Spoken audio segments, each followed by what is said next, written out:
I'm tired, boss. And we haven't even started, so that's a good omen. The Boys of Dungeon Lane album is here. Paul's new album is here. And this album has everything. Spoken word, mushroom trips, homoerotic undertones, nostalgia, wartime perseverance, stolen governmental property, Ringo Starr, and, of course, a producer who looks vaguely like Joey Graceffa. Everything must be talked about, especially when it's a Beatle. It's a Beatles, so we talk about the Beatles here. Hi, I'm Lars, and this is my land. In my land, I get to do pretty much whatever I want. So today, I'm going to take you through the Boys of Dungeon Lane video, and you're gonna listen because it's my land, and probably because you're interested. Probably. Welcome to Annoying Memos land. Beepity beep beepity beep beep. This video is so late. Thought you retired. Didn't you retire? And I was like, nope, still doing it. And the reason why is because I've been having these weird paralyzing panic attacks. Not the hyperventilating kind, but these where I just sit at my chair and it's like, I'm gonna die in this chair. In this chair, you know, I just stare at it and it just, and I couldn't. It happened for like 2 weeks straight. So this video is late. It's all over the place. During Pride Month of all months. If you're new here, I talk about the Beatles and TV and movie, whatever the hell I want to do. I made a 7-hour video on the TV show Lost. Usually I have a funny joke, but I didn't make one up this time. If you want everything, all of the music, documentaries, interviews, my videos as God intended, please support me on Patreon, patreon.com/LarsLand. And we have a Discord now. Abby and Nancy told me not to do that because people are weird. I was told not to do this by my concerned cohorts, Abigail DeVoe and Fathom, so you guys better not fuck it up. It's rare to prove these two geniuses wrong. Okay. Do not prove Abby and Nancy right. Don't be weird on the Discord, okay? Join my Patreon so you can show them that it is possible for you to not be weird on the Discord. Okay? Okay, thank you. I would love it if you'd want to support me there. But if not, please like, subscribe, comment if you're nasty. It's completely free and it helps so much. Don't. We're switching up some things. I'm still gonna do the Stranger Things video. It's gonna stay on the back burner for some time. So we're tearing down the Stranger Things board, putting back up the Live Aid board. Yes, it's coming for real this time. The Beatles take priority as they always do. They have this way of doing that. It's so annoying. But I might be doing some weird stuff like talking about a movie I saw or a book I read, some stuff that's a little bit more off the cuff. My life is changing in real life a little bit and my time and abilities are changing in real life a little bit. We're going to go with the flow, and if you hate it, I'm sorry, but it is my land. Now, speaking of my land, let's go back to my land. Here we go.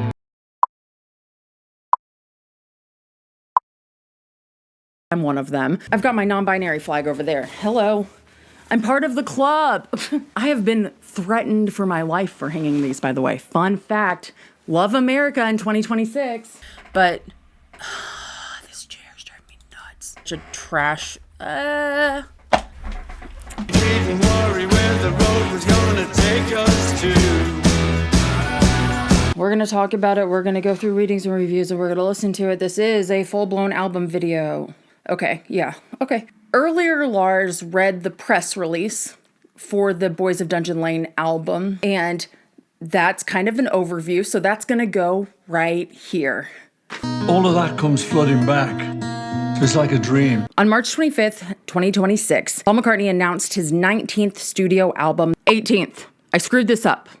Sorry. The Boys of Dungeon Lane, and it is a reminiscent piece of his childhood growing up in Liverpool. Speak, to be specific. The album will be released on May 29th this year. This album was recorded over the course of 4 years, 2021 to 2025, in the UK and LA. It was produced by Paul McCartney and Andrew Watt. If you don't know him, he's worked with a sizable roster of artists that span Gaga, Ozzy, Brandi Carlile, Bieber, Miley, Iggy Pop. It's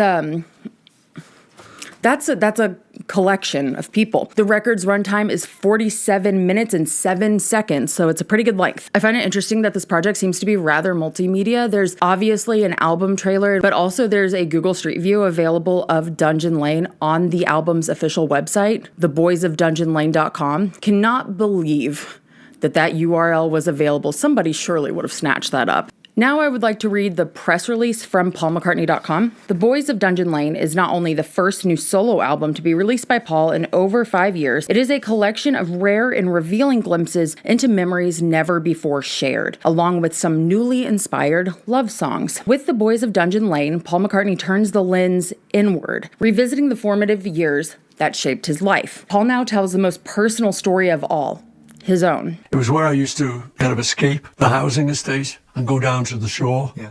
Until the one day when I got mugged down there. And they took my watch. Did you try and charm your way out of it? He tried, but these boys were not being They're not charmed. playing. The Boys of Dungeon Lane is his most introspective album to date and takes the listener back to where it all began. These new songs find Paul in a candid, vulnerable, deeply reflective mood, which, by the way, is almost antithetical to everything we see from Paul McCartney, really. Reflective mood, writing with openness about his childhood in post-war Liverpool, the resilience of his parents, and early adventures shared with George Harrison and John Lennon long before the world had ever heard of Beatlemania. The album takes its title from one of the tracks, which is available now, Days We Left Behind, a stripped back and deeply intimate track that captures the emotional... Just a second. This printed over that line. The emotional something of the project. I don't know. On screen. Dungeon Lane is a place Paul still sees when returning home. Afternoons by the Mersey, birdwatching book in hand, smoky bars and cheap guitars, and dreams not yet lived. As well as being packed with poignant reflections, The Boys of Dungeon Lane also includes new love songs. We already mentioned this. I wouldn't have written it twice, but that's just me. I'm not writing press releases for paulmccartney.com. You could hire me. Listeners can travel to a world that existed before everything changed, offering memories never previously shared and revealing with extraordinary honesty. Once again, this is a little repetitive. Okay, I'm sorry. I'm not copy editing this press release, but...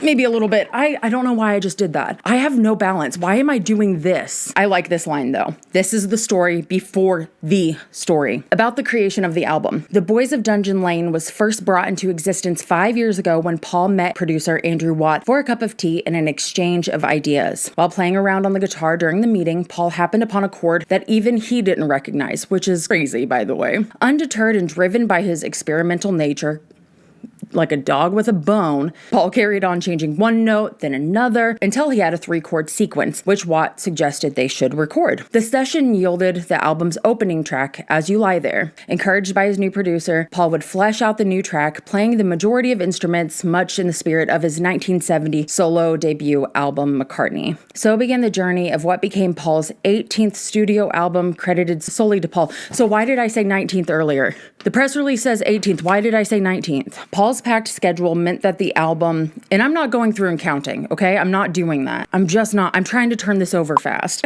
Paul's packed schedule meant that the album was recorded in tight and efficient sessions between the legs of global tour dates spanning 5 years and alternating between Los Angeles and Sussex. With no record label pressure and no deadline, the pair were able to make the album to their own timeline and satisfaction. That is how I like to do my TV videos. The Boys of Dungeon Lane is musically eclectic and sees Paul across an array of instruments and styles showcasing his broad musicality. There's Wings-style rock, Beatles-style harmonies, McCartney-style grooves, understated intimacy, melody-driven storytelling, character songs. Press release done. Thanks, Pass Lars. You're a gem. That is the bare bones basic background to this album. If you want to get to the music, you can get to the music. But man, there is so much more beyond that. I went through and read almost everything that I could find that came from a reputable news source. I tried my best to keep it from being pretty repetitive. It does get pretty, what's the word did I use? Disjointed. I cut in, I cut out, I cut in, I cut out. Paul did a lot of interviews. He did listening parties. The thing that Paul McCartney does best, besides that whole music shtick,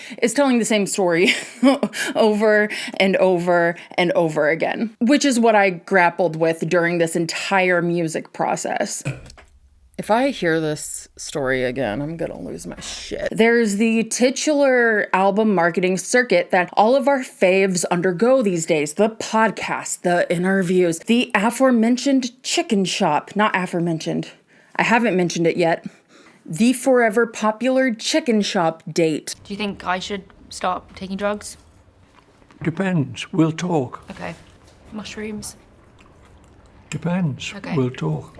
My Beatles and AI chicken wing crash out could have been solved entirely had I waited to do that after this. But here it is. He ate vegan wings on camera for everyone to see. But it didn't include AI, so good for you, Paul. But nobody can find the fried chicken thing. I'm starting to wonder if it was a mass hallucination. What's driving me crazy is somebody sent me the Paul McCartney AI chicken thing. Somebody sent it to me and I can't find it. What is, I swear to God, somebody sent it to me. Who sent it to me? All of that could have been prevented if I knew what was coming, but alas, I am but one lowly trash bag. Prepare thyself for a slapdash Cobb salad of several articles and some videos to tell the story. Should I be allowed to write stuff? Okay, the best writing wins, trumped by podcast/video of the cute Beatle himself, if possible. Maybe I'm at a kind of sentimental point in my life when I think of things like Liverpool, because a lot of my memories will include John and George, who, the fact that they're not with us anymore makes it even more emotional to be here and to think about them in songs. So it is more emotional than it might have been had they been here. This place has everything. Kufa hats, congas, MTV's Dan Cortez. A big feature of the Boys of Dungeon Lane wind-up were listening parties that were crashed by Paul. It wasn't promised, but it was just hoped, and he showed up, because he likes to do that. Much of the early news coverage for the album centers on those. The Zane Lowe interview is going in, for the most part, in the Let's Listen section for Content Daddy purposes. It's a content ID system, Content Daddy, Content ID. Do you get it? It's funny. It's funny. Oh my God, it's so funny. This is from Rolling Stone, and I do believe we will be listening to this podcast, so this could be a little repetitive. I might cut this. Paul McCartney on new song Salesman Saint, How Wartime Resilience Shaped the Beatles. It's from Rolling Stone by Charisma Matarang on May 15th, 2026. Paul McCartney stopped by the Rest is History podcast and sat down with host Tom Holland for a sprawling conversation that covered everything from how he wrote his first song at 14, soon after his mother's death, to how wartime resilience shaped the Beatles. McCartney also previewed his upcoming song, Salesman Saint, from his latest album, The Boys of Dungeon Lane. It's a bit emotional. Paul McCartney plays new songs to fans at Abbey Road. The ex-Beatle hosted a playback previewing his next album, The Boys of Dungeon Lane, telling stories along the way. This is from May 5th. Studio 2 at Abbey Road was dressed with an armchair, a guitar, and a bookcase of Paul McCartney memorabilia. Without the spotlights and cameras, it might have passed for his living room. Even so, the 50 competition-winning Beatles fans gathered to enjoy their prize, a preview listen to McCartney's new album, The Boys of Dungeon Lane, were surely not expecting the man himself to walk in. Then the room hushed. One fan said keenly, "He must be here." And he was. When he entered from the control room on Tuesday afternoon, the crowd broke into cheers. "Hello and welcome to Abbey Road Studios," McCartney said. "I'm going to play the album for you and try to think of stuff to say about it." God, that's So real, so relatable. Over 90 minutes, the world's most successful living songwriter traced his way back to the beginning, sharing memories of his youth in Liverpool, anecdotes about his friendships with John Lennon and George Harrison, and glimpses into his songwriting process. Studio 2 is where most of the Beatles recordings between 1962 and 1970 were made, from Love Me Do and Please Please Me to She Loves You, the single that launched Beatlemania. It's always great for me to come back here because just so many memories, coming in that door over there, which was the tradesman's entrance, gradually working our way up into the control room. That was a big, moment. It was here, too, that songs such as A Hard Day's Night, Strawberry Fields Forever, and Penny Lane took shape, and where much of Abbey Road, including Come Together, was assembled. It's great. It's very nice. I can always sort of think, oh yeah, I remember doing the vocal, John doing the vocal on Girl, or I remember me doing Love Me Do line. And there's always little specific things of the stuff we did. Outside, tourists clustered on the zebra crossing, immortalized on the album cover, presumably unaware of the proximity to McCartney himself. Can you imagine? Despite his protestations, it quickly materialized that McCartney had plenty to say about his first new solo album in more than 5 years, due for release on 29th of May. There's Paul. The album began, he explained, with a cup of tea 5 years ago and meeting, the sketch became the opening track, As You Lie There, which McCartney later built out himself, playing most of the instruments in the spirit of his 1970 solo debut. The song reaches back to his childhood in Liverpool and an unspoken crush on a neighbor, beginning as spoken word before evolving into a shifting melody. Up in one of the windows, there was a girl I fancied called Jasmine, he recalled, but I didn't know how to approach her. I never spoke to her. The joke was she did show up later that year and knocked on the door. I was indisposed. I was on the toilet, so I missed Jasmine. We've been there. As each song played, McCartney mouthed the lyrics and mimed along to the instruments. The record, billed as his most personal to date, turns inward to post-war Liverpool, his parents' resilience, and early adventures with the Beatles. Across it, he plays a wide array of instruments, moving between Wing style of rock, Beatles harmonies, and his own groovy instincts. Okay, we're going to see what else he says from the fan meetup. This was a lot of memories of Liverpool for me, but also any days we've left behind. Everyone's got them. School, old mates. The song he added seemed to write itself. It was memories of John in the middle. That's lovely to go back to. Someone said, "What's the secret code?" I'm not telling. He laughed before adding, "You make up a lot of stuff when you write songs." Sure. He called it a bit of a favorite. About John, George, and Ringo too. Then glanced around the studio. It's a little bit emotional. This is where we worked, always in this studio. We used to come in through the tradesman entrance. Other tracks moved between the personal and the imagined. Ripples in a Pond is a buoyant love song written for his wife, Nancy Shevell. Mountaintop adopts the perspective of a young woman at Glastonbury Festival, which McCartney headlined in 2022. Home to Us marks his first duet with Ringo Starr. It suddenly became obvious that I could take a line, he could take a line. So we have the first Paul and Ringo duet ever. Which speaks Ever. On Salesman Saint, he turns to his parents. "I was born in 1942 in the war," he said. "I was too young to appreciate that, but my parents weren't. My dad was a fireman putting out fires from the bombs. My mom was a nurse and midwife, but they carried on because they had to, like people in Ukraine, Gaza, and elsewhere now." Okay, we're talking about things, I guess. I spoke about this a little bit when I was watching the SNL performance of Days We Left Behind. So I guess that's what my reaction was right there. I'm not sure if I'm keeping it in. Okay, so we'll keep that out. Yeah, we're keeping it out. I rolled my D20 dice over and over again and kept getting ones and threes. The dice spoke. Meanwhile, down south, one of the album's most nostalgic tracks prompted a story about hitchhiking with Lennon and Harrison. Well, he hitchhiked the most with George. It was a good way to get to know you before we learned to twist and shout, the lyrics go. This is an article from The Times, which also talks about this fan meetup. He talks about being in Studio 2, and he pointed at the steps going up to the control room, recalling they were for the posh people like George Martin while we had to use the tradesman entrance. I think what he's actually saying is, because it's kind of funny and a little bit like working class hero to say this, but what he actually means is that going through the tradesman entrance was less likely to get mobbed. But anyway, sitting in front of a bookcase with framed drawings of a blackbird and a cormorant, aka the liverbird, dressed in a simple black bomber jacket and black jumper, McCartney played acoustic guitar and gave commentary on each of the new tracks before playing them over the speakers and reminiscing. Memory, however, can be a deceptive thing. Before a sweet folky tune called Down South about hitchhiking, right on Milk Float, there was driver's passenger seat. Unfortunately, he was wearing jeans with a zip. Okay. Reviews of The Boys of Dungeon Lane, which features the song called Home to Us, billed as the first vocal duet, are under embargo until the end of May. In the event, McCartney reviewed most of the album himself. This is basically a rocker. It's terrific. He said of Come Inside, I like this one, was how he summed up Days We Left Behind. He also told the story of the origins. We already said Home to Us came about because Starr also visited Watt's studio, played some drums, and left. I'm not sure what Ringo thought would happen, McCartney said. I told him I don't think it works like that, and he was a bit miffed. Shut up. Paul, you and Ringo could get whatever you wanted. If you're being like that, it's because...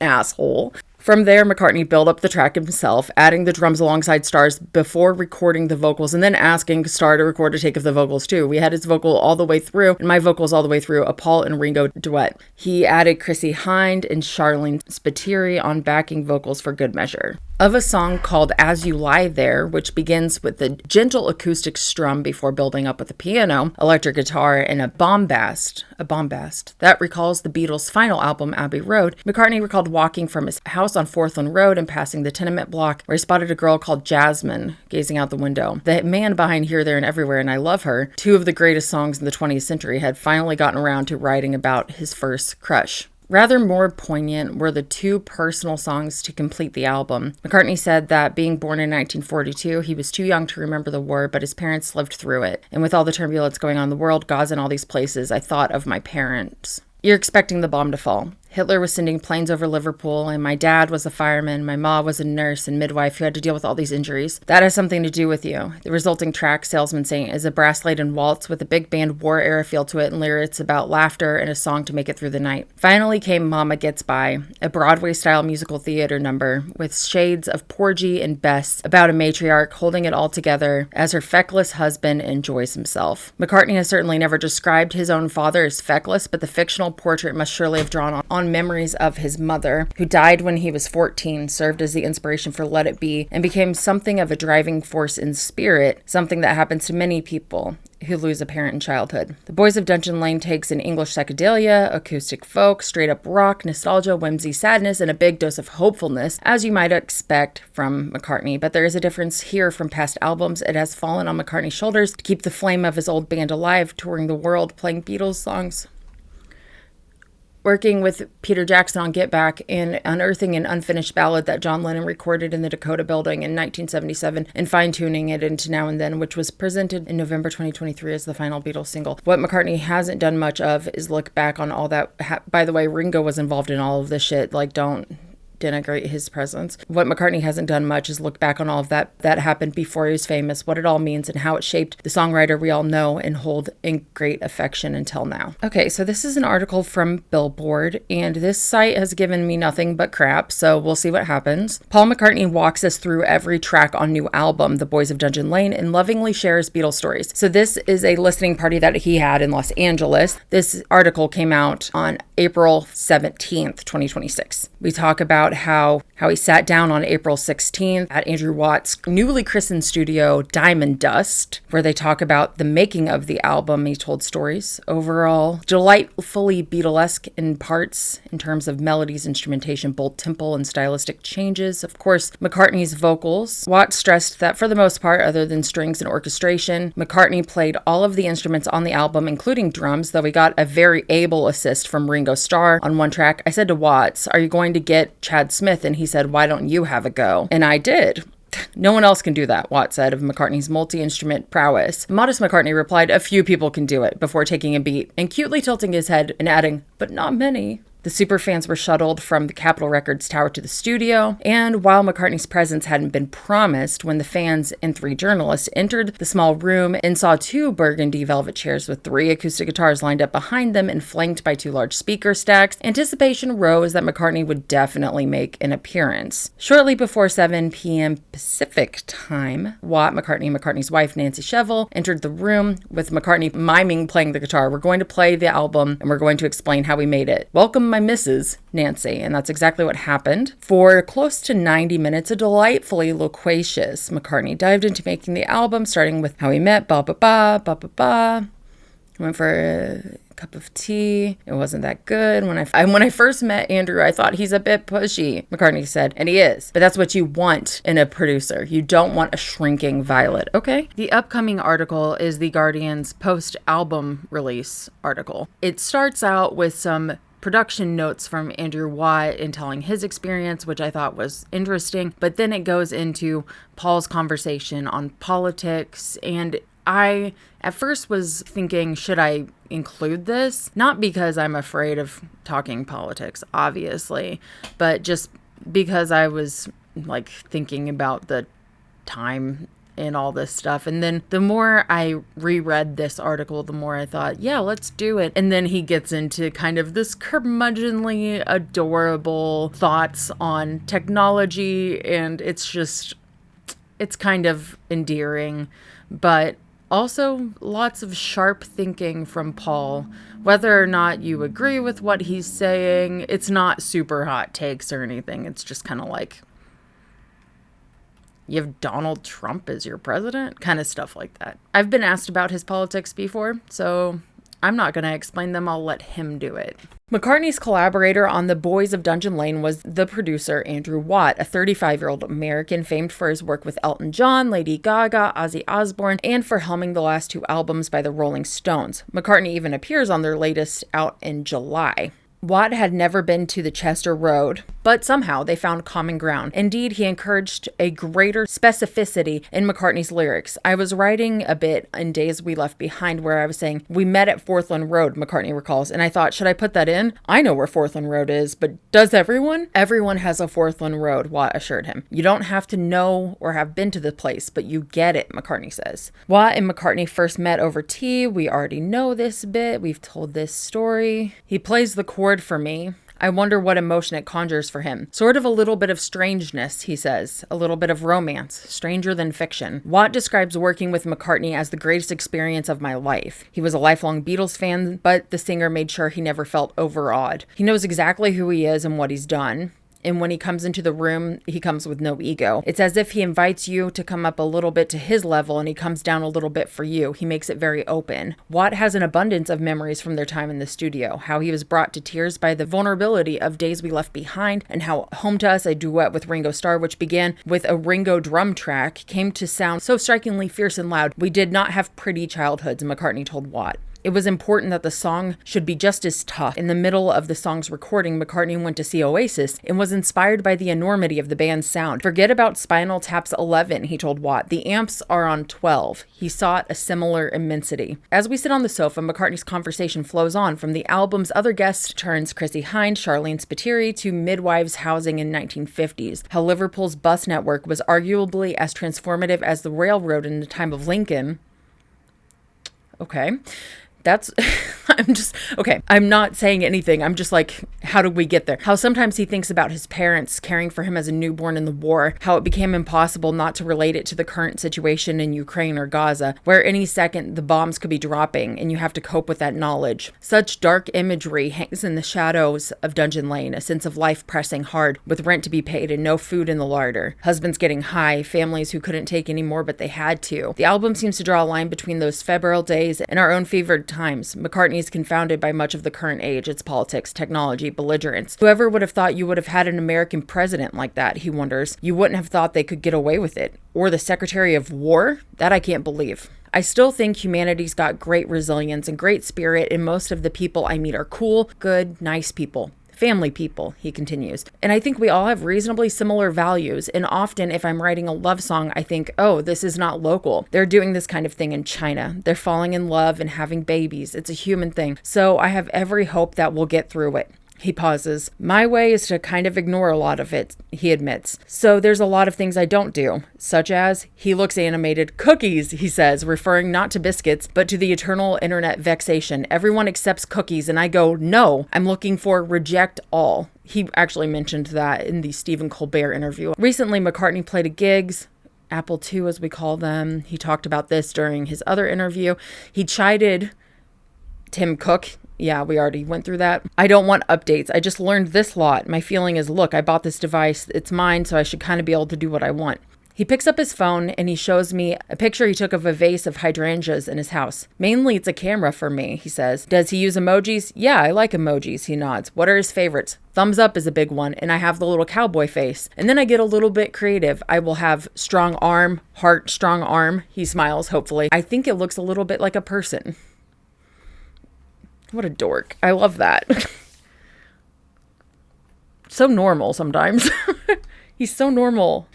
This is the review from Mojo. Paul McCartney, if you're working with the Stones, they've got the Stone sound. It's the opposite with me. McCartney speaks exclusively to Mojo about making of his new album, The Boys of Dungeon Lane. So I'm going to, with the remaining articles I'm reading, I'm going to kind of skip through the stuff we've already gone over to avoid it being just far too repetitive. But we'll go ahead and skip through here. He talks about meeting with Andrew. If you're working with the Stones, they've got that Stone sound. It's kind of the opposite with me. We're trying not to do that. McCartney explains to Mojo's Grace and Haver Curran, the way we approach this album was, we've done that before. Let's do it differently. Different. I sometimes correct people's grammar when I'm reading it on accident. We were just talking and he said, you can write a song from anything. Sometimes I just pick a random chord I've never played before and I go from there. So he played this weird chord and smiled with his boyish charm. He had to resolve it because it was hanging out there so fucking weird. I grabbed a guitar and we were off. That's what Andrew says. Paul says, I came away from that first session thinking, well, I like him, but he's a bit pushy. McCartney tells Mojo their first encounter, but pushy's not a bad thing in a producer. It's just enthusiasm from someone who wants to keep making this record. It's infectious. Watt describes working with McCartney as the greatest experience of my life. He was a lifelong Beatles fan, but the singer made sure he never felt overawed. He knows exactly who he is and what he's done. And when he comes into the room, he comes with no ego. It's as if he invites you to come up a little bit to his level and he comes down a little bit for you. He makes it very open. Watt has an abundance of memories from their time in the studio, how he was brought to tears by the vulnerability of Days We Left Behind, and how Home to Us, a duet with Ringo Starr, which began with a Ringo drum track, came to sound so strikingly fierce and loud. We did not have pretty childhoods, McCartney told Watt. It was important that the song should be just as tough. In the middle of the song's recording, McCartney went to see Oasis and was inspired by the enormity of the band's sound. Forget about Spinal Tap's 11, he told Watt. The amps are on 12. He sought a similar immensity.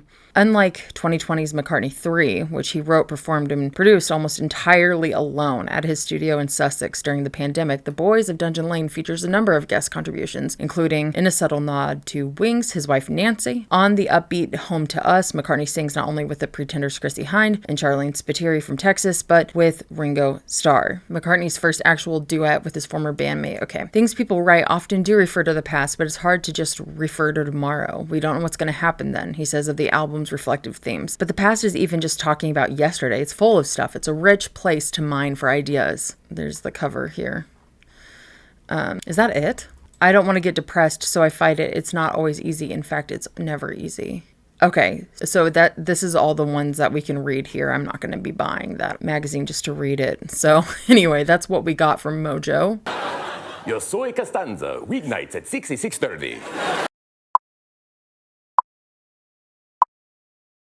The marketing for this album began several-ish months ago, and I've covered it, but Paul's been all over the internet, particularly in the last few weeks, including but not limited to the chicken shop date thing, doing a TikTok live, being the final guest on Stephen Colbert, and of course, the season closer and Lorne Michaels' end to SNL season 51. There's a lot to chew on with this stuff. Wink, chicken shop date comes in reviews and reception, and SNL appearance comes right after this. It gets its own section because the internet doesn't know how to handle an 83-year-old still singing. Ooh, no.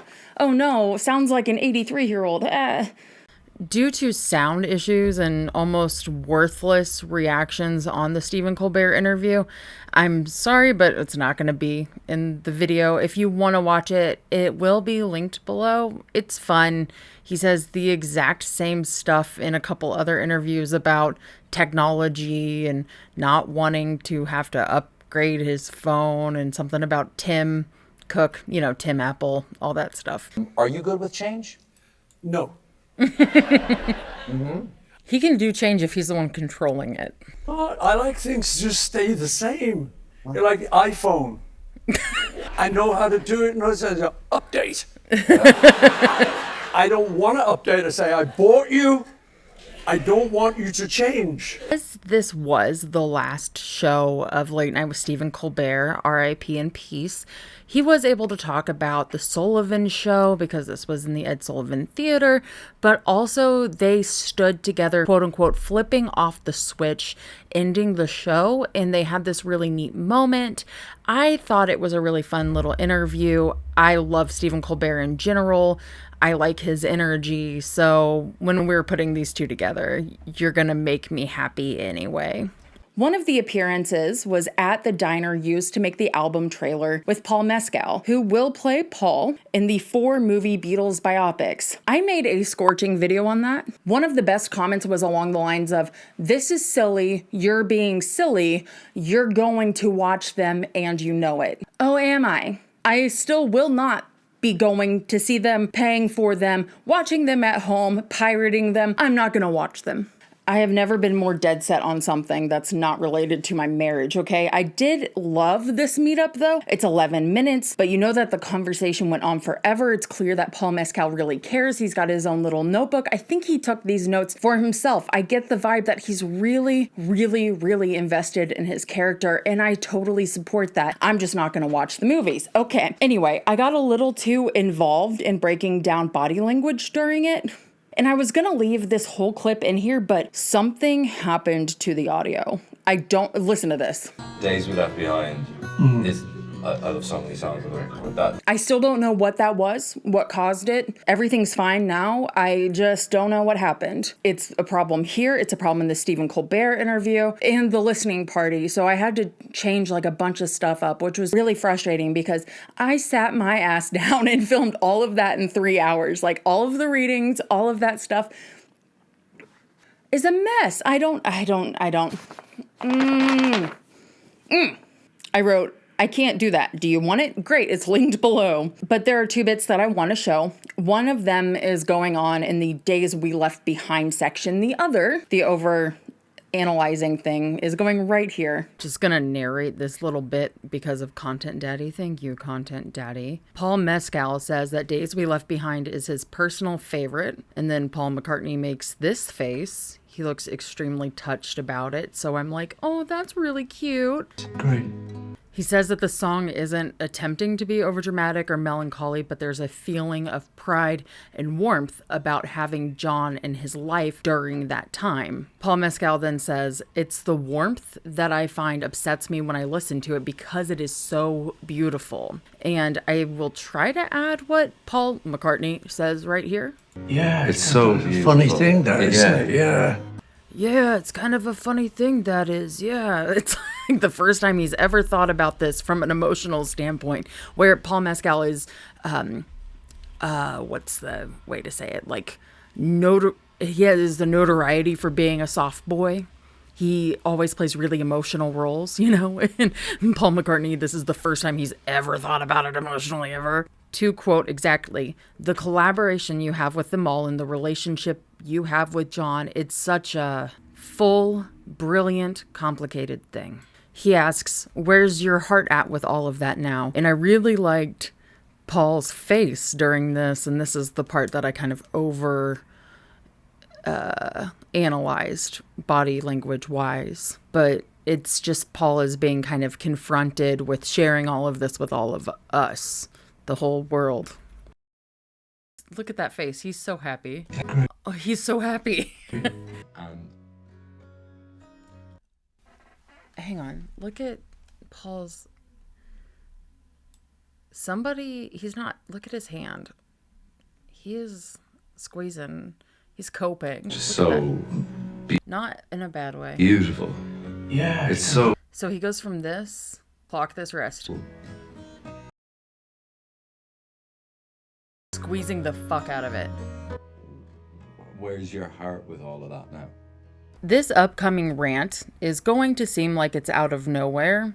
Because the way we're editing it, yeah, it's kind of out of nowhere. The anger that spurred it on actually comes up during the Paul is washed allegations section, which I think is self-explanatory. And then when we get into the critical reception, which dives into a lot of fan criticisms. And this time round, the fans had a lot to say about press tour and business practices, and we'll get into it more there. But I know you're about to hear this and be like, Jesus Christ, Lars, why are you screaming at me?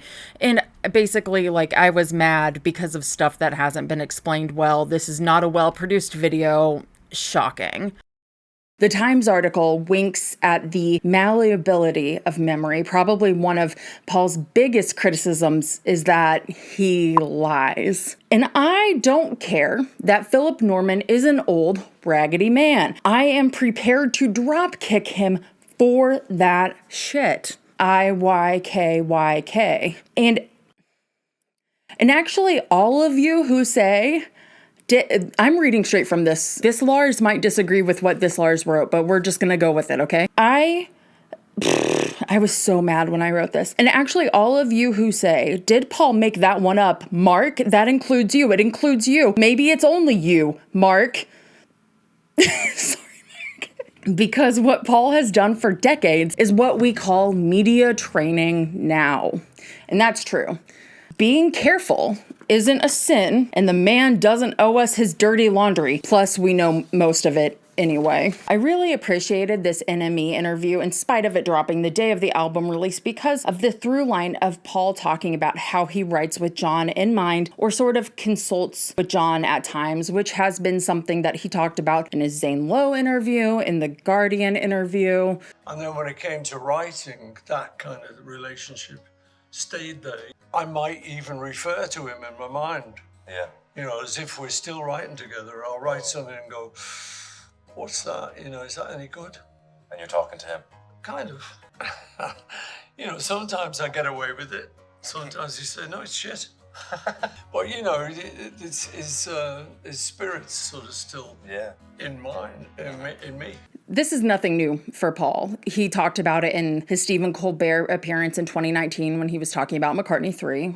We'll put that right here. I dream about him. Oh, really? Would you mind sharing one? No.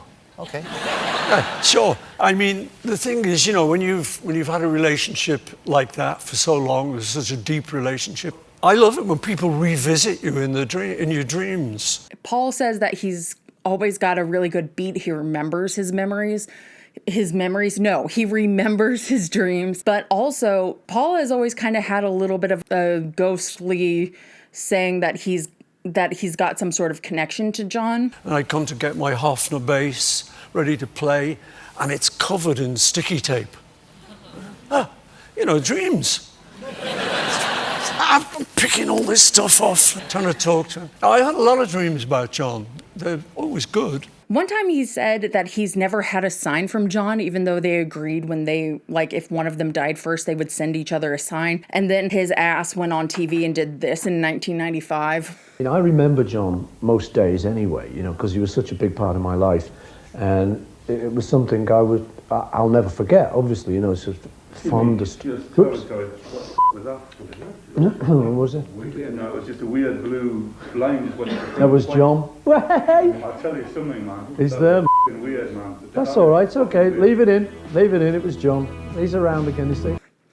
You're a lying liar who lies. See, now it's me. Now it's on me. Now, it's almost like people say different things at different times. See? Dumb. I'm so dumb. I just always really liked that. I think that that's really sweet. And it was nice to hear him talk about, in a contemporary sense, the issues with John because he described them as annoying. And I liked that. I don't think that he's ever actually used that word for it. The thing is, I have very good memories of the guys, John and George. Even though, towards the end of the Beatles, John was slagging me off a lot. At the time, it was very hurtful. It was just annoying because you thought, I've got to answer him back. What am I going to do? And I fear this is the most accurate way to describe their fights, not as earth-shattering as the world as the Beatles fans tend to look at it. But I suddenly realised, wait a minute, this is John. This is the guy I've known since I was 16. That's what he does. If he doesn't like someone or something they did, he'll come back at it. So I thought, oh, that's okay then. So it didn't sting so much once I realised it was just John being John. Which stemmed from business and jealousy and struggling to accept shifting dynamics. It's annoying, but it's love. It's all love.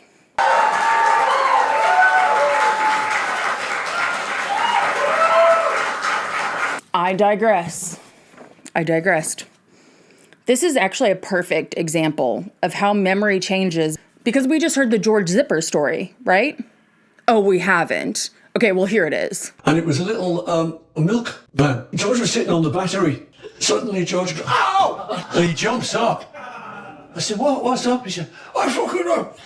He had jeans with a zip on the back. And they'd connected up on the battery. So like, jam! And he showed me, had a big zip mark. Admittedly, that is the best version of it because it is on video where he's going, no. Then when Paul is on the Rest is History podcast, here is what was said. Can I just end by asking about your memories and the tricks that memory can play? I met Olivia Harrison, George's widow, quite recently. And she was saying, I love that story of you and George going down to Wales and you sitting on the battery and it connecting and you got a scar on your bum. I said, it wasn't me, it was George. But I think it's amazing the way memory does that. It can just morph. People know things about you that maybe never happened because it's been reproduced in countless books. That's very true. And that is history. It is. That is, and I now appreciate through all the sort of wrong stories about the Beatles, how can you have accurate history? This place has everything. Asbestos, lupus, the magazines at Supercuts, Dan Cortez.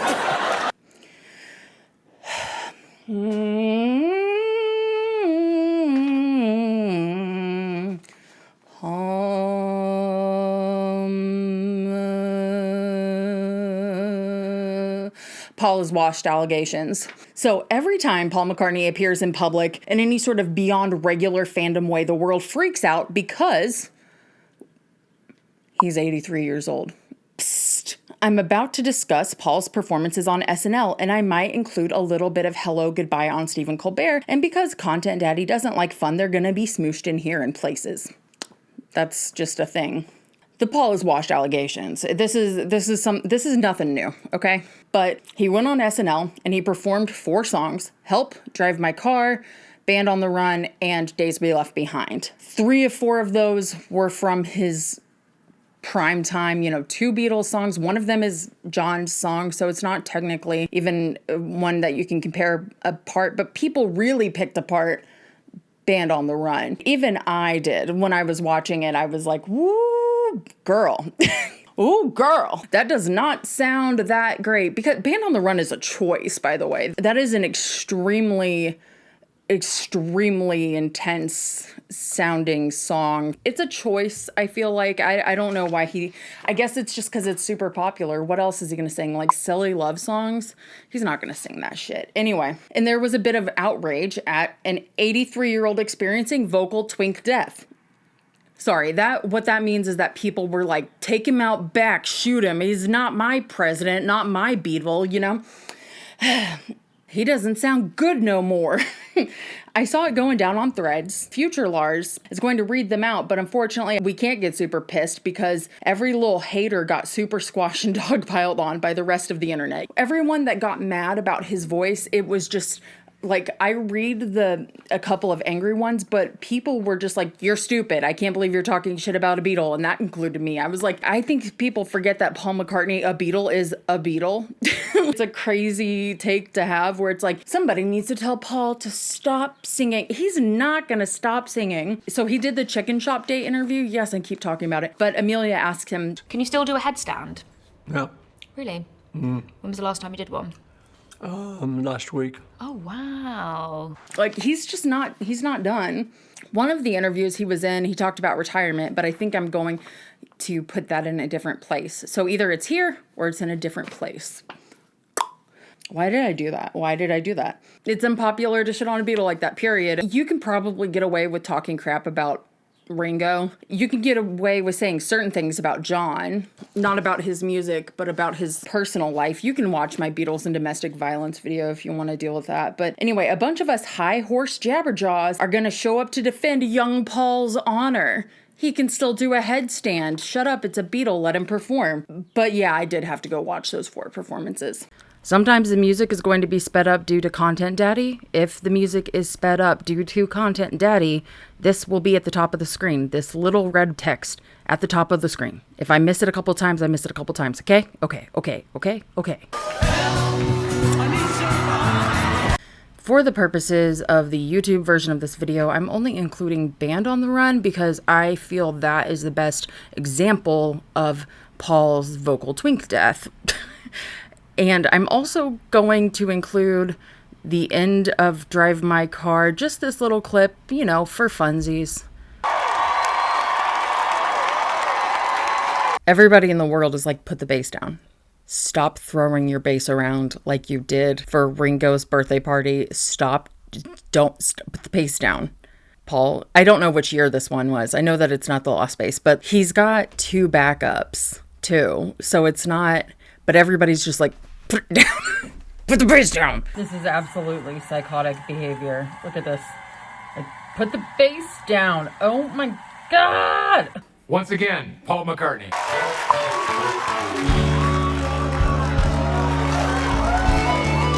It is very ballsy to go and crap on Paul McCartney's voice because it is a Beatle. Because I'm about to talk about his voice, or I'm going to use other people talking about his voice, whatever. I'm just going to pull up, this is from YouTube because I'm doing this lazy style through my phone's audio, what Paul's voice sounded like on the track Band on the Run. This should be loud as hell, by the way, so this might be unbearable, but... Sent inside forever. Sent inside forever. So, Loud a K said, I'm sorry, Paul McCartney has lost his voice. The superior musicianship is still there and he plays beautifully, but the voice is weakened and sounds as if it will crack at any moment. The years, they are not kind. We did lose it a little bit there, didn't we? Like, this is the stuff I understand people will complain about. Just, you let it go. Like, he sounded fine. He brought it back with the whistle, like with the woo. It's not a whistle tone, ignore me, but yeah. He was like, oop, fell off, coming back, bring it back. A reply says, he's Paul McCartney, not an Avenger. Used his voice for 60 plus years. He is a founding and majorly contributing member of a band that changed the world. That's good enough, yes.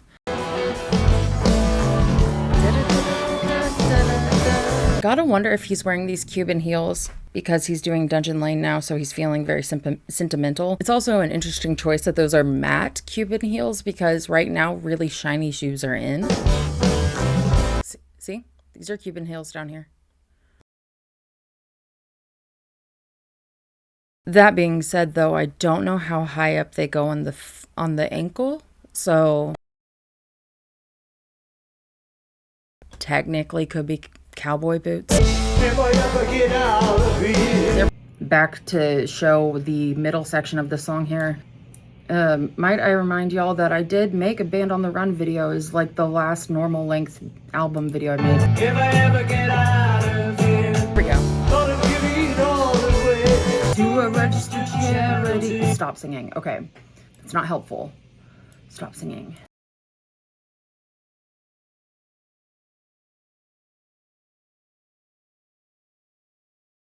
If we ever get out of here. There we go. That sounds good. He's using his chest voice here. And she replies, I didn't judge him as worthless. I understand who he is and I listen to his music every day. I was making the observation that it's sad what the years can do. He's still good enough.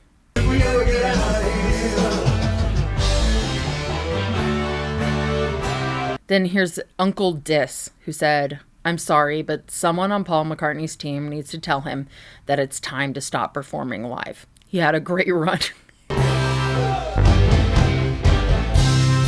It sounds like we're going to just take him out back. He had a great run, but his voice is clearly deteriorating, and the addition of backup vocals to fill in the parts that he can't hit anymore was painfully evident.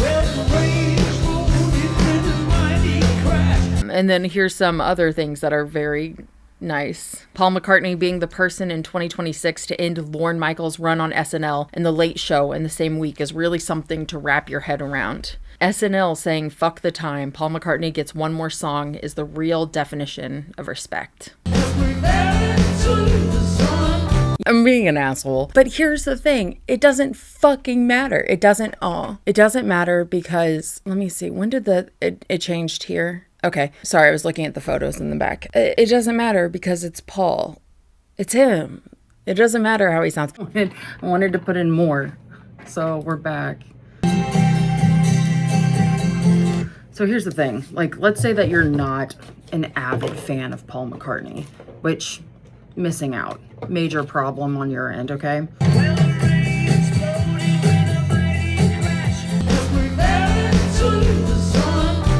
But I understand that if you listen to your soft rock radio and you hear this on the radio, you're used to hearing a certain version of this song. For instance, it sounds a little bit more like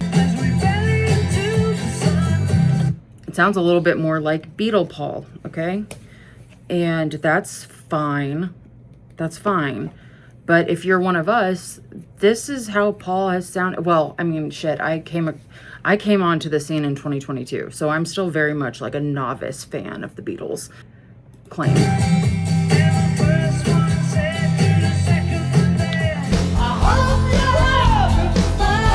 We all know that this sounds like Paul. If we heard this playing anywhere, we'd be like, that's Paul, you know?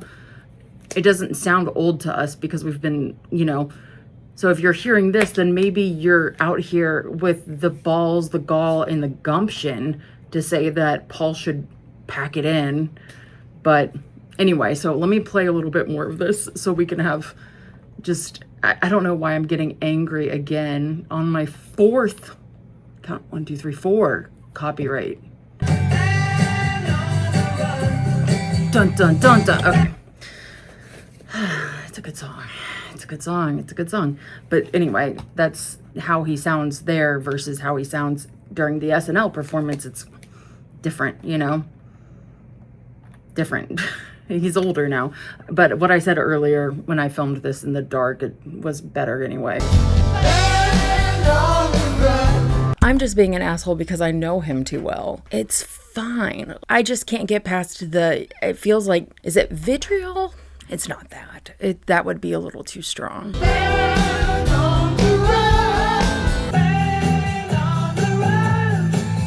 Paul was like 32 when he made this. You know, I think, when did this album come out? Like 74, right? Let's see, April 1974. So he was 31 when the album was released.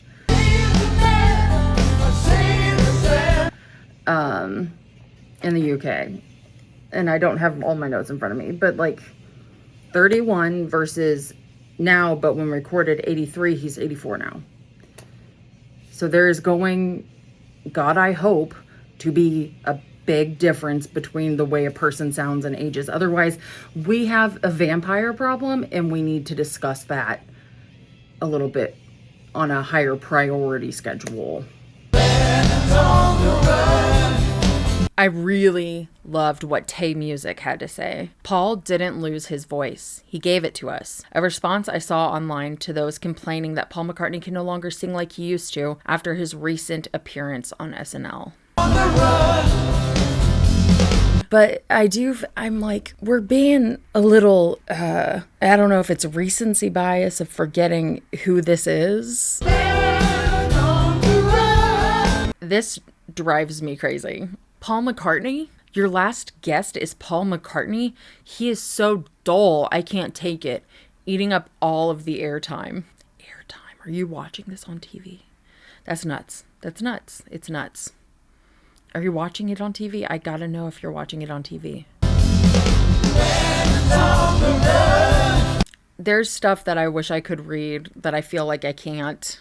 I think what we're saying is that with most Paul late albums, they're a mixed bag. His stuff is always going to be compared to the Beatles. It's always going to be compared to Wings. It's always going to be compared to whatever favorite solo album you had.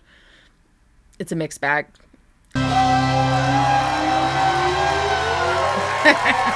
Okay, I did get a little emotional. Needless to say, this place has everything. Skunks, K-fobs, Cookie Crisp, Dan Cortez. Facties and features. Usually I'd put out all the album stats right here, but we kind of already did that at the beginning with the press release thing. And personnel on the album are going to be given with each song with the extra information at the very beginning, so we'll get there. But what I wanted to do was to talk first about the Dungeon Lane street sign shenanigans. So Paul talked a little bit about how things happened with the street sign. As soon as he started talking about Dungeon Lane signs, something that always happens with all kinds of Beatles stuff happened. After you announced The Boys of Dungeon Lane as your album title, I drove straight round to Dungeon Lane to see what it was like. The street signs had been nicked. Was this random scallies or was this cooked up by you? And if it was you, are you going to put the signs back? Whoopsie, missing. I don't know what happened. Whoops. Ooh, Hey, hi, it's Paul here. The Boys of Dungeon Lane is out. And early on in our campaign, someone nicked the sign from Dungeon Lane in Liverpool. I have no idea who it was, but I've got my suspicions. And then I found this BBC article where they reinstated the signs because tourists were a little grumpy about posing with a field. And it is kind of just a field. Yeah, I think they may replace it, but it'll get nicked again. It'll get nicked. Dungeon Lane sign restored after McCartney album news. This was May 5th on BBC, and Thomas Barrington, Johnny Humphreys wrote this. This is so nothing burger, but I just think it's interesting, so I wanted to read it. So just like a little bit of little lore. Tourists are visiting the Speak Road that's name-checked in Sir Paul McCartney's upcoming album had been really disappointed. Signposts for the road name-checked in Sir Paul McCartney's upcoming studio album have been restored following a request from local tour guides. Tourists have been flocking to Dungeon Lane in the Speak area of Liverpool since the 83-year-old Beatle announced his upcoming album titled The Boys of Dungeon Lane in March. Described as an ode to the post-war Liverpool where McCartney spent his childhood, news of the album was accompanied with the release of the lead single Days We Left Behind. Beatles tour operators who added the road to their itineraries found their guests were really disappointed not to find any signs for a photo opportunity. Last week, Liverpool councils restored the signs in response to the request from the Liverpool City Region Tourist Guides Association. Jackie Spencer, a Liverpool-based Blue Badge accredited Beatles tour guide, told the BBC fans began making pilgrimages to the Dungeon Lane as soon as McCartney spoke about spending time there during his childhood. She said, people are going with expectations to see something and there's very little there. Us guides, we started taking people there and recognized their disappointment, so we managed to get in touch with the council who agreed to replace the signs. When McCartney announced the album, fans looking it up on Google Street View were greeted with a young boy wearing a 1950s style school uniform. We've already talked about this. It's wonderful that we've got a brand new one there as well, Spencer said. The Boys of Dungeon, we've already talked about this. It will be the star's 19th solo album in a recording career that spans 63 years. And I also wanted to talk about, not personally going to talk about, I'm actually just going to show you people talking about the album art, because there's this really great collage that I spent forever looking at, and I think you could kind of get drawn into it. Actually, Paul, during his TikTok live, said that he wanted it to kind of be like Pepper, where you're sitting there and just looking at it for a really long time, taking in all of the details and focusing on what you can see and what you can't see. Okay, we actually have a copy of the album right here to hand to you. Yeah. And I thought we could do a quick little unboxing. Nice. I think it's great that here it is. The album was obviously designed with you and David Lane. And inside we have a silkscreen collage done by Kate Gibb, and some extra help inside the album from Josh McCartney and your daughter McCartney and Mary on the portrait.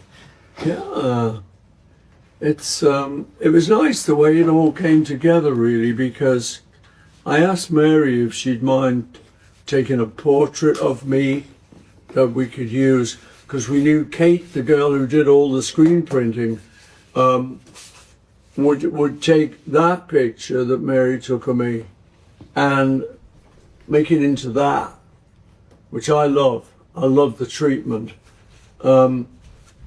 So we did that, and I was talking to David, who was going to help design the whole package and the whole album cover, and I showed him some early photographs that I'd taken when I was a teenager, I think it was, up in Liverpool, and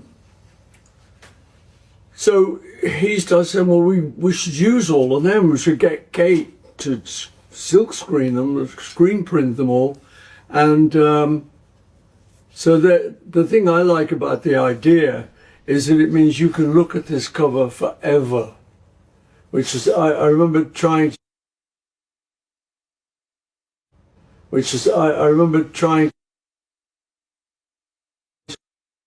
because I always remembered going into Liverpool city centre and buying a record. It would be vinyl in those days. And the half-hour journey back on the bus, you would just sit there and just get into every little thing. Oh. And there's a lot to look at on this thing. A lot of childhood pictures of me, my brother Mike, and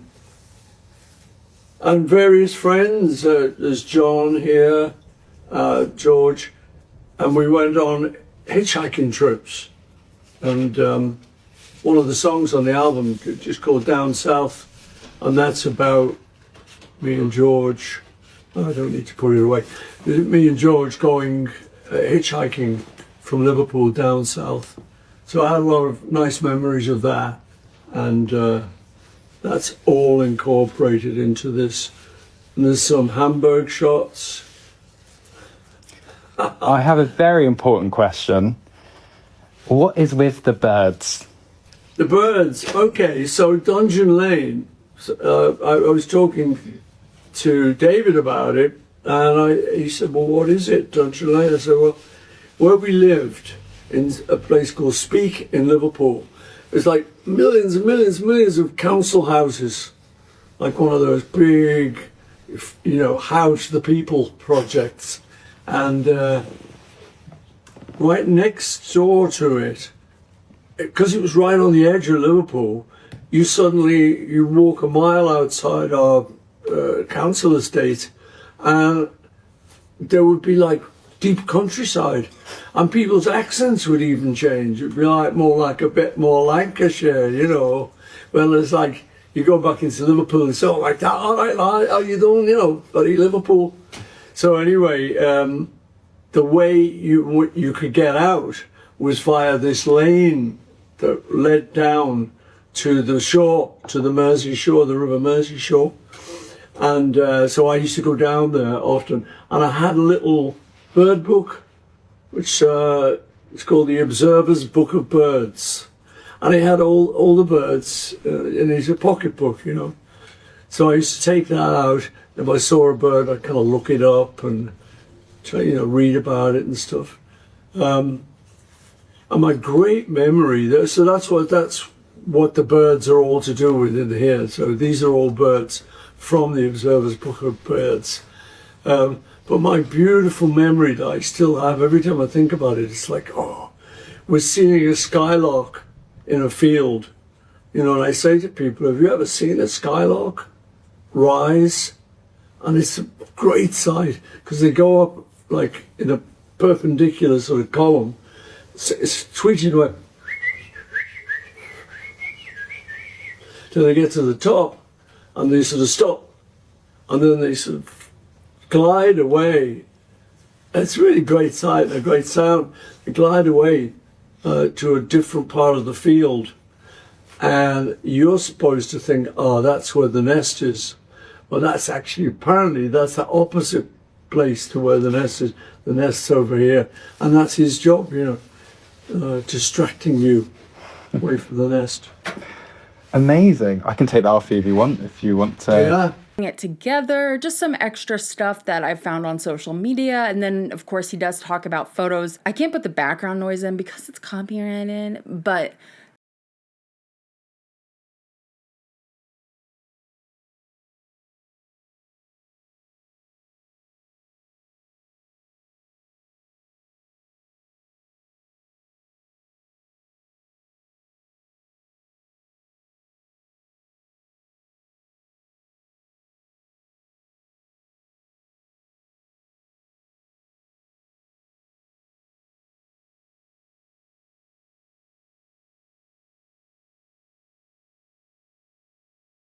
Paul also talked about the collage and photos in the Zane Lowe interview, which we'll go ahead and put it right here. I really did like this. I thought that this was neat.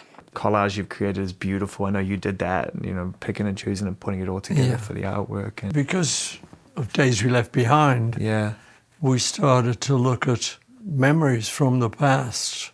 So that one's me and my mum and dad and my brother Mike.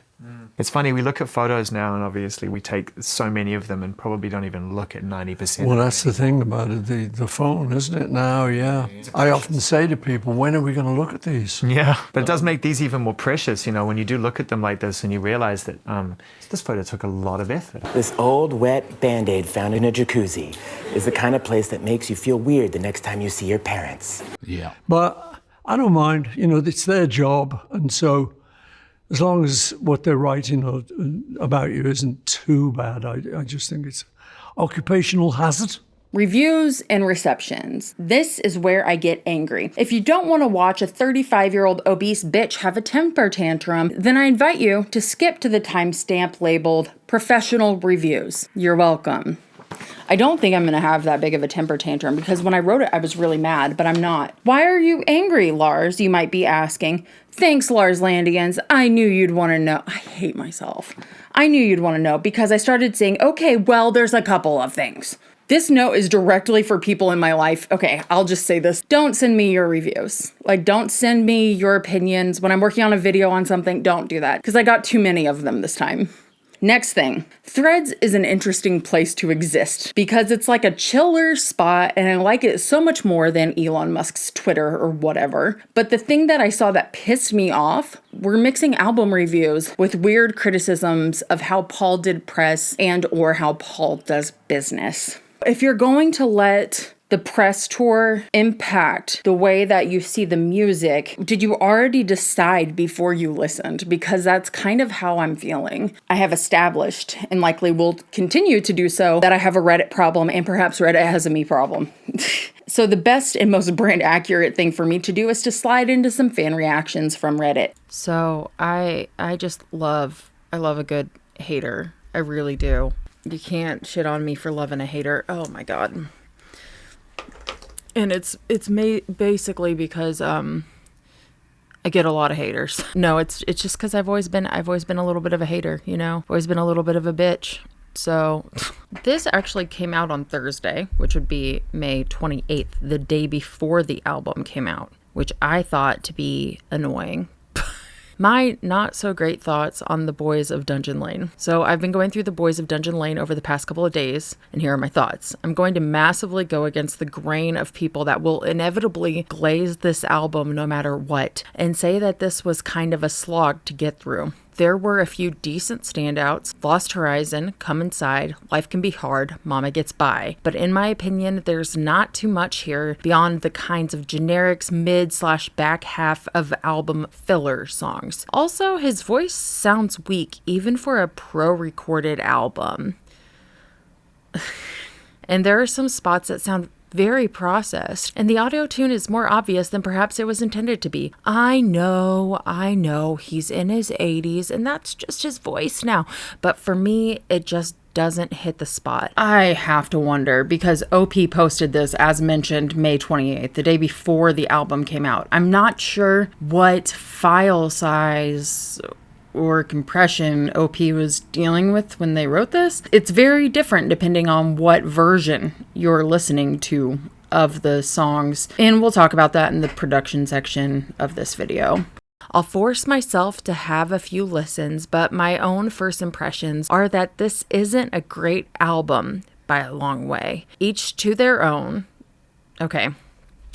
Don't be so picky, Lars. Come on. I loved Egypt Station. McCartney 3 was a mixed bag, and this is continuing with a downwards trend. Again, this is my own opinion, and I'm sure yours will vary. So the thing where I got shitty about it was, it's funny to say this is my opinion and I'm sure yours will vary in the same post as people that will inevitably glaze this album no matter what. Maybe they'll glaze it because they like it, lol. And then a lot of people on here would love it if you just read a phone book, but it's that kind of blind loyalty to an artist and their output that is just weird. And I wrote, you're still operating on an assumption. This isn't true for other recent albums. It really isn't true for other recent albums. But there's some really good balanced critiques. Not necessarily, I mean, this guy, I read it like he's an asshole because I wanted to.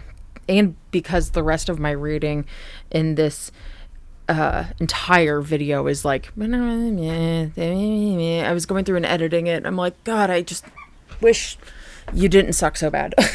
Paul's certainly had better. I think there are high points on Come Inside, Never Know, and Salesman Saint, but I fatigue easily with some of these generic chord and melodic structures and almost saccharine reminiscent lyrics. The elements that excite me include harpsichord, Paul's enchantingly poor recorder playing, and trumpet/brass. The bass sounds quite boring, which Paul's bass is usually so great. Unfortunately, it's quite simple and predictable. Also, Ripples in a Pond sounds straight out of memory, almost full, which I quite like. Same with Come Inside. It reminds me of Everybody Out There from New, which I loved then, and it almost sounds like a sister to it. We Too sucks, easily the weakest track. All this having been said, I love Paul's music. His tracks can be weak, but they're weak tracks by my favorite artist of all time. Like Wildlife, arguably the weakest Wings album, but I love Mumbo and Bip Bop. What can I say? I've just added 14 new songs to my collective playlist of 1,600 tracks, released songs, extensive demos, remasters, hot hits, cold cuts, and whatever the fuck Ubu Jubu is. I think that that's a really great balanced critique here. I'm enjoying the album well enough, TBH. Head and Toes better than Egypt Station, which I personally didn't vibe with, and McCartney 3. The first 4 tracks are sequenced really well. The faster songs with his vocals mixed deeper in the background as you lie there and Come Inside are the standouts. Come Inside is great. I don't see this being an album that gets much airtime for me. It's just all too meh. It's all too meh for you to take, but and yeah. Paul is a legend. He's a great songwriter and he makes albums that he wants to make at this point in his life. He isn't selling music to get hits. If they happen to become hits, I'm sure that'd be great and he'd love it, but he's clearly in an honest and reflective mood on this album. His voice is creaky and shows all the wear of someone who's been singing on stage since the late 1950s. Give the guy a break. Autotune isn't AI, it predates AI. I mean, they started using autotune. They were using a version of autotune, back during the Beatles' time. It predates AI. Nothing is being added. It's modified slightly, so he is in key where his voice slipped. If he truly recorded this off key, trust me, you wouldn't enjoy it. That being said, it's pure McCartney. Everything that's made him great continues to do so. For me, Flaming Pie is his best solo work, and while this doesn't come close, it inhabits a more gentle, reflective state of somewhere between the acoustic rock elements of Off the Ground and the pop sheen of New. I think it's legitimately quite good. Really? I mean, more power to you. Yes, really, and I'm not even mindlessly glazing or whatever you said. Besides Come Inside, I even had a different standout tracks to you. Insane. I will say Momma Gets By is genuinely beautiful. I liked it. Not a standout for me personally, though. I like McCartney as much as the next man, but pretty much every album he's released this century has been a triumphant return to form, according to the music press. So I think what we're kind of seeing is a really mixed bag on this Reddit post, but what kind of pissed me off was the stuff I saw on Threads in general. So I'm going to read these from my phone because I don't have them on my computer yet. This is not to do with anything, but I was reading something in Pinterest.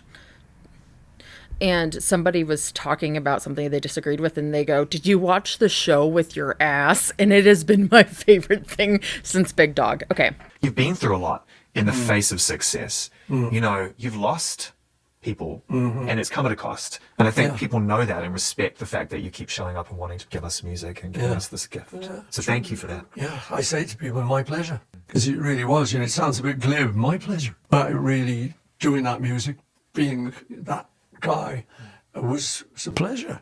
Is a pleasure. So the guy that I got shitty with, no shade to Gregory Films _UK, he wrote in response to the Guardian's article where Paul said that he could gauge John's reaction. "No, Mecca, that's just you, not John, sadly. If only. Paul has outdone himself in the PR stakes for this album, every TV show, podcast going, and released in a ridiculous number of formats to guarantee collectors get it to #1. A pleasant album being greeted with ludicrous amounts of hyperbole due to his age and national treasure status. I'm not going to trouble Ram as peak solo McCartney or even Chaos from the Century, but he can do whatever he wants. He's earned it. He is a worldly treasure." Which I agree with that last sentence, right? But hang on, let me pull up my threads. What I said was, I've said it since the beginning. Paul and John are always writing together, even now.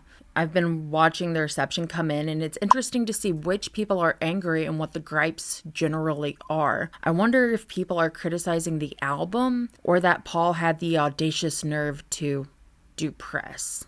This guy replies and says, "Paul always does a ton of press. And with Egypt Station and then with McCartney 3, he learned that collectors will buy every format he releases in it, guaranteeing a #1. John, on Paul, the best PR man in the world. Probably," which I find to be such a crappy, lame, lazy thing to do. People love to quote John one time a negative way toward Paul and say that this is how we should feel about Paul. And it drives me nuts. And this guy sounds like he's a fan. It still drives me nuts. So I wrote, "The music industry is in fact an industry. I'm really glad I don't do a lot of collecting. Let's not give the variant thing and cause those issues to Paul. That is an industry thing, and MPL and Paul love money. They're gonna want to make money. There is no such thing as an ethical billionaire. So I'm not saying that, but I'm saying we're not talking about the right things. And does that belong in a business critique or does that belong in a music review? These are two different things. It drives me nuts. I wrote, "Additionally, promotion isn't a cardinal sin. It is to be expected. I keep seeing this brought up in tandem with album reviews like it's a gotcha. It's not. It's just the industry." I've never been to Dungeon Lane. Do you think it's worth me paying it a visit? No. No. Well, I mean, I should say yes. I saw a lot of gripes about the chicken shop interview, which is stupid. I believe the gripes that I saw came from people who must not have seen it. Emil, you did a great job. Do you find that you can only write love songs when you're in love? No, it's good, it helps. But no, for me, sometimes love songs aren't about a particular person. It's just the notion of love. You can sort of make a song out of the dream of love. I've done that a few times. It was very funny. We heard Paul talk about Lily, which is on Ram, Lily.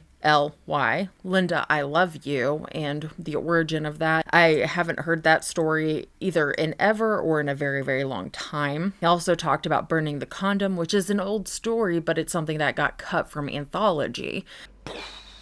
And they go up quite well. Wow, okay, I've never done it myself. You've never burned a condom? No, I haven't. Oh, I mean, you haven't lived. I haven't lived, I know. Till you've burned a condom. There were some good jokes about drugs, mushrooms, being arrested. It was a fun little interview. And to the people saying that it's hypocritical for Paul to have gone on a chicken shop date, vegan wings, they went to a vegan restaurant. Stop. Like, actually what it's doing is making this show accessible to people who are vegan or vegetarian. It's not a sin to do that. It's not a sin to do press. It is absolutely bonkers to me for Paul, who is a Beatle. Beatles have historically been involved in pop culture, to stop making himself accessible for some reason.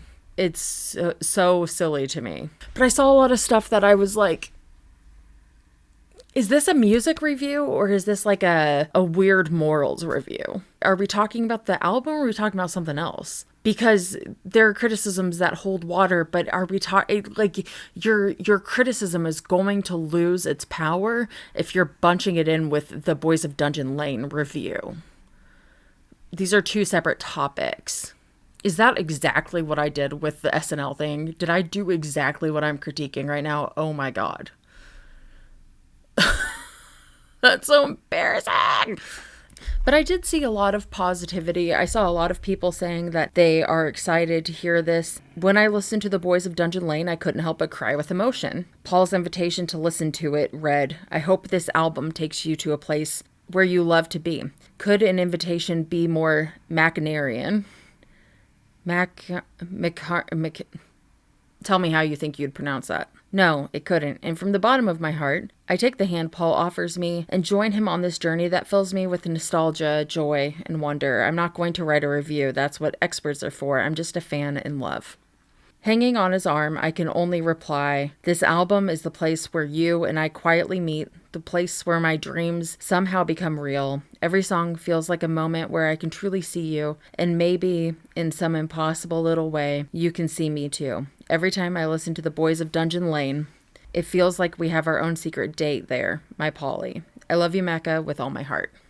Someone says, many have said this album is a kind of goodbye, but I think it's an invitation into his heart and soul. It's a window into his fondest memories, those that shaped him into who he is today. He shares what was and still is important to him. It is truly an honor to listen to this album and to be able to see him as he truly is, not a famous artist, but a man who loves his craft, his family, and the community that shaped him. When I hear this album, I listen with my heart as well. God bless you, Paul. It's Paul sounding more like a Beatle than ever, acknowledging his awesome past is a winner. We're seeing a lot of criticism, and we're also seeing a lot of adulation. And Paul said in an interview that he likes adulation. Whenever we do a big Beatles song, your cameras all light up and it's like a galaxy at night. I said, when we do a new song, it's like a black hole. My kids laugh at me because they say, you like adulation, don't you? I say, yeah, you can adule me anytime you want.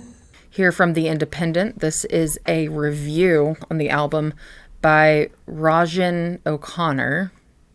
I'm not sure how to say that. That would be Roisin O'Connor. It's quite a gorgeous name. Irish. All right, let's skip through here. Okay, I do often wonder if I'm writing about the past.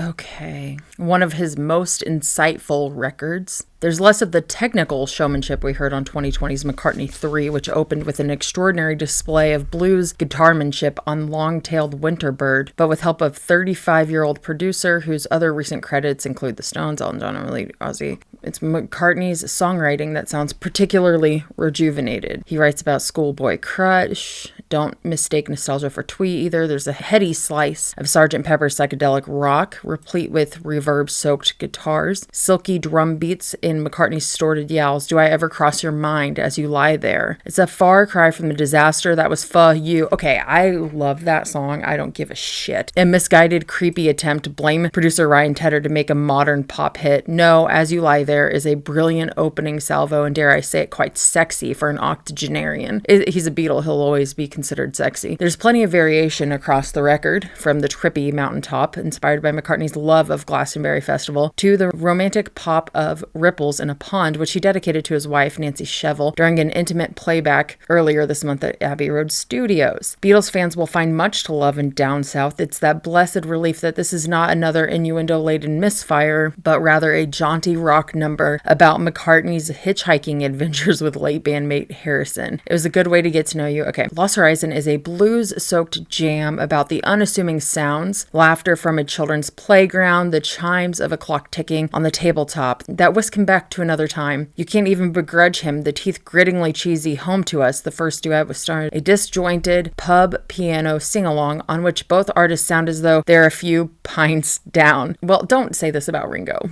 I'm just kidding. That's fine. He would laugh. It's just fun, silly, and like many of the earliest Beatles songs. Across the record, there's a playfulness as though he's remembered exactly why it is he got into all of this in the first place. I hate it when making music starts to feel like work. Has to occasionally. You can't always just feel good. Sometimes you're slogging away on a part, God, I wish I'd never written this thing. But that's not the normal thing. Normally, it's nice. When McCartney headlined Glastonbury in 2022, his voice discernibly cracking in places. Some wondered if he might soon be headed for retirement, but as evidenced on his triumphant 2024 tour and now Boys of Dungeon Lane, he's capable of being as electrifying and inspired as he was in his 20s, and as charming as the record is, it's another terrific reminder of the artist's remarkable staying power. Here is a review from The Guardian. Paul McCartney, The Boys of Dungeon Lane review at 83. His gift for melody still astounds. 4 out of 5 stars. From Alexis Pedritis. I've used his reviews before. Just wanted to show what we're dealing with here. The rock legend in the autumn of their years who chooses to release a new album is well advised to get themselves an angle. Okay, we're going to be writing apparently prefab years. The fact that he's going into nostalgia has certainly generated excitement and not a little emotion on the part of fans. McCartney seems to have spent the last few years crossing the T's and dotting the I's on various aspects of his past, reworking the footage. Okay, but before we get too maudlin, it's worth noting that The Boys from Dungeon Lane is not by any stretch of the imagination a concept album. There are certainly songs that fit the advanced billing, of which more later, but there's also Mountaintop, okay. Psychedelia, Pumpkin Pies in the Skies also try to hypnotize Sing Mac over harpsichord backing. His vocal put through an effect that approximates the tremolo sound of a Leslie speaker, a technique pioneered on Tomorrow Never Knows, while producer Andrew Watt gets to go nuts on the phasing effects in the I Am the Walrus evoking burst of the loop spoken words. Momma Gets By, which revisits the themes of Lady Madonna in noticeably less upbeat mode. Big on sighing strings, and life can be hard and unashamed and particularly sparkly example of what John Lennon once wapishly dubbed Paul's granny music. The Tin Pan Alley indebted aspect of his songwriting that gave the world When I'm 64 and Your Mother Should Know with a hint of Dixieland jazz in its arrangement. There are Ripples in a Pond, Come Inside, and We Two, kind of lyrically slender love songs for which McCartney would have been critically clobbered in the 70s, but which these days seem impossibly charming, not least because they demonstrate his extraordinary melodic skill. We listen to We Two, and you find yourself fogling a little at the sheer volume of deftly executed twists and turns he manages to cram into a something so ostensibly slight. You could argue that the songs arrive as advertised are nothing new, thematically speaking. The Beatles were harking back to their childhood 60 years ago, their memories jogged by LSD. It was a case of 4 scousers exploring inner space in just finding more and more scouser down there, as their press officer Derek Taylor wryly remarked, hence Penny Lane and Strawberry Fields Forever, which some Beatle historians insist were intended as part of an album devoted to their Liverpool youth. Interesting. In McCartney's 21st Century Over, Queenie Eye, Early Days, On My Way Back to Work, That Was Me. Indeed, most of 2012's Kisses on the Bottoms comprised largely of songs he remembered his father playing. When I Was a Kid, I Had a Family Sing songs, have boasted a distinctly sepia tone. That said, there's no doubt that similar rooted songs by the Boys of Dungeon Lane pack a considerable emotional punch. If McCartney's latter-day voice, noticeably thinner and shakier than it once was, is a problem when essaying Band on the Run on Saturday Night Live, it's curiously effective here. A constant reminder that these are songs written by an octogenarian, that the events they're describing happened a very long time ago. As You Lie There recalls an unrequited crush, guitars fat with compression and distortion, haunted by the ghost of wings, while Salesman Saint details his parents' financial travails sliding into a burst of 40s swing in its clothes. Down South recalls hitchhiking. As is usual with contemporary McCartney, there are a couple of songs that don't quite click. The rocking Come Inside, the unremarkable First Star of the Night, but The Boys of Dungeon Lane seems noticeably more purposeful than a lot of his 21st century output. If the advanced publicity seems more like an angle than reflection of thematic unity, it still feels focused in a way that 2013's New or 2018's Egypt Station did not. Perhaps his approach was driven by a sense of the clock ticking. If you're going to make an album at 83, you'd better do something that counts, which The Boys of Dungeon Lane does. Oh, Salon's review is by Kenneth Womack. All right.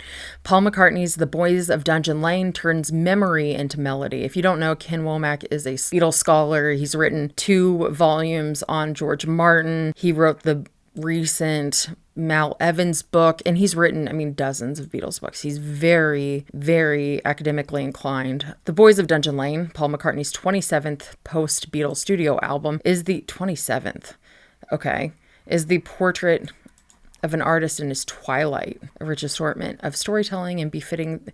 That's interesting. Where are we getting the 27 here? I called Mark again. It didn't record. What he said was, it's 27 with wings. And I said, I don't know solo stuff the way that I should. And he said, you're getting there. You're getting there. I just don't know solo stuff the way I should. I really don't. But when it comes to Beatles, I mean, we can talk about Yellow Submarine forever. I'm just jack shit at everything. Why are you trusting me? Don't trust me. Ken, you gotta bring me something new. He didn't. I mean, he didn't. I finished reading it, but he didn't. What I'm seeing from Ken, I'm seeing from all the other things, doesn't strictly limit its focus to the distance past, mountaintop, Glastonbury, Lost Horizon, an upbeat track that lightens the mood even while being mindful of the power of friendship and the fleeting nature of our existence, as with When Winter Comes. 1990s era track on McCartney 3, Lost Horizon, is a throwback of sorts, a truly lost track that was rediscovered by Eddie Klein and resuscitated, thankfully, for Boys of Dungeon Lane. Meanwhile, down south, burn with nostalgia for days gone by, a music man in his own right. Okay, we're talking about Jim Mack. I was born in 1942 in the war. I was too young to appreciate that. Music lovers will find plenty to adore on McCartney's latest album, but they'll soon discover, as his evocative lyrics wash over them, that the LP's songs weren't merely about the former Beatles' past, but our own. Man, Ken, that wasn't your best. Love you, though. So this is from Clutch Point. I thought that this title of this Andrew Corbin review looked interesting. Paul McCartney's Boys of Dungeon Lane review, Macca's most introspective album is best in 21 years. 50 years ago, Paul McCartney defended his songwriting in silly love songs, arguing that some people want to fill the world with silly love songs, and what's wrong with that? At that point, McCartney had already proven his songwriting abilities for decades, from Yesterday to Maybe I'm Amazed, and yet he had his detractors. A half century after silly love songs, McCartney has recorded The Boys of Dungeon Lane, named after street signs in Liverpool, which is the most contemplative Macca has ever been. Over the last decade, dating back to New's early days, McCartney has slowly been peeling back layers from his fans. McCartney, former Beatle, has always been a mythical-like figure in music, almost godlike, since he's one of the last true rock stars. While not to suggest his songs aren't interpersonal, he often calls his life an open book. Yeah, right. He even calls his life an open book in Come Inside, but rather to point out his legendary status. His life has been so well documented, but his songs didn't start delving into his childhood on such a meaningful level until now. Some artists aren't good at picking lead singles, but McCartney appropriately set the tone with Days We Left Behind. It's a much more refined version of early days as McCartney reflects on his past. It's unlikely that McCartney will ever stop making music. That's true, I agree with that. However, The Boys of Dungeon Lane would be a poetic conclusion to his work in the studio. I'm feeling really emotional right now. I just wanted to let everybody know that. I'm feeling like crying right now, okay? So wherever we're going, we're going. However, The Boys of Dungeon Lane would be a poetic conclusion to his work in the studio. The word masterpiece is thrown around too often in music, but The Boys of Dungeon Lane feels bound for that label.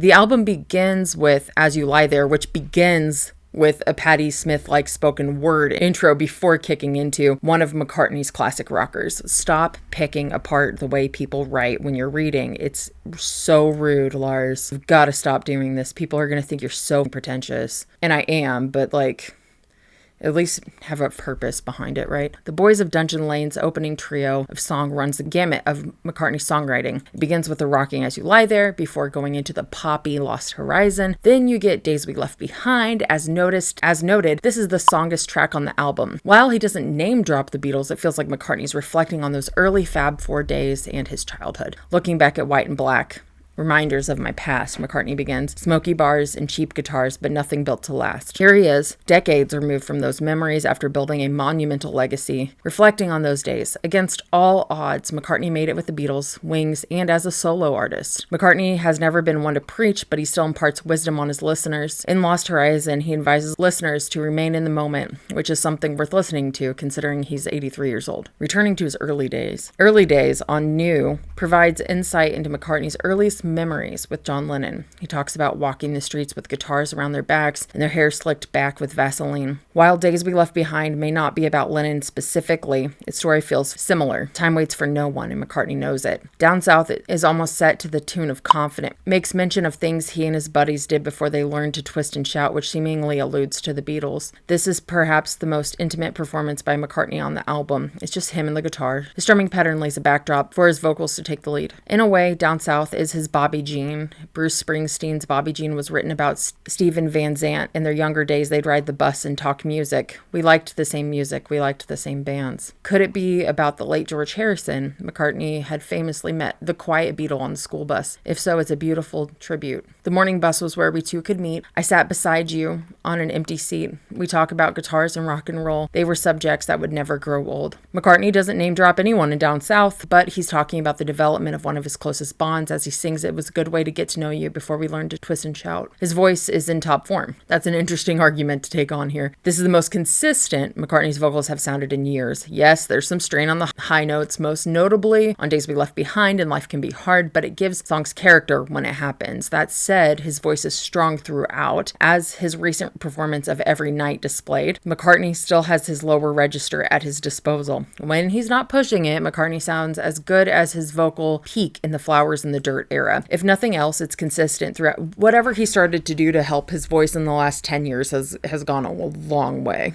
Because in the late 90s, early aughts, or all of the aughts, he has sounded pretty rough. If nothing else, it's consistent throughout The Boys of Dungeon Lane. It's a miracle that at 83 years old, his voice still remains recognizable to any Beatles fan. His voice is instantly put to the test on the album's opening track. While it begins with him speaking, he begins intensely wailing. I haven't heard the song yet, so I don't know what he sounds like. Later in the album, on songs like Momma Gets By, McCartney tenderly croons. Perhaps McCartney's vocal strength can be attributed to the missing piece from his recent work, Andrew Watt. Watt famously produced the Rolling Stones' Hackney Diamonds in 23, and he'll also produce their next album, Foreign Tongues. The key ingredient that brings it all together. Watt was able to bring the Rolling Stones back to relevance with Hackney Diamonds. I haven't listened to that. Far from perfect, it was a fun blast from the past for the group. What Watt was able to accomplish was astonishing. Mick Jagger's vocals, while appearing to be touched up on some songs, were strong, and the mixing gave each band member their own spotlight. It never sounded muddled as some of the Stones' works can be. Hackney Diamonds isn't their best album, but it shows they've still got it. Several years have passed since one of McCartney's albums sounded this good. It's unlikely anyone will top Jeff Lynne's work on Flaming Pie anytime soon, but Chaos and Creation in the Backyard was McCartney's last classic album. Chaos and Creation was similarly meditative, and it began showing him out his sensibilities as he navigated his 60s. How The Boys of Dungeon Lane avoids a flaw of Paul McCartney's recent albums. The Boys of Dungeon Lane excels because it knows what it is. Some of McCartney's recent albums feature songs that are clearly efforts at getting radio airplay, whether it be Come On To Me or Fuh You. I like these songs. These songs can feel somewhat out of place besides on a large stage. Live stage, isn't that what that said? Live stage, right? Live stage, yeah. Personally, they're fine songs, and they're what McCartney would dub silly love songs, but are they anywhere as good as other recent, lesser-known songs like I Don't Know or Early Days? Absolutely not. McCartney's new album doesn't feature songs that feel out of place, even the duet with Ringo Starr, Home to Us. If anything, it sounds like a continuation of Starr's recent country work with hints of the Beatles' She's Leaving Home in the chorus. I don't know if I feel like She's Leaving Home is involved in here. Home to Us was a smart choice as the second single of the album. It's a change of pace from the meditative Days We Left Behind, while effectively looking back as McCartney sings alongside his Beatles bandmate. Similarly, Mountaintop harkens back to Macca's Beatle days. It begins with the whimsy of a Wes Anderson film trailer and features lyrics that feel directly from Sgt. Pepper's Lonely Hearts Club Band, making reference to some magic mushrooms. We Too is similarly Beatles coded, more so than most of McCartney's post-Fab Four records. Closing out strong. The final two songs of The Boys of Dungeon Lane go hand in hand with each other. The first, Salesman Saint, seemingly compares in contrast to his father, the salesman, and his mother, the saint. Okay, let's see if we can get through here. This guy has some really great points, but is not a great writer. I don't want to be a dick, though. We return to McCartney's childhood home and Momma Gets By. Proper shout out to mothers who are unsung heroes. Features a classical arrangement similar to My Valentine, complete with a string section. McCartney repeats the refrain, She Loves You, and it is the most beautiful tribute to his mother since Let It Be. Should you listen to it? The Boys of Dungeon Lane is McCartney at his best. The album personifies personal songwriting, and it's a true late career masterpiece. One could argue that he has been on a hot streak since New in 2013. The Boys of Dungeon Lane isn't a concept album like Egypt Station or a trilogy closer, but it feels like the true end to the McCartney trilogy. The final song on McCartney 3, When Winter Comes, a finished outtake from the 90s, was the best song on the album. Not only was his voice in great shape, but it felt like a song from his early 70s work. Imagine a full album of that, and you have the Boys of Dungeon Lane. Only a few of the legends of McCartney's stature, i.e. Bruce Springsteen, Bob Dylan, and U2 with their recent EPs, can still produce music that stands among the rest of their discography. The decision to have Watt produce the album was smart. The 35-year-old has an innate ability to understand older and contemporary artists, helping the legacy acts sound new and interesting. Nowadays, people are quicker than ever to crown albums masterpieces. However, it has been a minute since an album has made such an immediate impact on the listener. Paul McCartney, a man always on the run, has finally settled in to tell his story, and we should all listen to what the man has to say. Andrew, you got some good points. Let's listen. Content Daddy ruins all my fun. This means that we can't get away with more than, we got like 3 to 7 seconds of music tops before Content Daddy says, no. You can't exist here and you will be blocked, Mr. Worldwide. So I will show up. I will be talking and reacting to the music, and then something else will cut in. If you want all the music in one big straight thing, you're going to have to go to Patreon. Them's the bricks. Is my favorite phrase. Them's the bricks, big dog. That's the way it is.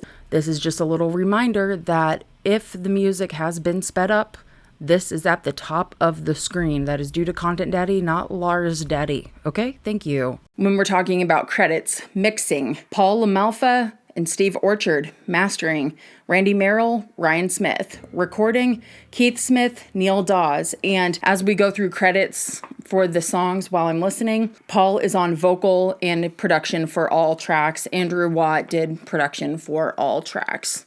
There's going to be a whole section on production after we listen through this whole album, because I'm a dumb. I talked to a couple of different people regarding the criticism of production. When I first listened to the album, I didn't have my own secret sauce going on. I've been dealing with some stuff in my brain, nothing like external, just in my brain. And I didn't have my secret sauce. I'm going to re-listen and we'll see what I'm thinking. I'm listening to the highest quality file of this song possible, findable, okay? You're going to hear it through my mic, through my computer speakers. So is this the highest quality for you? No, babe, but I'm tired of the shitty audio that I had from before. So anyway, if we'll see, I don't know who's going what and what's staying, okay? Whatever. So back to the production section. Jade Lennon, a gold passport holder and a generally cool person, shared her thoughts about production and had some extremely glowing things to say about the album itself and some pretty biting criticisms of the production. Before the second filmed listen through, I've listened to it a couple times. I disagree with a lot of it. I am going to be taking into consideration some of the things that Jade said, but you're not going to hear those things until the production section. So I'll try my best to make it normal as you lie there, lest I forget. We have Paul on acoustic, bass, and electric guitars, drums/percussion, shaker, harpsichord, Rhodes, synth, and piano.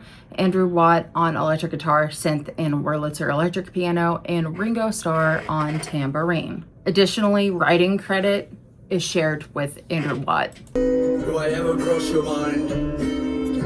Do I ever cross your mind? The album began, he explained, with a cup of tea 5 years ago and meeting, the sketch became the opening track, As You Lie There, which McCartney later built out himself, playing most of the instruments in the spirit of his 1970 solo debut. The feeling that came over me.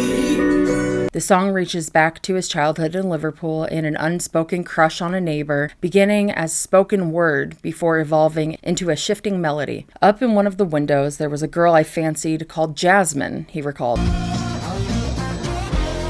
I really fancied this girl named Jasmine, McCartney said, looking at his wife and adding, sorry, Nancy. Do I ever cross your mind as you lie there, he asks. As you lie across the bed, am I there inside your head? But I didn't know how to approach her. I never spoke to her. The joke was she did show up later that year and knocked on the door. I was indisposed. I was on the toilet, so I missed Jasmine. Okay. I like this fucking song. I like this song. I think it's good. And Mark doesn't like the spoken word. And Mark, you're wrong. Opinions can't be wrong, but you're wrong.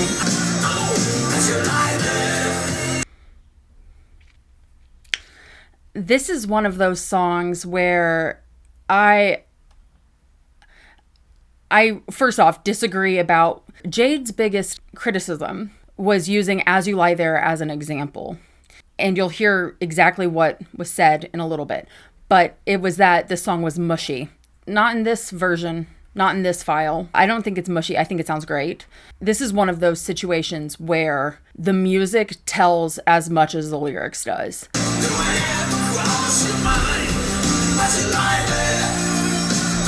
The guitar is so biting. It reminds me of the same example that I can have is Layla. If you don't like this as much as you like Layla, I don't care. I'm really good at separating the art from the artist. I worded it wrong in my domestic violence video, whatever. I'm really good at handling like, this is the person, this is the music, and I have space for both of them. I don't have that for Eric Clapton. It didn't come in my brain that way. I'm sorry. I still think it's a good song, but this is a good example of that.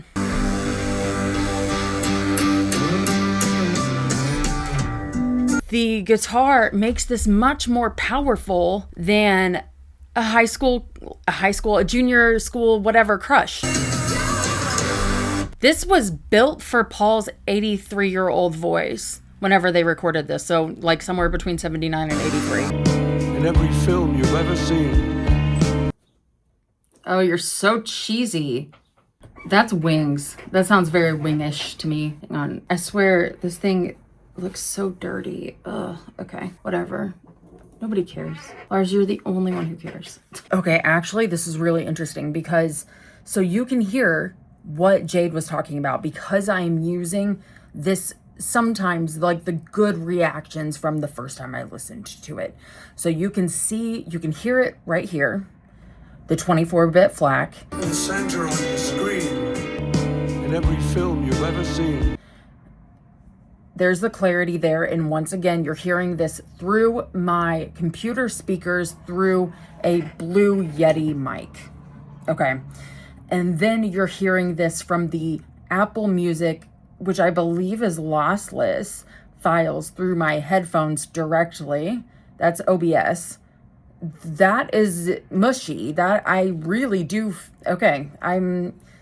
Yep. Anything about my production comments, which there are several, but we have to keep them in because Content Daddy. I see this now. I see it heavily. I still like it. I don't care if it's cheesy. I like it.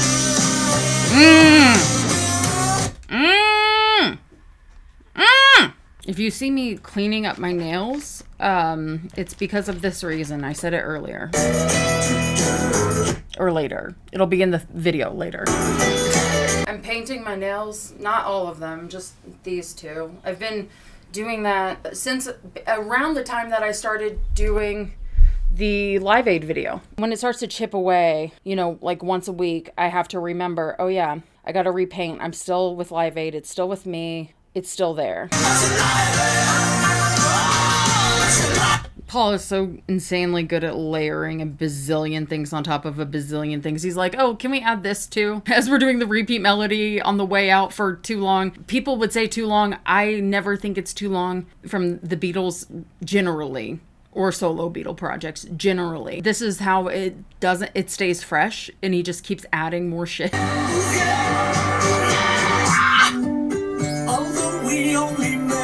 I like it.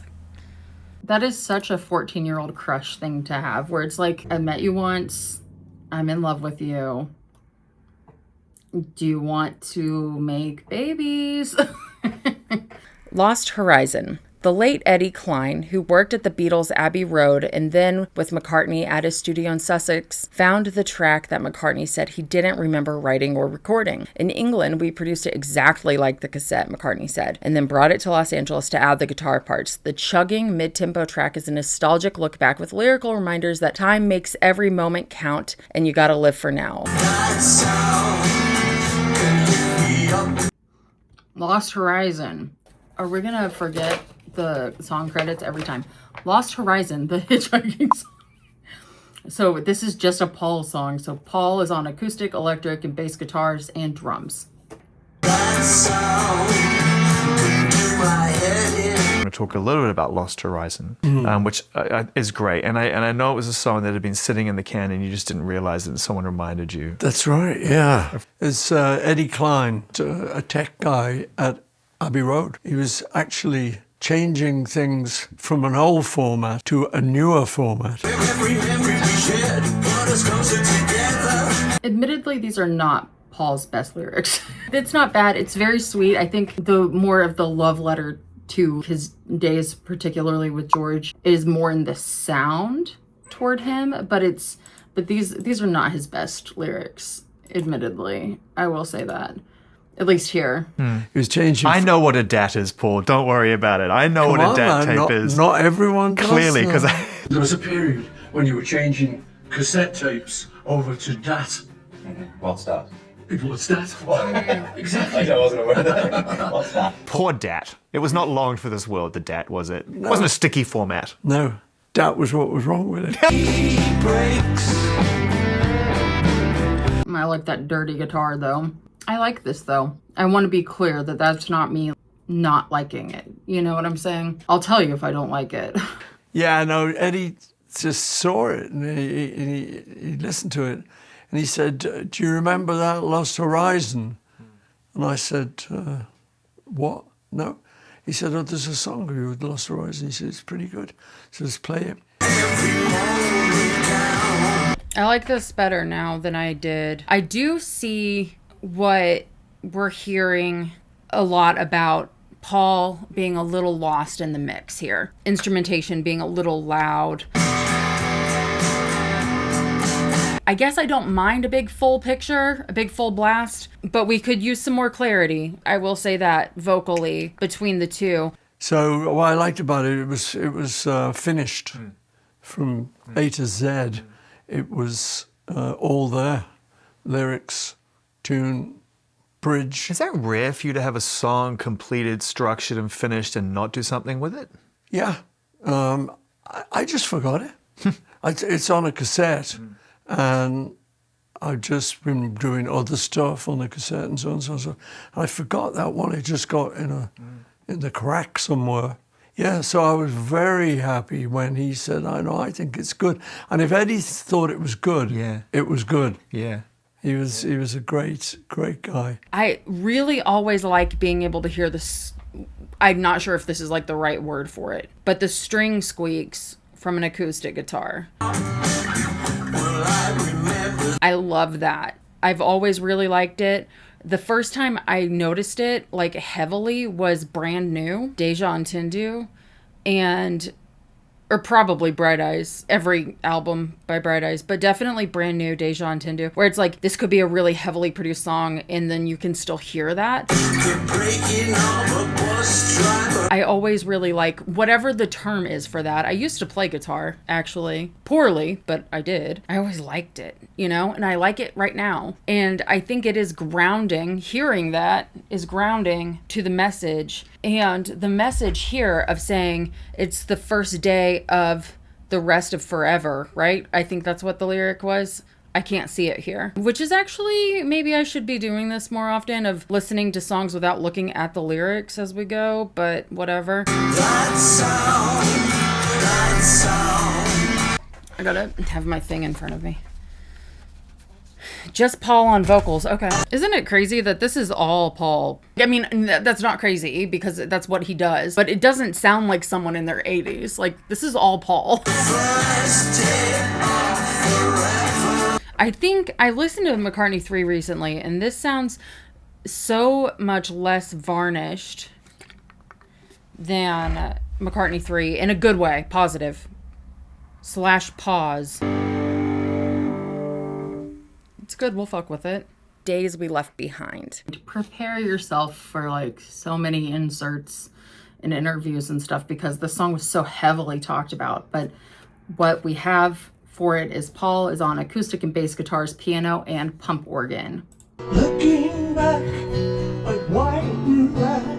The first single, released a few weeks ago, is a gentle, sentimental nod to his past. It's my memories of Liverpool, McCartney said. Dungeon Lane was near where I lived. Me and George, we would get the bus to the next stop. He'd get on, we'd talk about guitars and rock and roll. It was all coming in. It was all arriving. McCartney also talked about going down to the Mersey shore. I was a big bird watcher, he said, drawing a laugh, as the audience assumed he meant girl watcher using the British slang. No, McCartney said, indicated that he really meant the winged variety. He does talk about birds a lot. Like, a lot. But nothing built to last.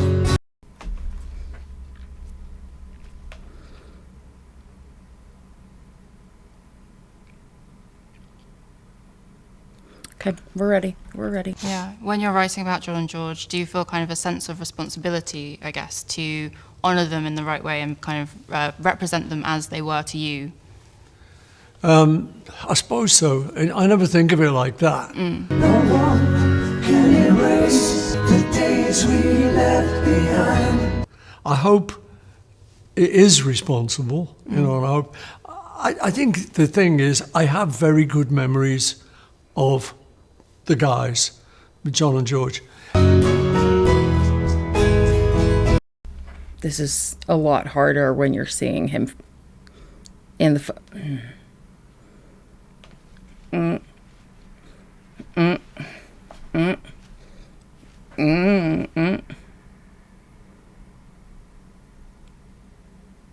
It's a lot harder. Okay. Nothing stays the same. Major tone shift right here so I can include more music for you guys so y'all can hear the song and see me cry. You are so welcome. Sorry for the tone shift. Actually, I'm not. I know you guys want to see me cry, you little freaks, you little weirdos. No one needs to cry. Every day, yeah. I wanna give you the night. Every day, yeah. I don't know the word says, ooh, baby, do you love the cat? Meow, meow, meow, meow, meow, meow, meow. I wanna give you the cat is cat. Baby Jack, Jack. Can we claim days we left behind? Can I add that later I'm going to be talking specifically about Paul and a high-pitched situation, and I do know that he's very high-pitched during Days We Left Behind. For some reason, I like it here and I don't like it there. It's hypocrisy at its finest. Sometimes it works and sometimes it doesn't. And opinions are, subjective. Subjective. We met at 4th and Road and wrote the secret code.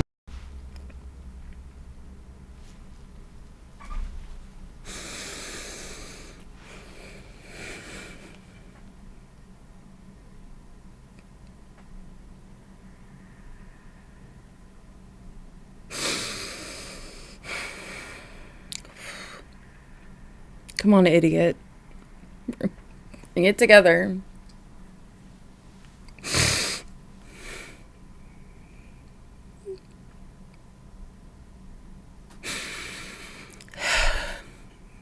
Come on.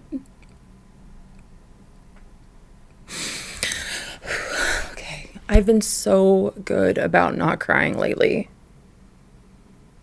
I have been doing so good.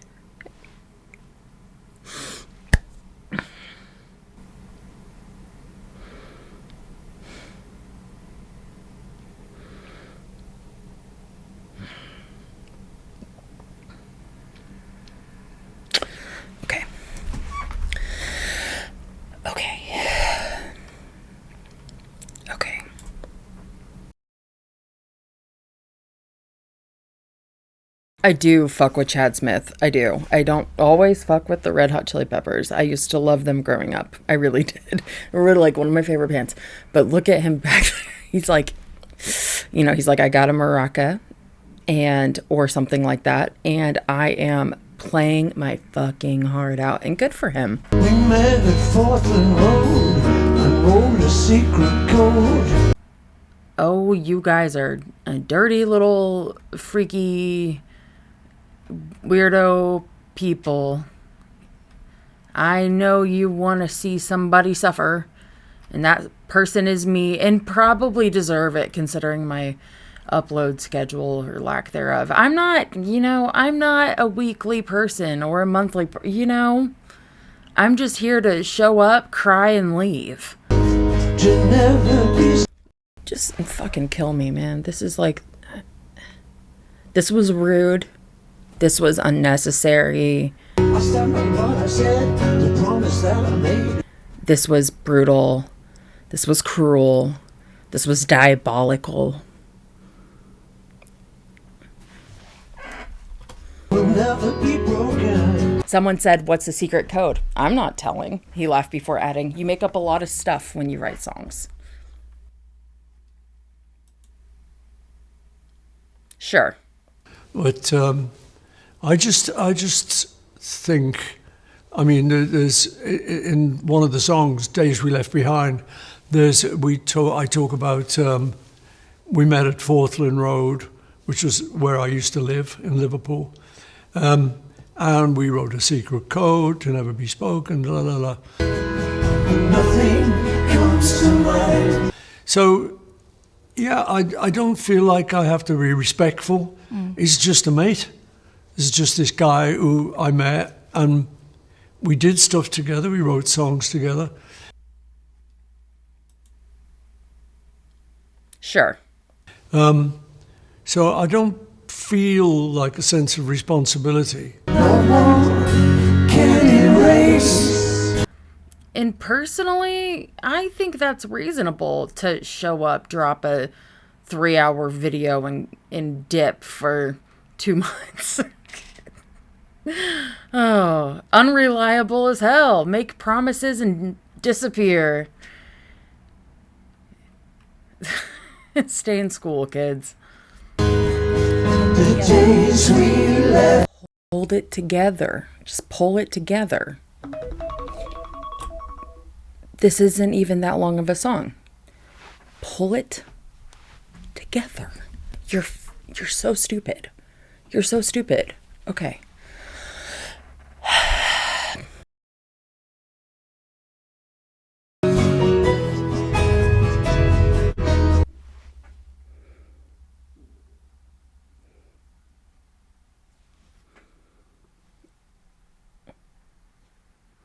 I promise you, this is not fun for me.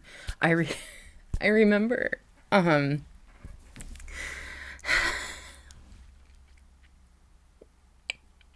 when I was doing the Now and Then video, and I cried about as much, more, whatever, as I am right now. There are not tears falling down my face right now, but like the turtle is coming here. And someone was like, "I can't stand your cheesy acting." And I wish that this was fake, but this is not fun.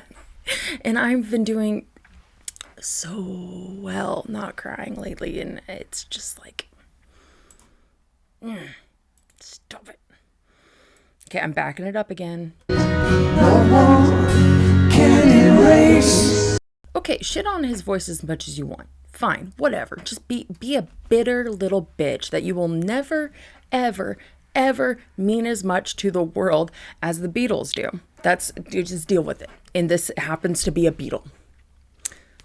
This happens to be a Beatle. Sucks to suck, dude. Okay? Let's be bitter, okay? Whatever. Let's say that this is whatever.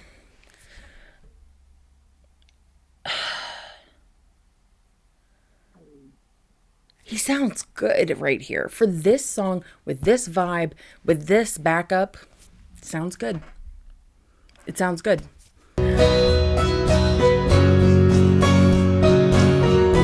Oh, his little smile. Okay.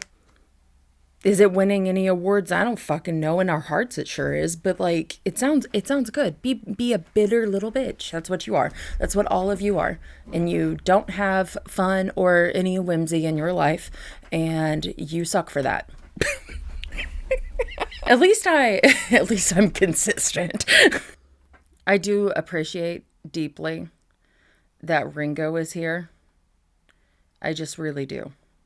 I do wonder who decided to recommend this Bob Wooler photo. I don't know if Paul is thinking about it this way, but that does mean something to the fans. And no one needs to cry. And Bob Wooler is a lot bigger and a lot more influential in the Beatles space, really, truly, in the Quarrymen space, and even in Paul's life, John would call him Dad, like as a joke and stuff. He was a really big figure in their life, so it is bigger than the time that John beat him so badly he wound up in the hospital. But that does mean something to like the fans. We do know who Bob Wooler is. That's Wooler. I don't regret anything. Do you regret having wrong there? No. Oh, no, I just think what we did there, we, Not even Bob Wooler. For with me forevermore. Are you a bird watcher? Yeah. It's a little handbook. Epic. Just stick it in your pocket.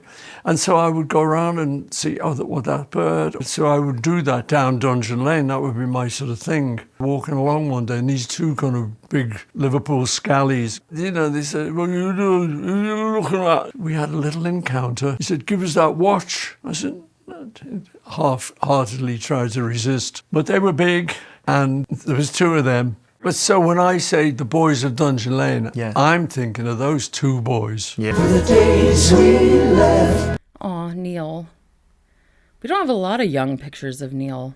We don't have a lot of pictures of Neil, period. In comparison. Or Mal, actually, in comparison. Is that the same picture of Neil? Hang on. Yes.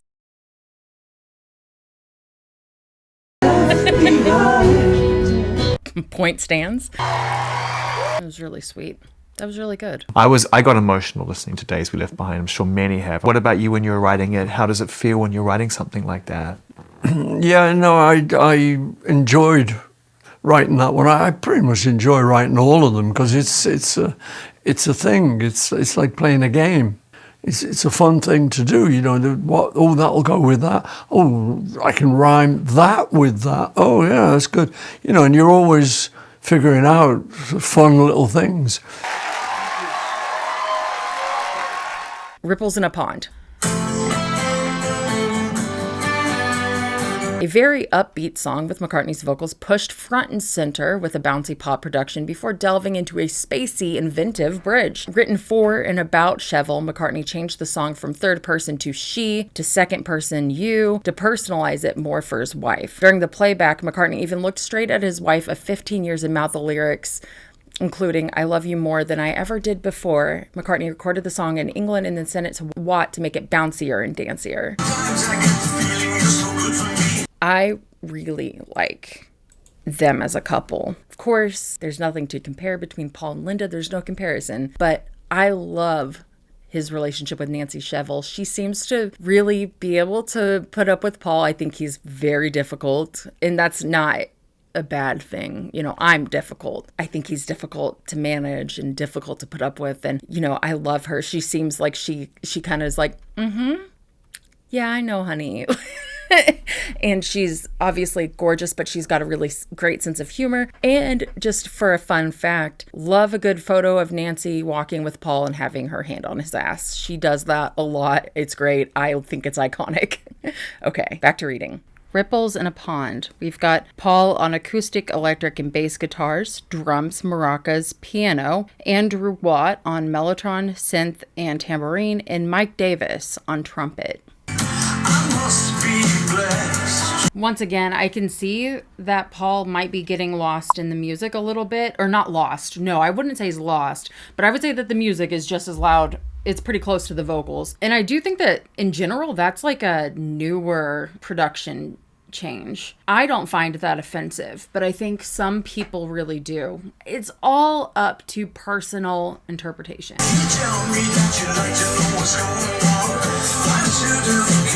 I love this song. I think it's great that Paul and Nancy get a love song, you know? It's really interesting, the lyrics where it's, sometimes I get the feeling you're so good for me, I must be blessed. They've been together for a long time now.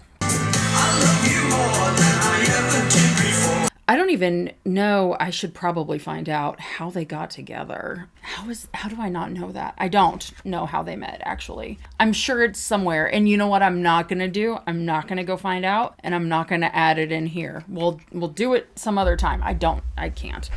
I've got other things going on. But anyway, the way that he is laying it out is saying, you say you want to know what the hell I'm doing. And I guess that makes sense. He's probably so used to people just saying, okay, Paul, yeah. And it's not even the yes men aspect of things where it's just, that's just Paul, where she's probably putting her foot down and saying, hey, wife, okay, what the fuck are you doing? Give me maybe an itinerary or something. That's awesome. Like, it's the exact opposite of, you know, like, oh my God, I can't say that.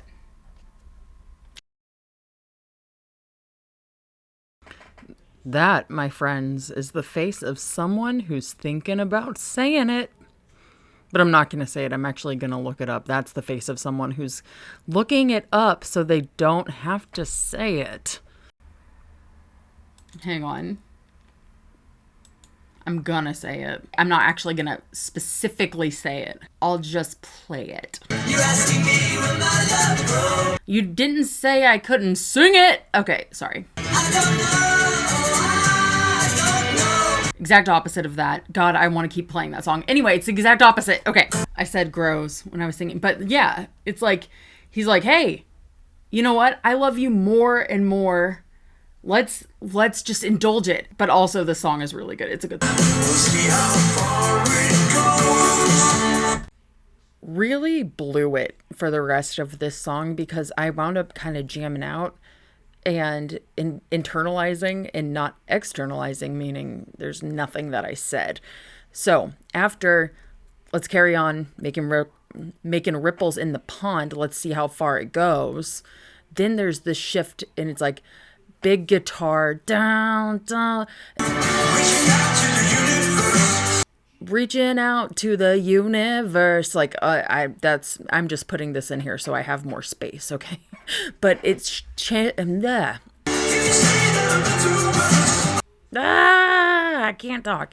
It shifts tempo a lot. And it kind of becomes a totally different song as it goes on. So it's this really kind of sweet Paul love song, and then it gets a little funky, gets a little weird, gets a little discombobbled. Okay. So I'm just including some rambles here so we can try to put in just a little bit more of this song until we switch on to Mountaintop. This chair is driving me crazy. It's driving me crazy, you guys. I can't. Do you hear it? I know you hear it. WD-40 is doing nothing to help my sanity. I must be blessed. It's a good song. It's a good song. I'm happy with it. Mountaintop. Produced with tape loops, the spacey song is from the perspective of a young girl tripping out with her friends at a music festival. McCartney's voice is almost unrecognizable in the dreamy song that sounds like a cousin to Lucy in the Sky with Diamonds. After singing about how everybody's tripping, McCartney adds, everyone's flipping, need to get a grip and get away, or do you want to stay? The adventurous tune, which bursts into psychedelic warp speed at one point with pounding guitars and drums, would sound even more experimental if it weren't created by the person who, with his friends 70 years ago, completely invented a new language for rock and roll. I'm going on this weird little rant. Like, I finish the last song and I say, that's a good song. And then I go, not that you asked, which is really confusing. It's a good song. It's a good song. I'm happy with it. Stop it. You asked. I'm grabbing something which is crinkly and annoying, and then I pause it and I say this. People quite literally ask Lars, why are you being so hateful? What is going on? Mountaintop, the acid song. Well, no, I guess it's mushrooms, not acid. But anyway, Paul on acoustic, electric, and bass guitars, bongos, drums, harpsichord, maracas, magnetic tape treatments, Moog bass, percussion, piano, synth tambourine, and Wurlitzer electric piano. Nancy Shevel for spoken word.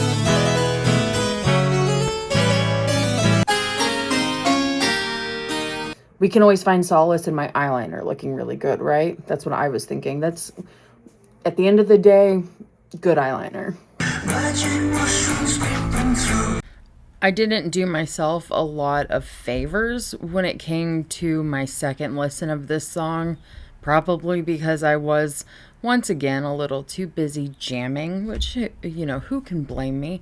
I really, really like it. It does open with a harpsichord, which I think that's what I was being shady about, because I wound up pulling up Beatle examples of harpsichord usage. And, you know, far be it from me using piggies in any possible way I can use piggies.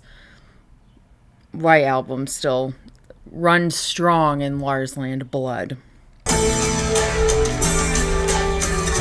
Rather than used in that classical sense in Mountaintop, this is used in a way to sort of transform a Glastonbury mushrooms experience into this fun but also rock type ballad. I don't know my terms, guys. You know this about me. Then we kind of get into this dun dun, this whatever I'm trying to portray. It gets really big and epic, juxtaposed with this sort of echo, distant effect on Paul's voice. It's really fun. He does sound cool. This effect on his vocal while using this kind of epic ability with the piano using this epic chord with the piano and bringing up the guitars actually really does a lot for the strain on Paul's vocals that I continuously saw in the fan criticisms of Paul during this album cycle. It sounds really dark as a song to be going into shrooms. Like, it starts really dark, but then it comes up. It's coming up, I promise. It gets there. And then, of course, we get in this everybody's tripping. Da da da da da da da. And we have this kind of fun poppy into the chorus. Or do you wanna stay? Or do you wanna stay? You know, it's kind of fun and flirty, little bit of a tempo change, which makes everything go from this epic kind of dark moment to fun. Lest I forget to mention the use of the layering of guitars. We've got acoustic, electric, bass, right? Obviously, we've got bass anyway. And I already mentioned what instruments we have in here, so I guess I'm just padding out the time, whatever. But the acoustic in the mix with the electric, it's really doing a lot for this song here. God forbid, I'm so fucking annoying right now, aren't I? That's okay. I want to showcase more of the song than I would be able to if I used this mix version. And honestly, I looked at my first listen through Not only is that version really hard to take on after listening to the 24-bit FLAC, I didn't give you a lot in the way of reactions that time either, so here's more, you know? It's kind of like, you might as well deal with ghost voice editor Lars. Also, it's just cool that Paul talks about drugs. I mean, and yes, he's always talked about drugs. Well, you know, let's not forget the obnoxious sort of gaslighty LSD interview, but he's never really been afraid to talk about weed.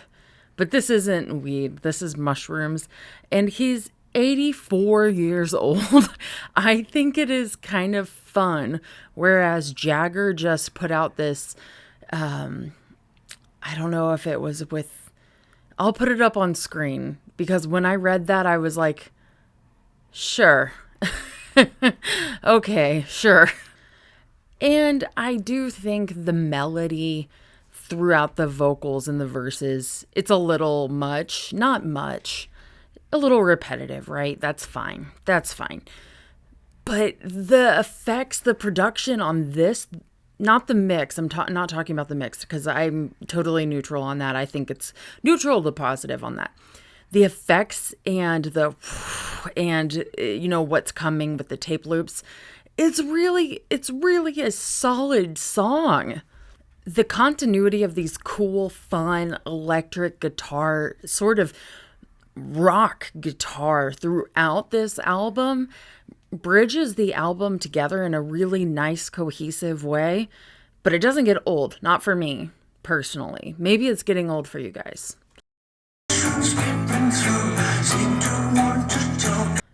God forbid, I'm so fucking annoying right now, aren't I? That's okay. I want to showcase more of the song than I would be able to if I used this mix version. And honestly, I looked at my first listen through. Not only is that version really hard to take on after listening to the 24-bit FLAC, I didn't give you a lot in the way of reactions that time either, so here's more, you know? It's kind of like, you might as well deal with ghost voice editor Lars. Also, it's just cool that Paul talks about drugs. I mean, and yes, he's always talked about drugs. Well, you know, let's not forget the obnoxious sort of gaslighty LSD interview, but he's never really been afraid to talk about weed. But this isn't weed, this is mushrooms. And he's 84 years old. I think it is kind of fun.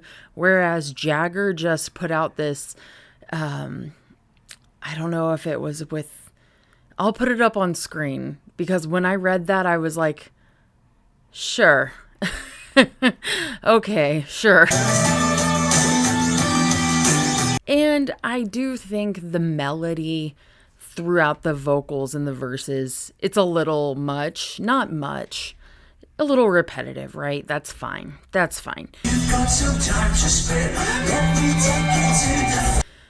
But the effects, the production on this, not the mix, I'm not talking about the mix, because I'm totally neutral on that. I think it's neutral to positive on that. The effects and you know what's coming with the tape loops, it's really a solid song. This is such a cool song, okay? This is a cool fucking song. This is a bop. Am I wrong? The continuity of these cool, fun electric guitar, sort of rock guitar throughout this album bridges the album together in a really nice, cohesive way. But it doesn't get old, not for me personally. Maybe it's getting old for you guys. The continuity of these cool, fun electric guitar, sort of rock guitar throughout this album bridges the album together in a really nice, cohesive way, but it doesn't get old. Not for me, personally. Maybe it's getting old for you guys. Honestly, this would be a good workout song. It's a good, when you're in the groove, like you're in the middle of lifting or something, it's just going on and it kind of would give you some reinvigoration, I think. Yeah.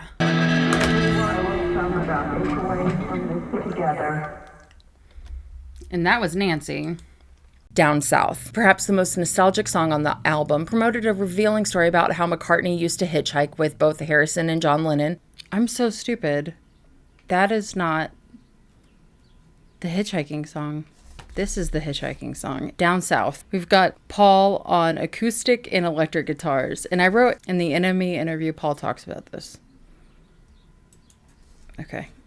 And this is when you listen to something and you wonder if it's possible to get a different opinion. Well, we were traveling on the Chester Road. Often by grabbing a ride with a lorry truck driver and heading to Wales or southern England around Exeter. Hopped a ride in a milk truck, George in the middle. He was sitting right on the battery. George jumped up, McCartney said, acting it out. A lorry driver picking up a load said. Okay, so I originally didn't really fuck with this. It really reminded me of a Lumineer song that I really like. When we were younger, we thought everyone was on our side. You know, when you have like a song that you got acquainted with during a time that was really shitty, it's always going to be a good song for you. That's that song for me, okay? I know that Angel hates the Lumineers in the other one, Mumford & Sons, and I'm sorry, Angel, but I love them. I don't love them, actually. I don't really know them, but I know that song. I don't really know. I know that song, and I like it, okay? I'm sorry, Angel. So now I think that I could love it back, and I hope it's not too late, 'cause you're so attractive. McCartney also took time to poke fun at Lennon pretending to be poorer than he was. John always used to say, bless him, that he was a working class hero, before he added that Lennon actually had some very posh relatives. Ringo really was working class. George and I were kind of working class, and that's correct. Ringo and Elsie were definitely poverty level. When Harry got involved, things were a little bit easier for them. Elsie did everything, any job she could get. She was a hard worker, single mom, works 2 jobs, who loves her kids and never stops. That's who she really was. She was a Reba. As we were making our way down south. McCartney said, recalling the time that he and Lennon hitchhiked to Paris, and one of Lennon's relatives gave him $100 or £100, a grand sum in those days, which they spent very quickly. The charming song, rooted in an acoustic guitar, is the literal story of McCartney and Harrison meeting on the bus and growing into hitchhiking friends. It was a good way to get to know you before we learned Twist and Shout, he sings. Oh yeah, oh yeah. I kind of think I feel the same way, which I was like, this isn't album worthy. This is like a B-side worthy. I think that's still how I feel about it. I used to go hitchhiking quite a bit because in those days you could, and there was no sort of danger involved. And I think it must have been my suggestion to George and then later to John that we go hitchhiking. We talked about guitars and rock and roll. They were the subjects that would never grow old. Not his best lyrics, but I think this is something I said and I didn't like say it while I was filming. I think this is a song that Paul wanted to sing to George, but he can't because George is dead. So he just put it on an album. It was a good way to get to know you. 'Cause I can't think of either of them saying to me we should go hit. Sounds like my kind of stupid idea. But yeah, so me and George had a couple of nice trips. This one was going to Wales, and those people were with here. The guy, we met him in the pub. Work it all out. Don't flash the camera. Yeah. So me and George, when we went to Wales like that, we had our guitars, and because we were from Liverpool, we were like big city dudes. I mean, you know, rolling into Wales with your guitar. Yeah, you know. Do you know this one? And we played a little bit in the pub. Yeah. And he tried to make it like, he tried to put some spice. Okay. He tried to put some, get to know you. And I was thinking it was really great for the group because you kind of really got to know each other on a hitchhiking trip, you know. Okay, so we are math. This is our 6th song, and this is my first like meh. That's good. The way we did it was we never knew where we were going to stay. I mean, it's a bit of a feature of my life. I'll just do that, just go. Hey, we'll find somewhere.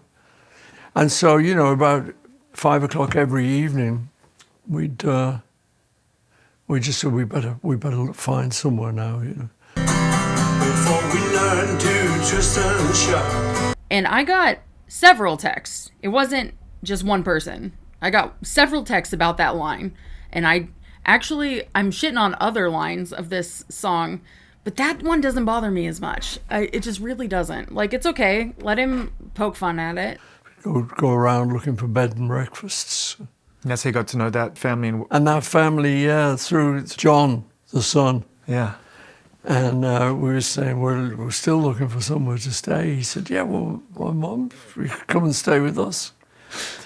And it was very nice. It was just, suddenly you were just in a family. Love it. As we were bumming around down south. My initial thing was, is he saying bombing? Is he saying bombing? Does he know that it sounds like bombing? On the lyrics for the Apple Music, which I just got rid of, said bombing. And I'm like, is that a terminology? Did we mean to say bumming? And then when John was 21, I think I was 19, John was 21 and he got this amazing 21st birthday present of £100 from his rich uncle in Scotland. That's almost mimicking a little bit of a George lick there too. And so we said, what are we going to do? So I said, well, we could hitchhike. And then you can spend the money as we go, you know. And, so we did. We were going to go to Spain, but we got as far as Paris. Loved Paris and spent everything in Paris. Yeah, that's still quite far to get, so... It was good, yeah. But again, it was bonding, you know. It was getting to know you. Yeah. We're bombing around down the south. Okay, it does sound like bombing, though, doesn't it? So I went on a couple of hitchhiking trips with George, which were great. And they're very bonding. So that was before the Beatles. So when we became the Beatles, we knew we had those memories already in common. I'm going to, and I know you're saving it, I'm going to tell you, my favorite song on there is Down South. Oh. I think it's a great song. We're going to disagree. Oh, come on! How can you love each other this much and disagree every time? And I'm going to tell you, and you don't even have to say anything. I know why you disagree. Because you heard the story 100 times and you don't need to put the music. I know you. I was like, oh, so this is just a song he wanted to play for George, to George, and George is dead now. So so he put it on an album. I know you better than you think. I don't need to hear about the bus with a guitar background. I've heard the story 27 times. Yep. I knew it. We Too. The album contains many inventive twists and turns, but perhaps none more endearing than the creation of this stripped-down tune. Andrew Watt does share a writing credit on We Too. So we've got Paul on acoustic, electric, and bass guitars, drums, and mellotron, and Andrew on electric guitar, obviously also helping out with the lyrics. As McCartney explained, when EMI got purchased by Thorn Electrical in 1979, the buyer wanted to purge all the equipment from Abbey Road, which EMI owned at the time. McCartney got a lot of the old studio equipment, including a Studer 4-track tape machine that the Beatles recorded many of their classics on. I'm going to ask Mark how to pronounce that. Hang on. He'll get back to me. Okay. 4-track tape machine that the Beatles recorded many of their classics on. The harmonium played on We Can Work It Out and the spinet used on Because. Because the Studer could only record 4 tracks, the Beatles employed a technique called bouncing down, which would quickly mix the 2 tracks down to 1 and free up tracks. McCartney said I and Ringo would be on bass and drums, which would take up 2 tracks, then we bounce it down to 1 track. You have to get it right because you couldn't get it back. In England, Watt and McCartney wrote the sweet love song We Too to record on the Studer and bounce down the tracks. We're particularly proud of the snare drum on the record, McCartney said, of the song that ends with the sound of the track playing backwards. I wanna live for love. And you bet your bottom dollar that I wrote it like Me Too on accident in the text file the first time. Andrew had come over. I was showing him around. And I've got quite a nice selection of stuff there, amongst which is the big Studer machine, the 4-track Studer machine, which is what we made all the early Beatles. Well, there was one, the first Beatles thing was not even that grand, just a little 2-track. Over again. Yeah, so we had this 4-track, Studer 4-track, and I still have one, and I keep it up. Well, I don't, but my engineers. Fair. And we love it, you know, occasionally we'll use it. And Andrew said, can we use it? Can we? I said, yeah, sure, you know, let's think of something to do on it. My thoughts return to you. So we put together this song, We Too, and recorded it on that. And the thing I think we loved the most about it was the snare drum sound. Yeah, it's great. That's yeah, it's meaty. Yeah. You give me what I want. And, you know, I'd talked to engineers in the past and sort of said, why is it that? So, well, it's because it's fat tape. I said, it's that simple? No, I thought there'd be something more complicated. No, if you get thin tape, you get thin sound. But anyway, so we did it. We had a lot of fun doing that. Yeah, so that snare drum is... You show me how it's done. So I'm showing up right now because Content Daddy does ruin my fun so much that I personally cannot disrespect Zane Lowe, Paul, anybody else with this reaction turned joke. It's literally a reaction. Always, always my friend. Rather than do that, I'm just gonna show up right here for this little joke and do something that we would call like a knowing look. For I don't know how long I need to do the knowing look because I think this is like 30 seconds or something. You be my only one. But I had so much fun doing this. Getting your gold passport does pay off a little bit. That I had to show up and maybe just insert myself with like a... Just a knowing look. Last night I dreamed of you. A little bit of just a... Maybe a supportive hand. Maybe a flag overlay. How long do I sit here? I had a lot of dreams about John. And all that we could do. I don't know. I think it's like 30 seconds of music. So just to zoom in. Just a knowing look. Because I know what you are. And I can't wait to lose subscribers over a joke. This is what I'm saying about homoerotic undertones. And that pisses people off, but I'm like, I didn't make the music. Also, I feel like it would be just like a disservice because we're talking about tech stuff during this. And I don't want to lose the opportunity to do that. and do this joke. It's a little bit of a knowing look. I can't see anything. I'm blind as a bat.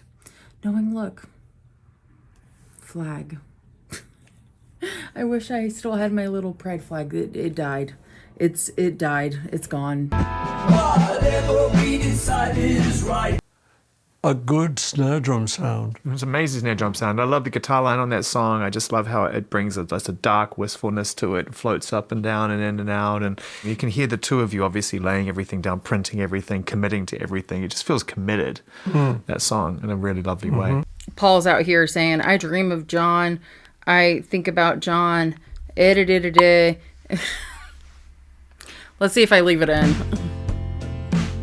Somehow. If I take that out, I took something out that was good, but I'm scared of you.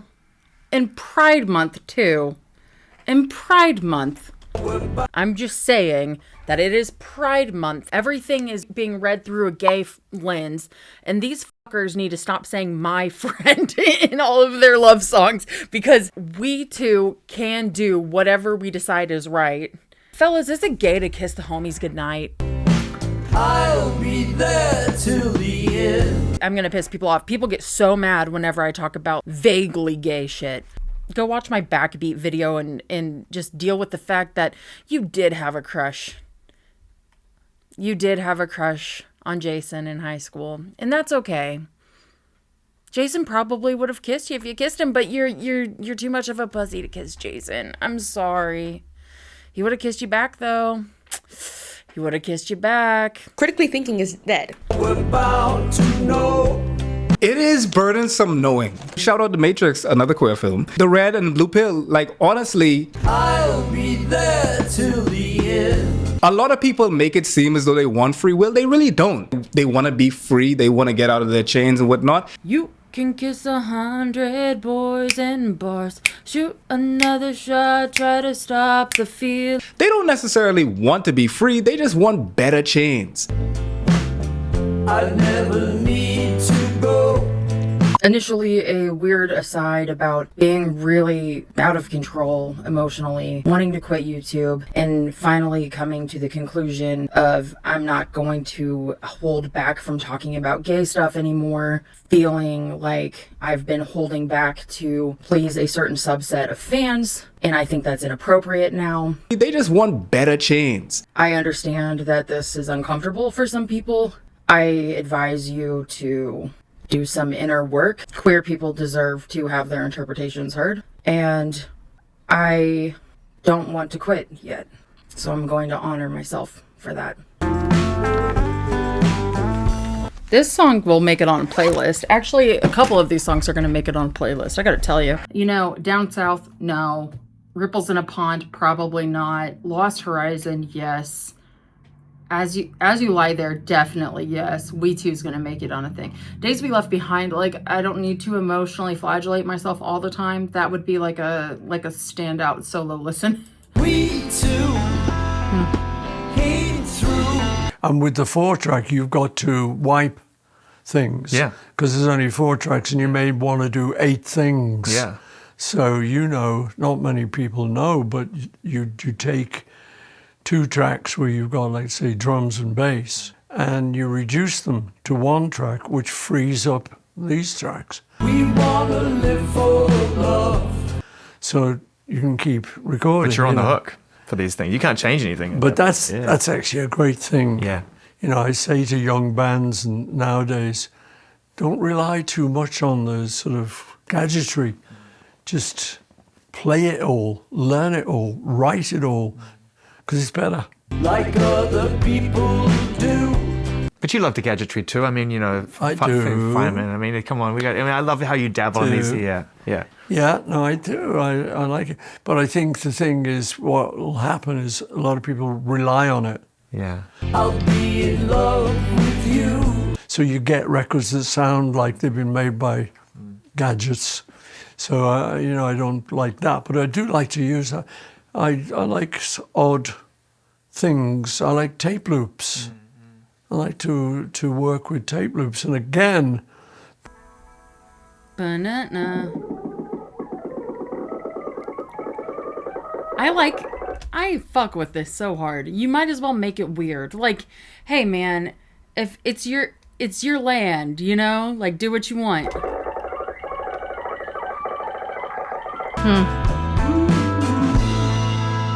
It's a good love song. That's a good love song.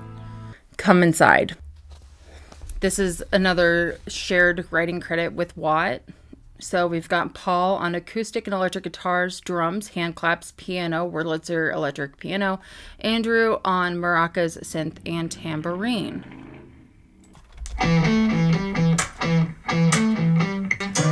This song is very, like, okay, for the first, 20 seconds, is like super basic. One of the album's pure rock tunes had the audience clapping along with McCartney giving a little explanation. It's basically a rocker. Not a lot I can say about it. Not basic, like, it's just... It's been done before.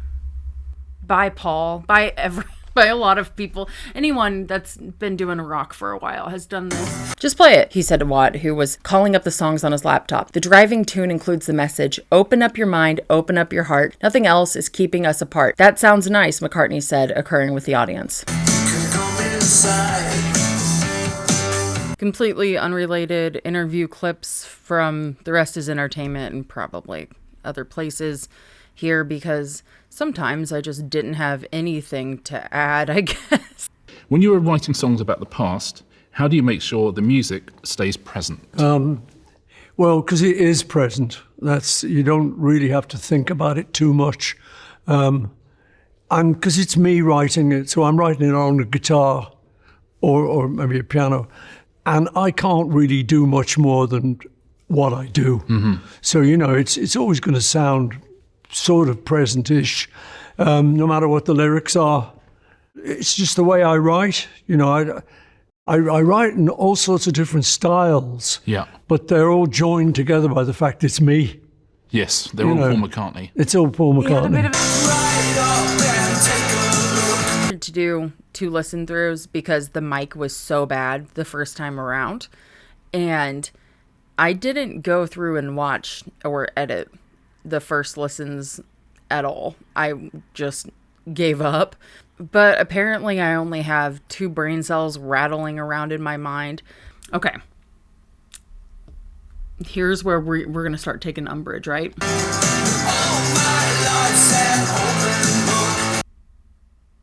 Don't lie. Don't lie. It's not an open book. He's not an open book. He's talking to one specific person in this song, or not at all. Like, Paul, famously guarded. I do remember saying this first one, and it is just as true the second time listening as it is right now. Paul, you are not an open book. I'm not saying that I'm not having fun, okay? But I am saying that it's been done, okay?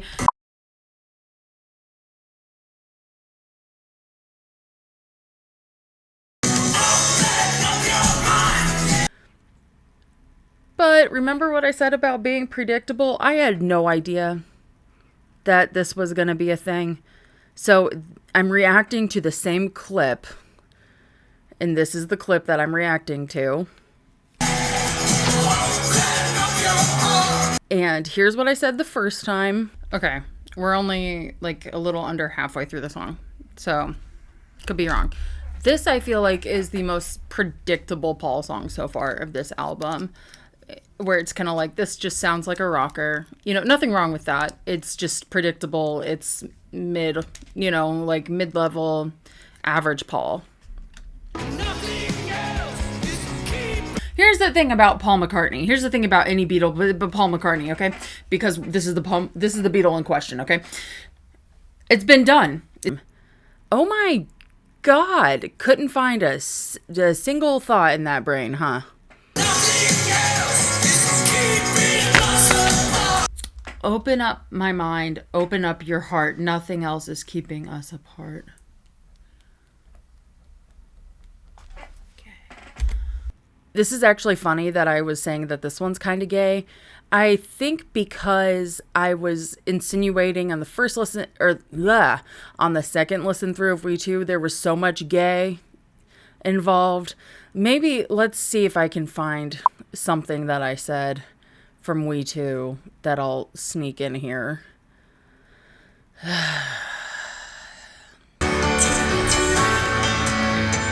One of the most extraordinary lives of any of them. If you think about where you came from and where you ended up.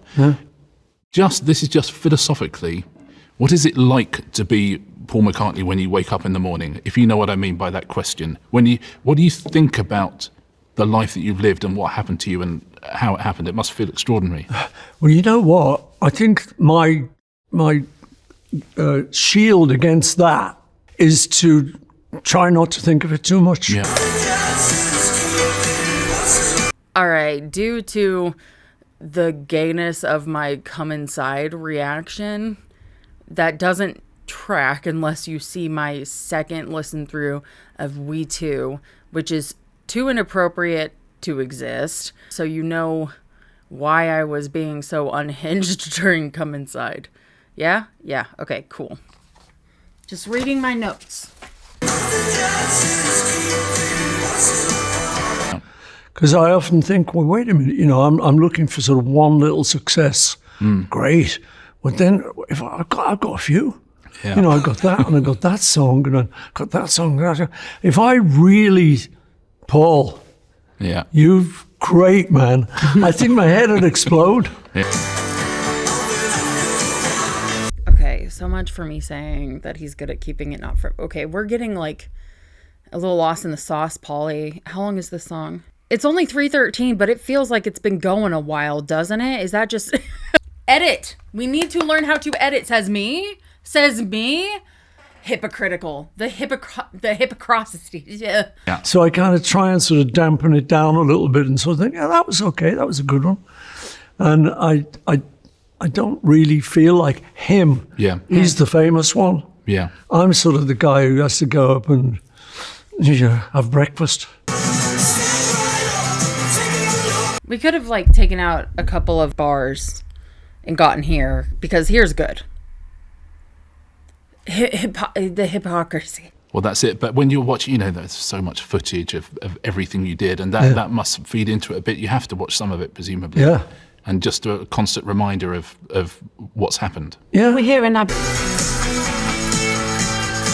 Synonyms for hypocritical. Fake, double meaningless, superficial, lip, insincere, strained, hollow, pretended, artificial, unnatural, backhanded, pious, phony, two-faced, jive, affected, Janice faces, mealy-mouthed, contrived, mechanical, phony, baloney, empty, double-dealing, peck-sniffian, unctuous, dishonest, feigned, assumed, double-faced, deceitful, forced, bogus,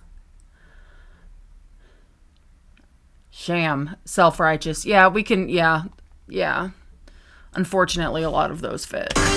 Self-righteous, that one hit home pretty hard, huh? Okay.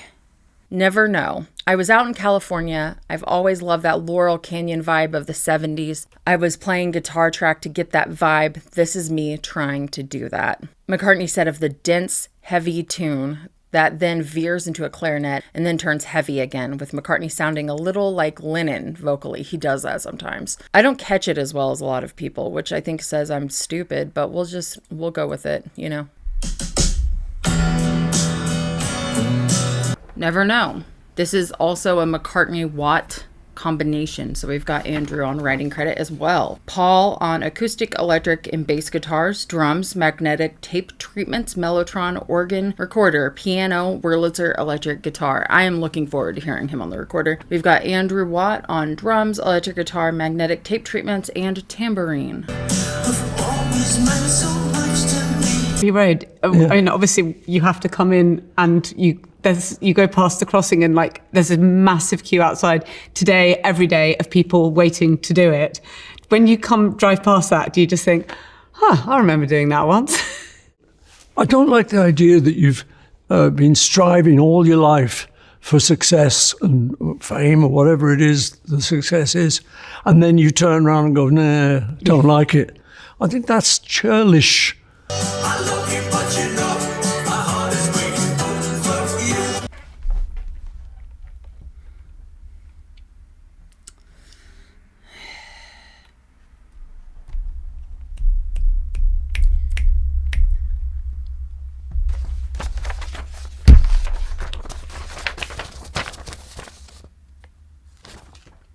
So the more I listened to this throughout the night, the more emotional I got, which is why I had to include me staring myself down in the monitor because I was like, I'm so pretty right now.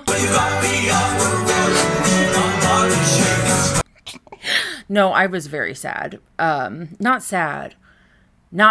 I don't get like necessarily sad as much as I get moved when I'm listening to music and crying.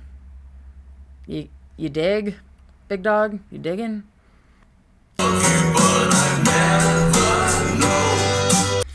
It's just hard not to read into it a little bit. Like, it's just hard not to read into it a little bit. I think, what you want to do is go, yeah, I've got here. I'm here, What did I want? I wanted that. Okay, I've got it. So just be happy with it and don't go crazy because what's the Eagles line? The wheels, don't let your wheels drive you crazy. Yeah. I don't care about what he's talking about. Someone who is gay and is trying to figure out their sexuality or bisexual, okay? And they just don't know if the person that they're vibing with or they're feeling for has feelings back. This is so real. This is so real. I have felt like this over people before. I mean, truly, this song has been stuck in my head for days now. Days! I have no idea when we're going to be free of this misery. It's not misery. I really actually very much like this song. I really do. I love you, but you know. I love you, but you know. My heart is breaking over you. When you got me on the run, my body's shaking. My mind is black and blue. I love you, but I never know. No.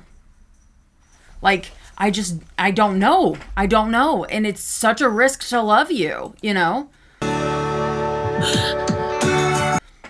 That's just like, it's Pride Month, man. Like, Don't let the sound of your wheels drag you down. There we go. No, it's almost... Are there any of your own contributions that you sometimes secretly look back on and think, Yeah. Yeah, you get some songs you think didn't really work or didn't achieve what you wanted to achieve. But you can't win them all, I have a song called Bip Bop. And it's just very bip bop, bip bop, bip bop, bip bop, bip bop. And I was looking back on that and thinking, gosh, how could I get away with that? But I'm gonna take the time to prove that I care. Don't mind as long as I'm with you. I've gotta make you see that I'll always be there. I only want to be with you. Man, some gay kid needs this song. And Paul doesn't know how much some gay kid needs this song. Like, for real. I've been thinking about this shit so much lately. Where it's just like,